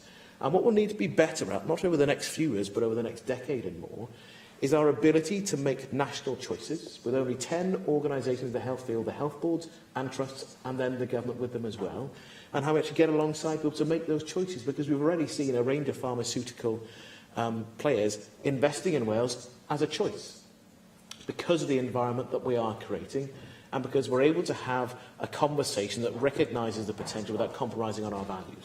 And that's where we need to be as well. So when I have conversations over at the Life Sciences Hub, people are genuinely positive about making choices to move some of their investments into Wales because of that. But that is a point of difference to what takes place in the areas that you recognise. I recognise you've mentioned about Cambridge as opposed to these areas for us to take advantage of. And I'll be more than happy once we've actually settled on the final stage of the strategy in the response to the consultation to be able to give more detail on the areas, the specific areas within the life sciences sector more broadly that we expect to target and gain real benefit from. Thank you. Caroline Jones. Diolch, Llywydd. And thank you for your statement, Cabinet Secretary. The fields of genomics and precision medicine are the key to winning the war on cancer and key to the future of our healthcare. I am therefore very pleased to support and greatly welcome the Government's Genomics for Precision Medicine strategy. When we look at lung cancer, for example, which accounts for a quarter of all cancer deaths in Wales, traditional medicines are not very effective. By targeting the specific genetic mutation with precision medicine, we can increase survival rates, particularly in non-small cell lung cancers. The ABPI and Cancer Research UK have been leading the calls for a Welsh strategy for stratified or precision medicine for a number of years, and it's great news that we finally have one. I, together with my party, will work with you in order to ensure that this strategy is successful. And in that spirit, I have just a few questions about how the strategy can be implemented. Cabinet Secretary, the strategy highlights the need to ensure appropriate data sharing for the service development and research. What discussions have you had with your colleagues across the UK about how best we can share data to improve research and development whilst protecting individual patient information? Moving forward, new innovative treatments are key to the success of the strategy. Cabinet Secretary, how can you ensure that there is a joined-up thinking with regards to the appraisal of these new novel treatments?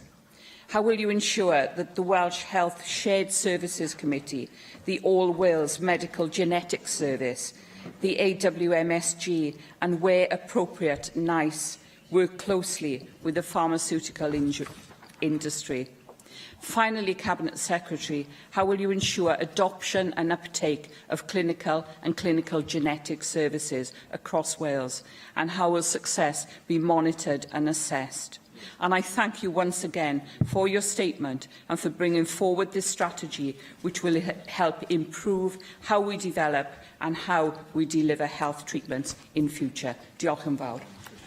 Thank you for those comments and questions. And I think it's useful to think of, when we talk of precision medicine, to understand that in the past we thought there'd be big blockbuster drugs or treatments to deliver a wide-scale improvement across the whole population or across whole groups of people. And we understand more and more that that's unlikely to be the way in which medicine develops. And a range of those apparently blockbuster drugs haven't been as effective as we would have wanted them to be, in addition to us then finding different uses for them as well. This is about understanding how we more precisely have a more individualised approach to diagnostic certainty and then treatment choices as well. And in the data sharing conference, it sort of builds on the questions and comments from Angela Burns. Look, I don't have direct ministerial conversations on this particular topic with other colleagues across the government in the UK, but there are government-to-government conversations about where we are. There is already an element of collaboration. The fact that we're actively engaged in the 100,000 Genomes project with colleagues in England is a really important marker of that. And also those wider research conversations that take place outside the National Health Service as well as within the NHS are a marker of the fact that these are active conversations that take place on how we share data to the best possible effect. But it's also, as I say, going back to Lee Waters' point about how we make sure that the real competitive advantages we potentially have here in Wales are properly exploited and taken advantage of, both for our economic benefit, but again, not compromising on the values that we wish to have about the way in which patient data is used and how we want the health service to be run. On your point about the appraisal of new developments, we'll make sure that there is a proper, rigorous appraisal process, both in commissioning terms through WISC, but also as new treatments, new therapies are developed, they all need to go through a process to understand whether they offer genuine value in terms of both financially, for us as taxpayers, for what we are paying for, but also for the individual citizen and their treatment choices available to them and their healthcare professionals that they will be understanding and making choices with. So that will still be part of the process. There's no suggestion that actually if we're running along the track of saying that if this comes from precision medicine, then actually all those other indicators about effectiveness and cost effectiveness go out of the window. They won't. It goes back to the points that Rena Yoris was making, though. There is a potential for cost saving here and a potential for real health gain to be made. But we always need to understand when those indications are available to us that we have a new potential treatment option, how do we properly appraise it to make sure we're not gearing ourselves up into spending lots of money in a way that is neither wise nor prudent. And on your broader point about Big Pharma, I think I tried to do it in responding to the points made by Lee Waters. There is an adult conversation to continue to be had that should lead to different investment choices, investing in different parts of Wales where there's a real advantage to be gained. So, real economic opportunity, real health gain to be made, and an area where I really do think Wales has a good story to tell, and I hope in the future we'll be reporting on active and real progress that we will continue to make with and for citizens and the health service here in Wales. Thank you very much. Thank you, Cabinet Secretary. Next item on the agenda is the statement by the Minister for Skills and Science on the update on superfast broadband. And I call on the Minister for Skills and Science, Julie James, to introduce the statement. Thank you, Deputy Presiding Officer. Today I want to provide you with an update on our Superfast Cymru project and progress towards a successor project. The current Superfast Cymru project continues to make good progress.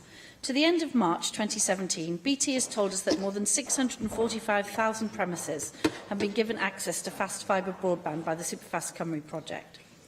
BT has confirmed that sufficient premises are currently in build to realise its contractual commitment to provide access to superfast broadband delivering 30 megabytes per second download speeds to around 690,000 premises ahead of contract closure on the 31st of December this year. Also, additional premises will also be able to access speeds of between 24 megabytes a second and 30 megabytes a second. I can further report that market information indicates that the commercial deployment of superfast services has also exceeded forecasts, yielding additional premises beyond our intervention area that can now access superfast broadband services. Members will be pleased to note the progress that fixed wireless provider Airband has made in delivering our contract to extend broadband access to numerous business parks across Wales.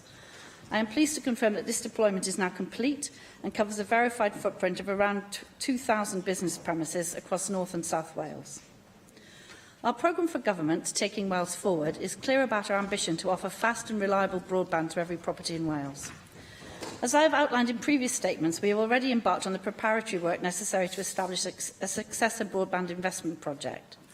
The new project will be underpinned by a public sector budget of around 80 million, which will in turn leverage private sector match funding to further extend broadband coverage to the hardest to reach premises across Wales by 2020.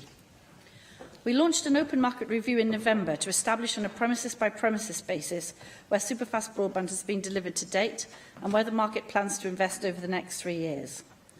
We also began a series of industry engagement events in December to help shape and inform the future intervention area and procurement strategy. We intend to begin the next stage of the procurement process in September. The open market review process has yielded a list of over 98,000 premises that cannot currently access superfast broadband and where telecommunications companies have no plans to reach them in the next 3 years. Throughout this open market review process and our ongoing engagement with industry, we have invested considerable effort in improving the quality of the data that underpins our understanding of where the broadband gaps are across Wales. We're seeking to move from the postcode level data that we have relied on previously to data that can identify the broadband status of individual premises. We also adopted a cautious approach and tended to include premises rather than exclude them where there is doubt as to whether some locations should be classed as eligible premises. This means that some premises have been included which may not have been under previous open market reviews. We now need to test this data through consultation. So today I am launching a 4-week public consultation on the results of the open market review. We are keen to hear the views of both the telecoms industry and residents and business owners on whether any further premises should be included or whether any premises currently on the list should be excluded. To support this, the data available on our website will be at a very granular level. I encourage everyone afflicted by poor broadband to ensure that their individual premises are identified correctly on the map. I encourage Assembly members and local authorities to apply their local knowledge to help ensure that this data is robust and accurate. The consultation will help us to further refine the list of unconnected premises. Given the scale of the numbers involved, inevitably the list of premises remaining will not be perfect, but the more responses we receive, the more comprehensive the list will be.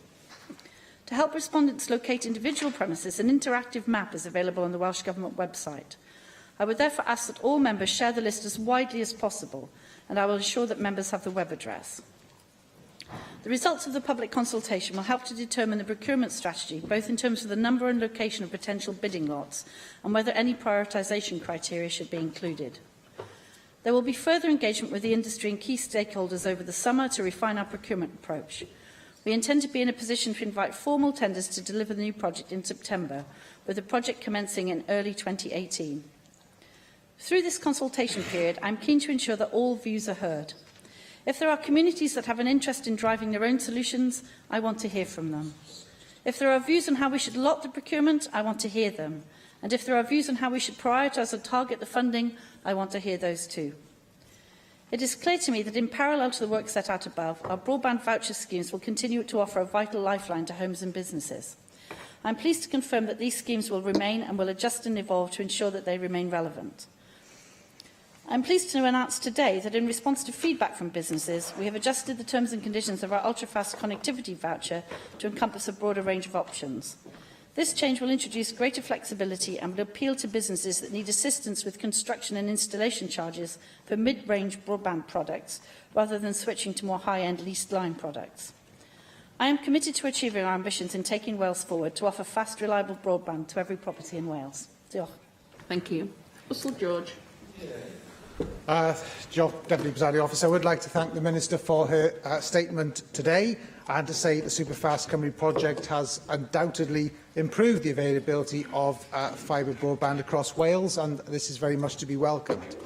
However, it is undeniable that the Welsh Government have failed to deliver on its 2011 commitment to, and I quote, ensure that all residential premises and businesses in Wales will have access to next generation broadband by 2015. Paragraph 5.3.2 of the original Superfast Cymru contract states that a minimum of 90% of all premises in the contract intervention area are capable of having access to broadband services at a minimum of 30 megabytes. Now, by my reckoning, the 98,000 premises which you have identified as not being able to access superfast broadband in your statement today represents over 12% of premises, a clear failure to meet the 90% target. So can I ask the Minister for clarity and to confirm what percentage of premises can actually receive superfast speeds? Now, the original open market review conducted by Mott MacDonald identified 45,000 premises in Wales who would not benefit from the project. Your statement today appears to be saying that this has now grown to 98,000, over double the original number. So I would be grateful if you could explain why the figure has doubled and provide a full list of premises who are outside the scope of the project, so that households and businesses who will definitely miss out can make contingency plans and alternative arrangements. And if BT ultimately fail to meet its contractual obligations, are you expecting to receive clawback funding for these missed targets, and if so, how much? I also have to say I am sceptical at the approach which sees the government and BT count premises passed as a way of assessing who can receive fibre broadband. Now, I've received reports of insufficient capacity in superfast broadband-enabled areas for residents to connect to the network, meaning that even though the network technically passed the premises, residents are unable to procure a service. So I would be grateful if you could outline what you are doing to rectify these capacity issues, which are preventing people from assessing fibre broadband which is being provided at a cost from the public purse. The project is also still plagued, I'd say, with communication issues, which sees residents being told 1 month that they have access to fibre broadband by a certain date, only to be told a few weeks later that they won't receive it at all. This is unacceptable, and I would like assurances from you, Minister, today that the successor scheme has a contractor obligation built into it which will see an improvement in public communications. You mentioned in your statement that communities can drive forward their own solutions. Well, they can't, not if they are being told insufficient information. Turning to the target for superfast take-up, in previous statements, you have said that the Welsh Government is now placing a greater emphasis on demand stimulation, but you've had there's no mention of this today in your statement. So will you therefore confirm what is the current take-up of fibre broadband in the intervention area? And given the fact that it's in the Welsh Government's interest, I'd say, to aggressively promote take-up as a result of benefiting from gain share, are you intending on revising upwards the woefully low take-up target of 50% by 2024? And finally, you refer to the broadband voucher scheme and say that these schemes will be adjusted to provide additional flexibility. And this, I have to say, is to be welcomed, as the ultra-fast connectivity voucher scheme has come, I'd say, under some criticism for it being disproportionately focused on high-end products and having insufficient flexibility. An issue I raised with you, I know, some 18 months ago. So I would be grateful if you could provide additional detail on how the voucher scheme will be adapted for the successor scheme, and confirm that the successor scheme will also have a focus on upload speeds as well as download speeds. Okay, well, that was quite a comprehensive list of things. So, in terms of the, we sent a consultation document out, which I hope all members have received, and that has a link, a web link in it, to an interactive map. And if you go onto that map, which I hope at least some members will have had the opportunity to do so already, you'll be able to see that you can go down to individual premises level, and that there's an icon on the top of each individual premise that says what we think is happening in that particular building. So you should be able to see whether it's a square or a triangle or a red dot or whatever, and there's a key along the side of it that tells you what those symbols mean. And so more than one provider, only wireless, and so on. We're very, very keen to ensure that that information is as accurate as possible. So we really would like to get as wide a consultation as possible on that. So for those of you who have, who have constituents who've written to me, or you've written to me about groups of people or communities, I'd be really grateful if you check the maps to make sure that the information matches what you understand to be the case.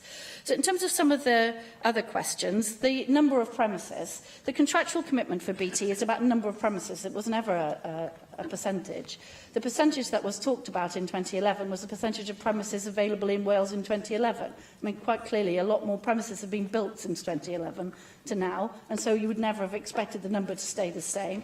And indeed, that's one of the issues that several members in the Chamber have highlighted, because there was a big issue in the Open Market Review about new build premises afterwards, and they weren't included, and that's been a constant problem, and I'm expecting to have to address that. The other thing is that the way that the mapping has been done is a lot more accurate.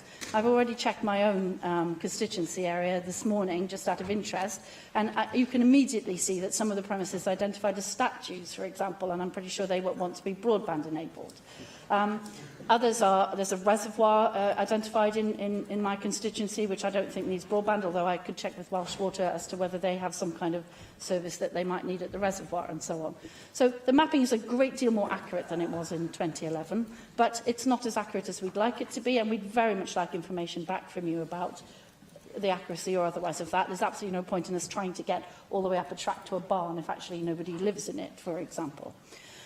And that takes me on to the next thing, which is we have put a great deal more money into demand stimulation.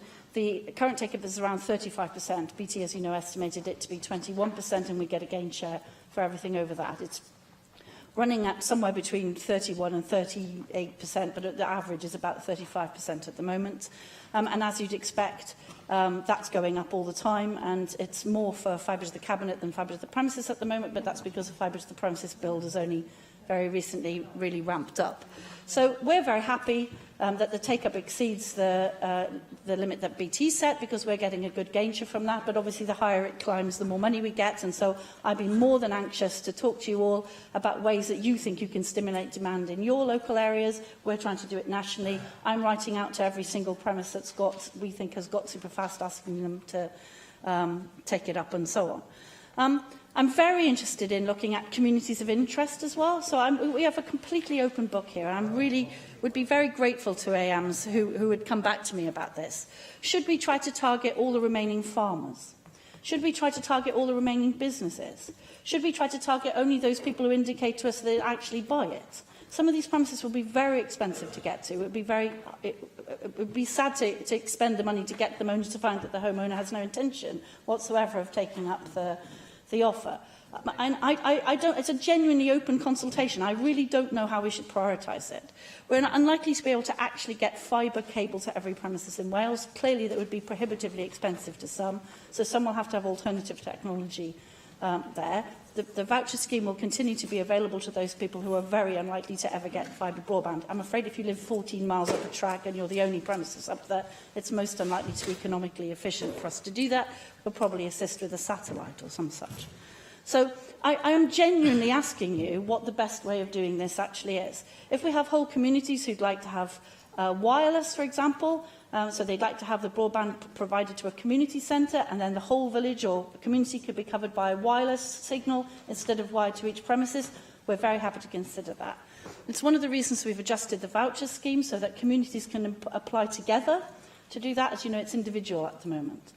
There are other adjustments. Russell, you mentioned the ultra-fast thing. We know that some businesses don't want to go all the way to 100, but they need more than 30 and so on. And so we've looked for Heaven David, actually he's not in the chamber, has raised that with me several times, so have you, so has David Rees.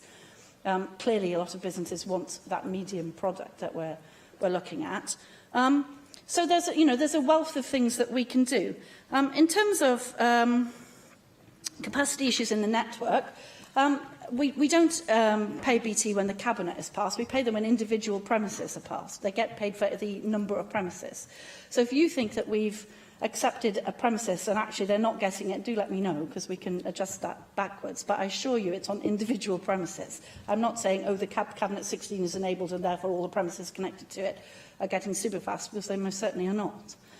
We will be working with BT as part of this process, but they're going to be bidding for it like anybody else, I'm sure, about the best way to enable some extra capacity.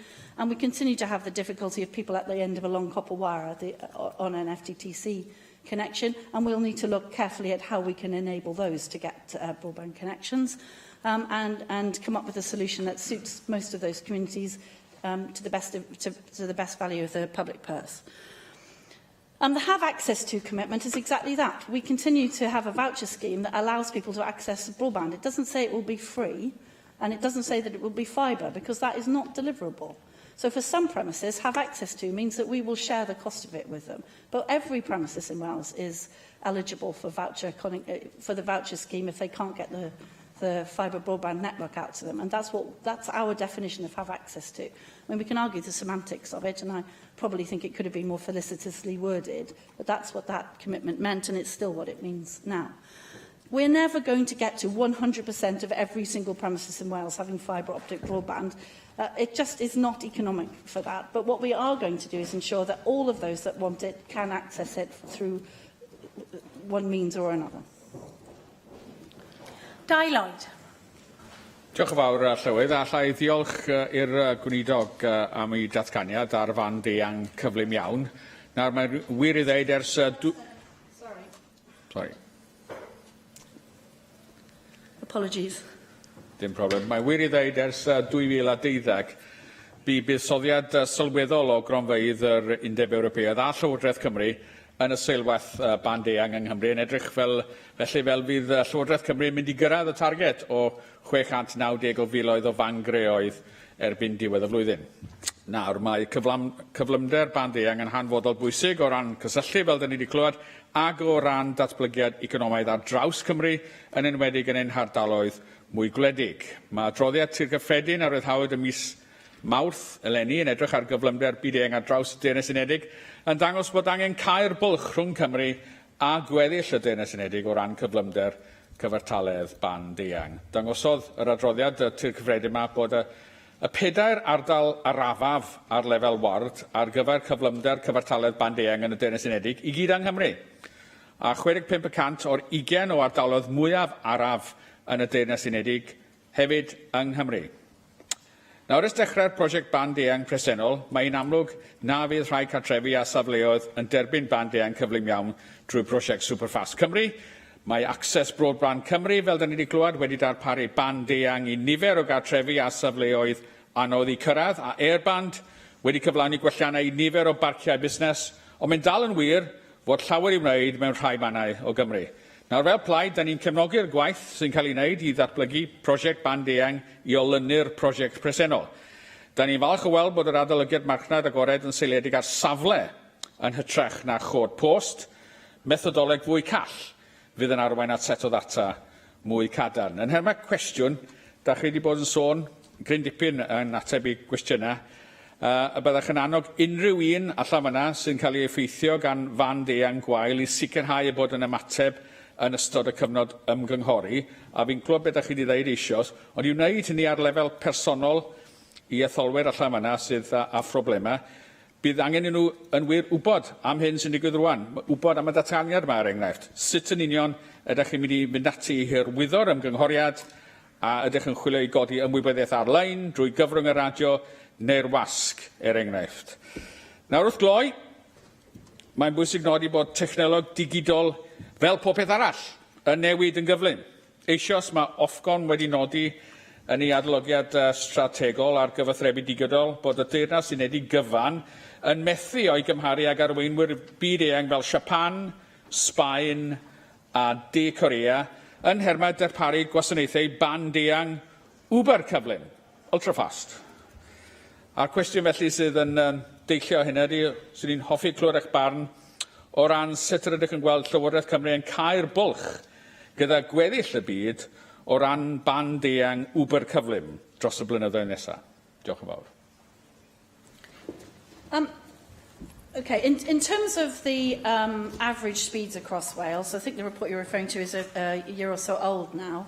But I absolutely accept that those premises who haven't got broadband through Superfast Cymru or through the commercial rollout are obviously still in whatever position they were in before. And that's what this successor scheme is about. It's to address exactly that problem.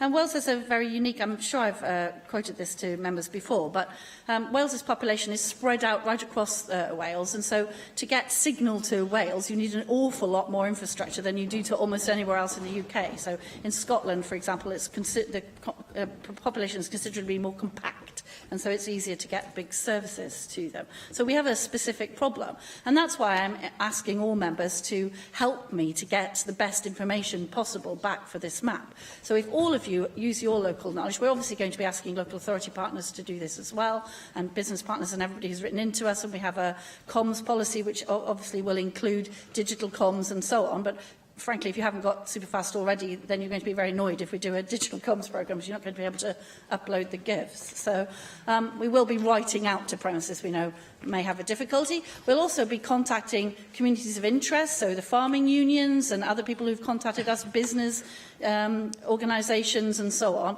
asking them for feedback from their communities of interest.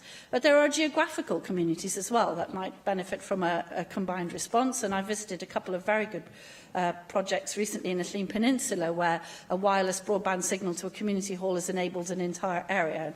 Indeed, Llawyth will permit me in saying that some of them are in Ceredigion as well, and we've had some conversations about just that. So I'm very anxious to understand what the best way of spending this money is to get to the maximum number of premises as fast as possible. And one size will not fit all. So we're not going to let a single contractor finish the rest of it off, because actually that isn't going to work. We're going to need specific solutions for specific communities. You know, it's not a small undertaking, but we're very determined to get there. In terms of ultra-fast, there's a big ultra-fast trial, I'm sure the member knows, going on in Swansea at the moment, and obviously we'll be looking to see how that works and to see what its rollout capabilities are. I mean, what's really great about the superfast network is that although we've specified 30 megabytes a second, actually the average speeds we know that are being obtained over the network are about 80 megabytes a second, so not far off ultra-fast, which is normally thought to be 100. But indeed, this is going to be a constant problem for the world in updating these networks all the time, and it's one of the things we need to keep in mind as we go forward into the future. Hannah Blythen. Minister, I welcome today's statement on the Superfast Cymru project and the progress towards the successor project. I think in this day and age it's right that the Welsh Government's ambition is to deliver fast and reliable broadband to every property in Wales, and I'm pleased to note the progress is made. Given the amount of correspondence I've had with constituents and as a consequence you have from me, I'll be encouraging active participation in the public consultation at a local level. But I have a specific couple of questions today with regards to Superfast access and new build developments. I know in your previous response to my colleague Russell George, you said you expecting to have to address this. I know that many residents, when they move into new developments, perhaps myself included, expect that they will be able to access fibre broadband, and then find that they can't, despite developers being able to get connection in place with developments of over 30 or more houses. And where reasons behind this can vary, with larger developments being built in phases, or that developers don't inform Openreach ahead of the building commencing. So, Minister, will steps to improve coordination of developers and Openreach or the providers on this be considered as part of the consultation? And in addition, as today I think we acknowledge we're at a point where now access to superfast broadband is actually an essential utility now. Perhaps consideration could be given to an obligation that ensures that it should be part of the initial infrastructure in future for any future new build developments. The member makes an excellent point. The last point there, the issue around universal service obligation has been one that's exercised us for some time. We put a lot of pressure on the UK government to acknowledge that this is a utility and not a luxury. And I say this a lot to everyone. I mean, when we started this process, we used to market Wales as come to Wales and get offline. And now that is quite clearly not something that anybody ever wants to do. And it's gone from a positive to a real serious minus. And so we've been pressurising the UK government for quite some time to put a universal service obligation in, and but also to treat this as a utility. Because a lot of the problems that people are having in accessing superfast broadband are because their properties are stuck behind a piece of land which we can't get across. The BT is left trying to negotiate a way leave or whatever across the land, and unlike a utility, they have no right to cross the land and then pay an appropriate amount. They have to actually negotiate it. So it's perfectly possible that somebody could actually block off a whole village by simply not letting them cross their land, and that's clearly unacceptable in the modern age. In terms of the new bells, the member has been very assiduous in writing to me about a number of the problems in her constituency. We've been talking to colleague cabinet ministers about the various difficulties in planning law, and about what we can do through 106 agreements to ensure that councils put obligations on builders where they're building more than a certain number of properties to connect to the superfast network as part of the obligation on the builder when they build an estate. But we don't have any way of enforcing that other than through those obligations. So we're in active consideration about how we can do that. And in terms of the actual build itself, of actually making sure that the house itself is capable of it. So one of the big problems we have with modern technology is that the more insulated a house is, the more like a Faraday cage it is, and the less penetrable it is by mobile phone signals and broadband signal and so on. So it's a little bit of a conundrum. So it's about, if you're going to have very high levels of insulation and sustainability in your house, which I, for one, am very much part of, then you want to make sure that that house is wired, because the Wi-Fi signal isn't going to go through that insulation terribly easily. So it's about trying to get those building regulations and the planning regulations lined up, and it's also about pressurising the UK government into getting the service obligation right and to acknowledging that this is not a luxury at all. It's now an essential, in the same way as water and electricity and so on are for people. And indeed, I think for some young people, it's probably more of an essential than some of those other things. So I think if the member, I'd be very grateful, Hannah, if you could write to me with specific areas, if you could check the interactive map, and then we can talk about particular solutions for some of the estates in your area. And obviously that goes for all members as well, have the same problem. Okay, super fast questions from now on. Darren Miller. Thank you, Llywydd. Thank you for your statement. I am a little bit concerned, actually, at the number of properties. I hadn't realised it was going to be quite so high that we're going to be outside of the current scheme.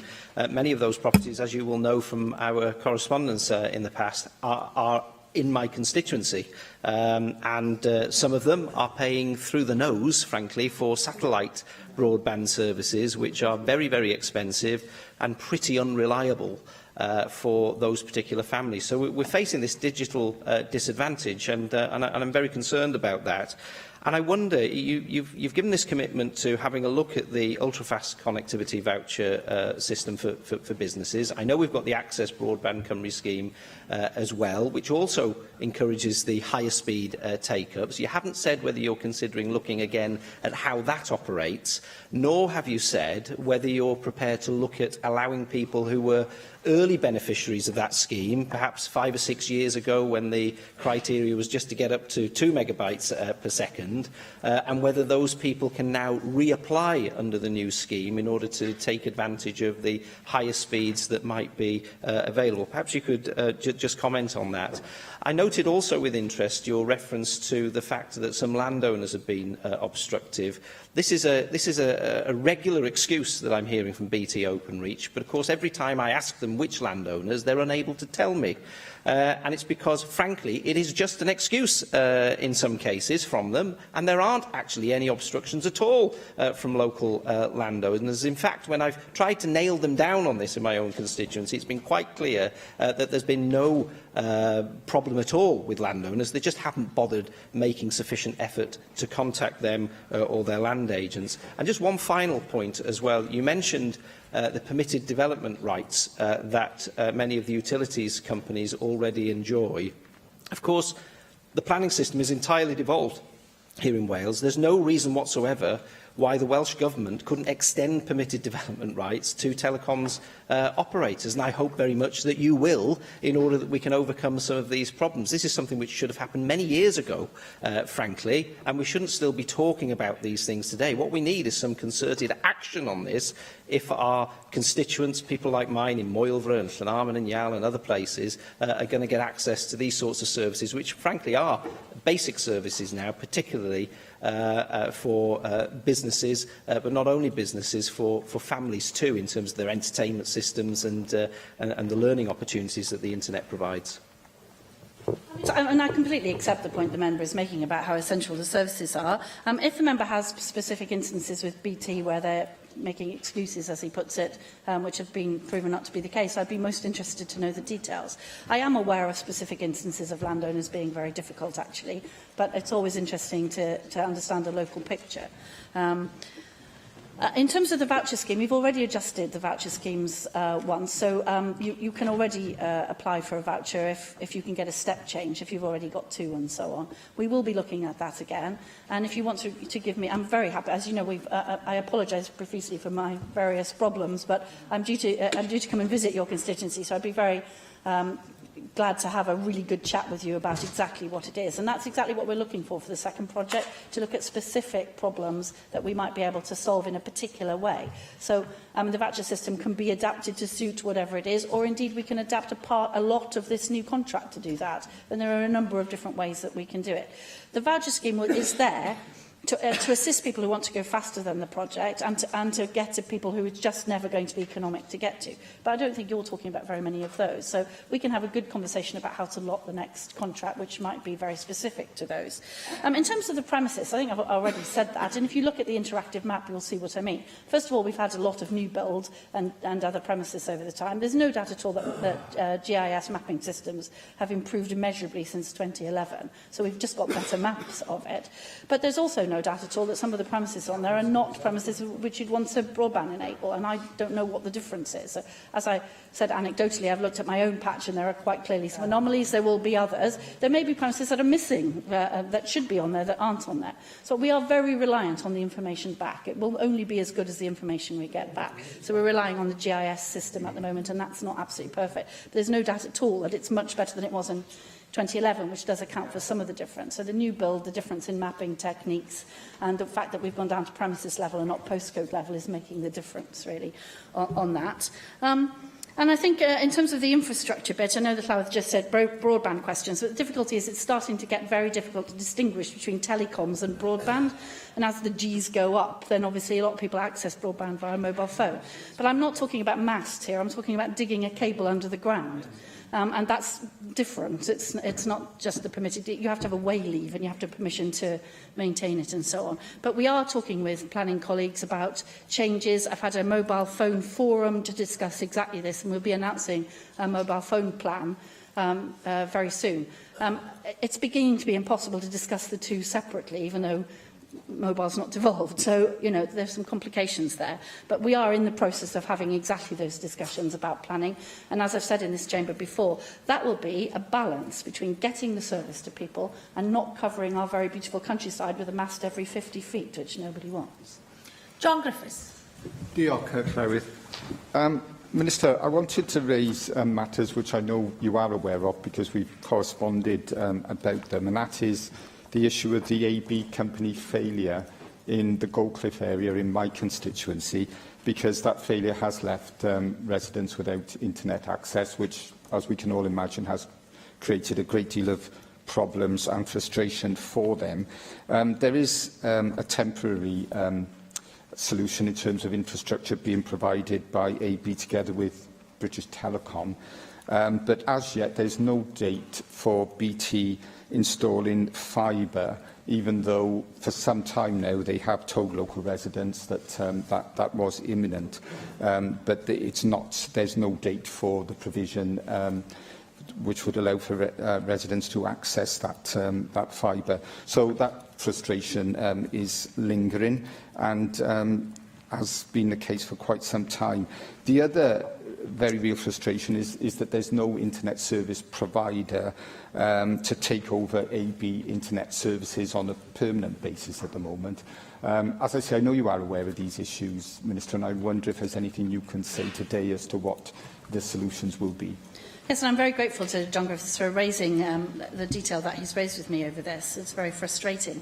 My information at the moment is that all of the services that AB were providing have now been restored, albeit with temporary fixes, and that the administrators have sent out information packs to prospective purchasers and are obviously hopeful that they'll be able to sell the company as a going concern onwards. But I don't have any more information than that. Unfortunately, of course, you're not in the intervention area, so you're reliant on the commercial rollout, and that's very. I mean, the irony of this is my whole constituency isn't in the intervention area, and I have people with no broadband services. But where a commercial operator has said that they're going to provide a service, then we can't go there because that would breach the state aid intervention rules. So I can't do very much more than sympathise with the difficulty. I'm happy to work with the member in talking to BT about their commercial rollout and whether we can help with that, but I have no actual intervention power over it. And if you've got any more information about the services provided by AB Internet, or indeed any other member who's got AB Internet coverage in their patch, there are a number of others, if you could let me know, then at least we can ensure that there's a temporary fix in place for some of those people. Jonathan Finch-Saunders. And I think the Cabinet, the Minister knows that I've kept her quite busy, as is my own caseworker who's designated now to broadband issues. I know that he's been keeping me on my toes and making sure that we really try to find out where those problems are and help to improve their connectivity. Now, clearly, you know, we'd welcome the Successor project, but you know, in your statement, you do say that there's a footprint of circa 2,000 business premises across North and South Wales, pleased with the connectivity offered to businesses at business parks. But for me, of course, in Aberconwy, I've got a lot of rural areas. And it's just, you know, how we're going to address those solitary, you know, those isolated properties. Many of my constituencies in the valleys are farmers, and they are really struggling now with all the online payments, all the online data that's required of them, and they simply cannot function now in their own industry. You talk about the programme for government taking Wales forward. I don't think you need to reread the Minister's initial statement. Can you come to a question, please? Forget that.